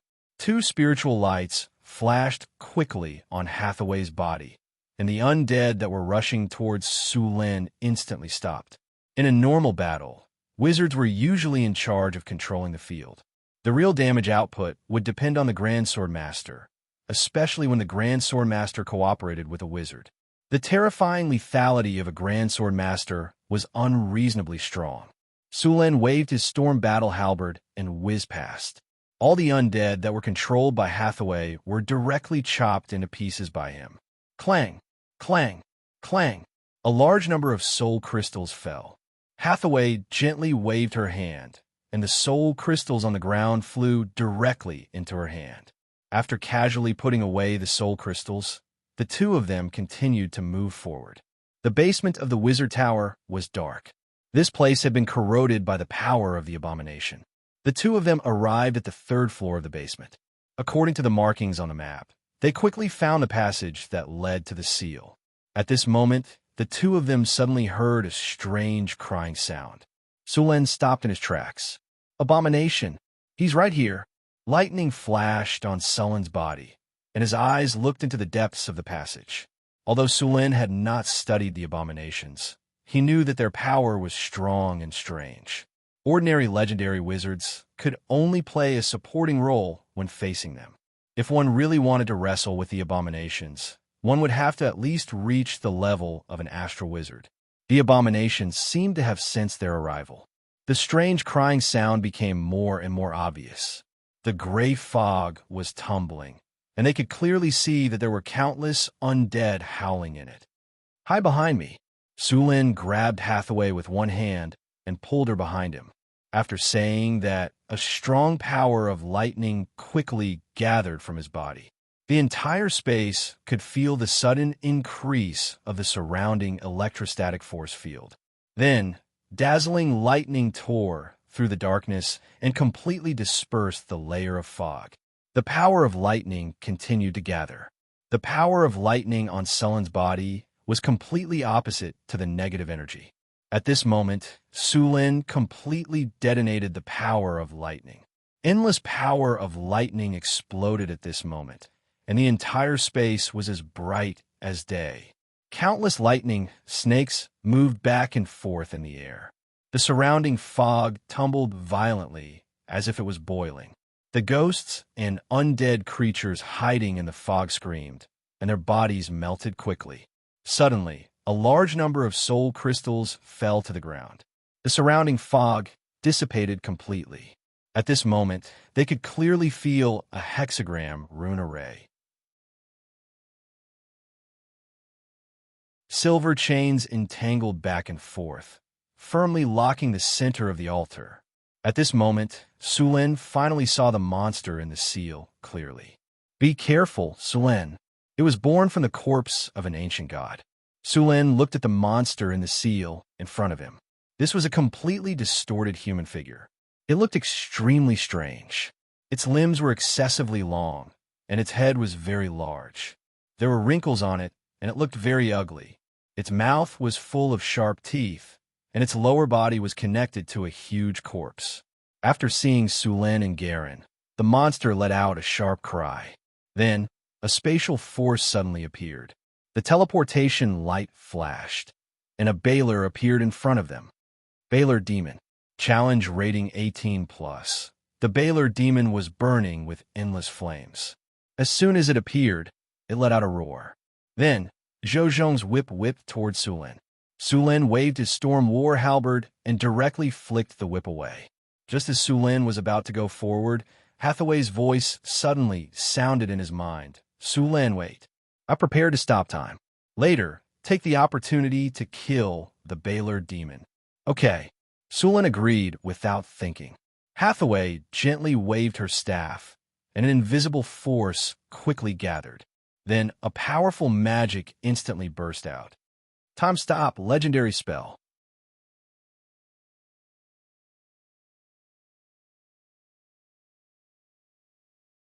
Chapter 550. The entire world seemed to have been paused at this moment. Everything froze at this moment, motionless, like a photo that had been frozen. Time stop has been successfully activated. It lasted for 10 seconds. Sulin only felt a strange force sweeping over him, and then everything around him became still in an instant. Do it. Hathaway's voice sounded from the bottom of his heart. Thunder Realm. Infinite power of thunder and lightning gushed out of Sullen's body in an instant. In the next second, Sullen's figure appeared beside the Baylor in an instant. Weakness detection. Thunder Slash. The light blue power of thunder and lightning flashed through the air. The Baylor that had just been summoned to the material plane was motionless. It was like a statue within the range of the time stop spell. The Storm Battle Halberd carried light blue thunder and swept across in an instant, directly splitting the Baylor into two. However, the effect of the time stop spell did not appear. At the same time, after casting the time stop spell, Hathaway quickly cast the next spell with the power of the Mystery Lock. Summon Elemental Legion, Dimensional Summoning Gate, plus summon Fire Elemental Elder. Maximum spell. A space gate opened, and scorching flames rushed out of the dimensional gate. The temperature of the entire basement soared by dozens of degrees in an instant. This was a teleportation gate leading to the fire elemental plane. After the teleportation gate opened, an angry roar was heard, followed by a flash of fire. A group of tall fire elementals walked out of the space gate. Summon Elemental Legion was a legendary spell. After casting, it could summon an elemental elder and several or more giant fire elementals. Casting 2 legendary spells in a row was also a great burden for Hathaway. Fortunately, after mastering the Mystery Lock, Sulin had re-injected enough energy into the Mystery Lock. With the power of the Mystery Lock, Hathaway could cast the spell easily. Time Stop did not really stop time. In fact, this spell changed the flow of time in an area, making the surrounding time flow extremely slow. It looked like it had stopped, but Hathaway and Sulin were not affected. Of course, although the effect of this spell was powerful, it also had its own flaw, which was that it was ineffective against gods. Therefore, those who wanted to rely on Time Stop to kill gods would die miserably. A breeze blew, and the effect of Time Stop disappeared. A thin blood mark appeared on the body of the Baylor in an instant. The blood mark continued to expand and finally split into two. The Baylor's eyes flashed with a trace of surprise, and then it lost control of its body. Burning explosion. A dazzling flame suddenly rose from the Baylor's corpse, which had been cut in two. The next second, a powerful explosion sounded. In the midst of this explosion, a pale gray soul let out an angry roar and was about to teleport back to the abyss. However, before the teleportation could be activated, a dimensional anchor instantly struck the soul, and the teleportation light was instantly interrupted. Immediately after, another light flew by. Soul binding spell, a magic gem to pull the Baylor's twos to the soul, to pull twos to S when the effect of time stop disappeared. In the dimensional gate opened by Hathaway, a fanatical giant fire elemental and fire elemental elder appeared in this underground space. It was not easy to kill an abomination. In the multiverse, although abominations were powerful and hated all living creatures, their strongest point was their almost immortal vitality. Although abominations were not as powerful as gods, for some reason, they were more destructive. In the era of the Arcane Empire, there was a special proposition on how to kill an abomination, god, ancient evil. As soon as this topic appeared, it was studied by many arcanists. After all, the great arcanists who liked to court death had done such things in the past. In theory, the easiest way to kill an abomination was to use the power of the god of death. The power of the god of death represented the end of all living creatures. For others, abominations might be difficult to kill, but the god of death was an exception. Unfortunately, the power of the god of death was not something that anyone could master. If one mastered the divinity of death or had the artifact of the god of death, one could also kill an abomination. However, these two things could not be obtained. Without these two things, it would be very difficult to kill an abomination. Like gods, abominations had divine shields. Although they were not as powerful as gods, they were still able to withstand several legendary spells at once. Moreover, as long as the divine shields were not broken once, the divine shields would always be repaired. Therefore, after a lot of calculations, the arcanists came to a conclusion. That was, they had to use saturation attacks in a very short time to let the divine shields reach the critical point and break them. In order to meet this requirement, Hathaway deliberately summoned the elemental army and wanted to use this method to kill the abomination. A world without flames is too sad. Burn! Let the flames ignite the whole world. After the fire elemental elder arrived, it was immediately full of dissatisfaction with the surrounding environment. All fire elemental were arsonists. For them, flames were beauty, flames were everything, and they would ignite everything they saw. With the help of the summoning contract, Hathaway directly ordered the fire elemental to attack the abomination with her powerful mental strength. At the same time, Sulen, who had activated the Thunder Domain, also rushed forward. Because of the seal, the abomination had been sealed there and could not move at all. Moreover, under the seal for thousands of years, its strength had dropped to the bottom. Now was the best time to kill it. Endless flames continued to explode. The fire elemental elders were forcibly suppressed by Hathaway and could only vent their anger on the abomination. As a legendary creature and an elemental life form, the fire elemental elder had all kinds of fire abilities. In addition, there was a group of giant fire elemental elders that were one level lower than him. The destructive power of these arsonists was very shocking. At the same time, Sulen did not hold back either. The powerful power of thunder and lightning kept flashing, and the storm halberd in Sullen's hand was swung like a windmill, constantly attacking. Ripples kept appearing on the divine shields like water waves. The abomination screamed, and a shock wave instantly rushed towards Sulen. The space around Sulen was shrouded by countless thunder and lightning. Then a big net that seemed to be made of thunder and lightning appeared, and it shone with a dazzling light. The Thunder Domain instantly appeared under the impact of the divine powers. The divine powers that were full of evil and destruction completely disappeared under the countless thunder and lightning.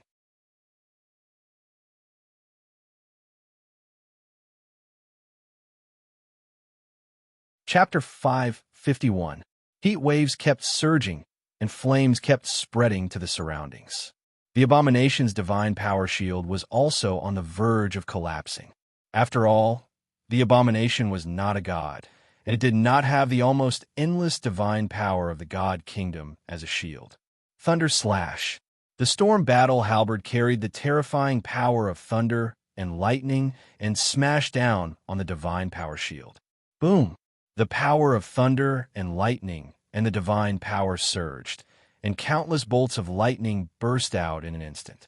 The entire underground space trembled slightly. The divine power shield, which was already close to its limit, finally could not withstand Sullen's all-out attack. The divine power shield shattered at this moment. Life! Destruction! Kill him! The abomination's chaotic consciousness kept whispering. In the face of Sullen's attack, it did not retreat at all. Its hatred for the living and its chaotic and crazy consciousness made it attack all living things in a frenzy. They longed for destruction, and the purpose of their existence was to destroy everything. The Thunder territory kept making crackling sounds. This was Sullen's territory and the abomination's territory fighting fiercely. Waves of pollution kept attacking, and as this power spread, Sulin clearly felt a chill run down his spine. His life force was slowly draining away. At this moment, a status appeared on his system panel. He was being eroded by the pollution territory, and his life force was continuously decreasing. If he did not deal with it, this speed of life force loss could quickly drain an ordinary person. Be careful! Hathaway's voice suddenly sounded. Lightning flashed, and Sullen's figure disappeared in an instant. At the same time, where Sulin had been standing, a sharp spike suddenly pierced out from the ground. Looking at the 1-meter-long spike, Sulin was terrified. If he was stabbed by this thing, his butthole would explode. A sharp claw pierced through the void. In the next second, the space behind Sulin cracked open, and the claw scratched at his back. It was as if Su Luan had an eye in the back of his head. The storm halberd didn't even bother to look at it. It instantly blocked the claw, and the power of thunder and lightning erupted, completely purifying the evil power on the claw. The abomination roared in pain. Its tone was sharp, and a strange whisper rang out in Sullen's mind. This voice was filled with hatred, unwillingness, madness, and brutality. It made one feel irritable and wanted to destroy everything. This was a power that abominations were born with. These gods, who were born in death and died before they were born, were a curse to all the living. They hated everything in this world. A deformed human monster was frantically struggling to break free from the sealing chains on its body. Silver rune chains were deeply integrated into its flesh. His crazy eyes stared at Sulin, and then another divine power attack followed. Bang! Dazzling lightning burst out, and the power of lightning around Sullen's body kept colliding and dissipating. He couldn't help but step back. At the same time, a sharp claw scratched at his head. Sullen's body flashed with lightning, and he disappeared instantly. At the same time, the surrounding fire elemental elders led many giant fire elementals to attack the abomination crazily. These fire elemental creatures didn't have vital points, and they couldn't dodge the attacks of the abomination. They attacked directly. Under the attacks of the abomination, the energy shield on the surface of Sullen's and Hathaway's bodies kept shattering. Only half of the summoned fire elementals were left. However, the crazy fire elementals didn't care about this at all. Fire elementals were summoned elemental creatures. After they died, they would be resurrected in the fire elemental plane. Devour divinity. The twisted abomination monster suddenly turned into a gray python and pounced on Sulin, trying to swallow him completely. The divinity on Sullen's body was very attractive to it. Thunder Spear. The blue power of lightning gathered in Sullen's hand, and a spear made completely of lightning appeared. In the next second, lightning flashed, and the entire underground space was lit up. The thunder spear hit the gray python with the sound of wind and thunder. The gray python was nailed to the ground in an instant. Endless power of lightning exploded at this moment, and the evil power that formed the gray python was purified instantly. The gray python disappeared completely in the lightning. The gray evil power turned into threads and was absorbed by the abomination again. Even so, it wasn't easy to bear. Rumble. As the ground trembled, the abominations became more and more berserk.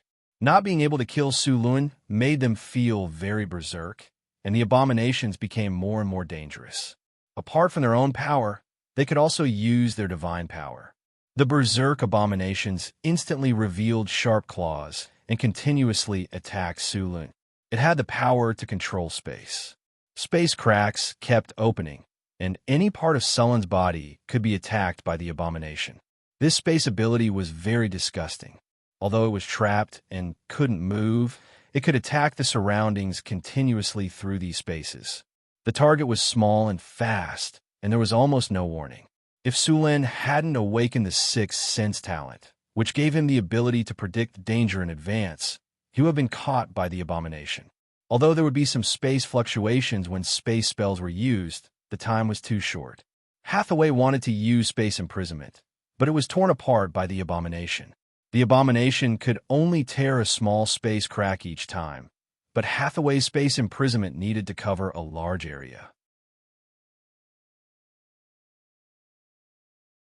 It was a waste of effort to break the surface. The ferocious claws kept attacking, and Sullen's storm battle halberd danced quickly to counterattack. Dark devouring claw. The sharp claws were mixed with strong, evil power. However, the target wasn't Su Lin, but Hathaway, who had been hiding behind. Dodge! Sullen's body flashed, and the storm battle halberd was waved quickly.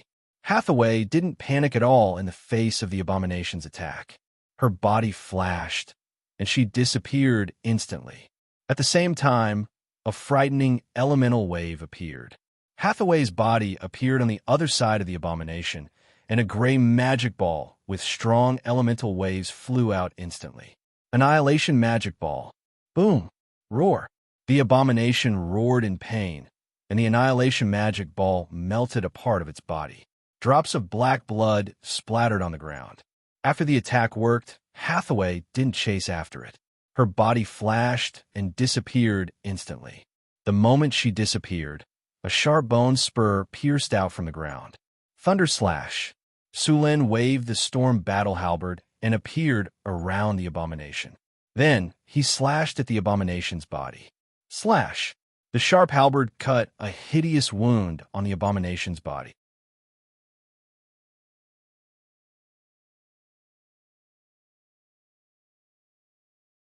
Chapter 552. The earth trembled. The shockwaves from the battle between Su Lin and the abomination kept coming. If it weren't for the fact that the area where the abomination was sealed was a special half-plane, the entire wizard tower might have collapsed. Even so, there were still continuous vibrations. On the astrology platform, Alex and Karina were looking at the screen projected by the tower spirit in the hall. It was the scene of the battle between Su Lin and the abomination. However, Su Lin was moving too fast on the screen, so the two couldn't see the battle clearly. They could only determine Sullen's position through the flashing lightning in the air. The fire in the projected image was gradually extinguished.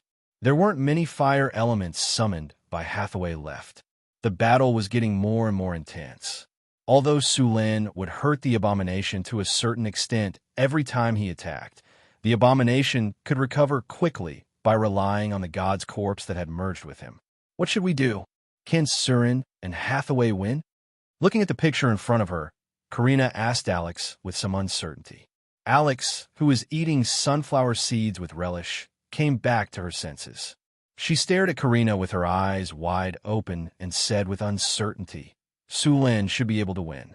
If he wasn't confident, Su Lin would have told us to retreat. If they couldn't win, they should run. This was what Su Lin told them. If they met an enemy who was stronger than them, they should never fight head-on. There was no shame in running if they couldn't win. It was okay even if they suffered some losses. They just had to get back at the enemy in the future. This level of battle wasn't something that the two of them could interfere with. Therefore, even if they were anxious, they couldn't do anything. If an enemy below the legendary level entered the battlefield, they probably wouldn't even be able to withstand a single attack from the abomination. Rumble. The shockwaves from the battle came, and even the wizard tower shook slightly. The abomination became even crazier. Sullen's attack just now had made it feel intense pain. As an abomination that was born from the corpse of an ancient god and was later trapped in this place for thousands of years, the anger in its heart had made its consciousness extremely chaotic. The abomination released all the resentment that it had accumulated for thousands of years on Sulin. It could be said that it would fight Sulin to the death. Boom!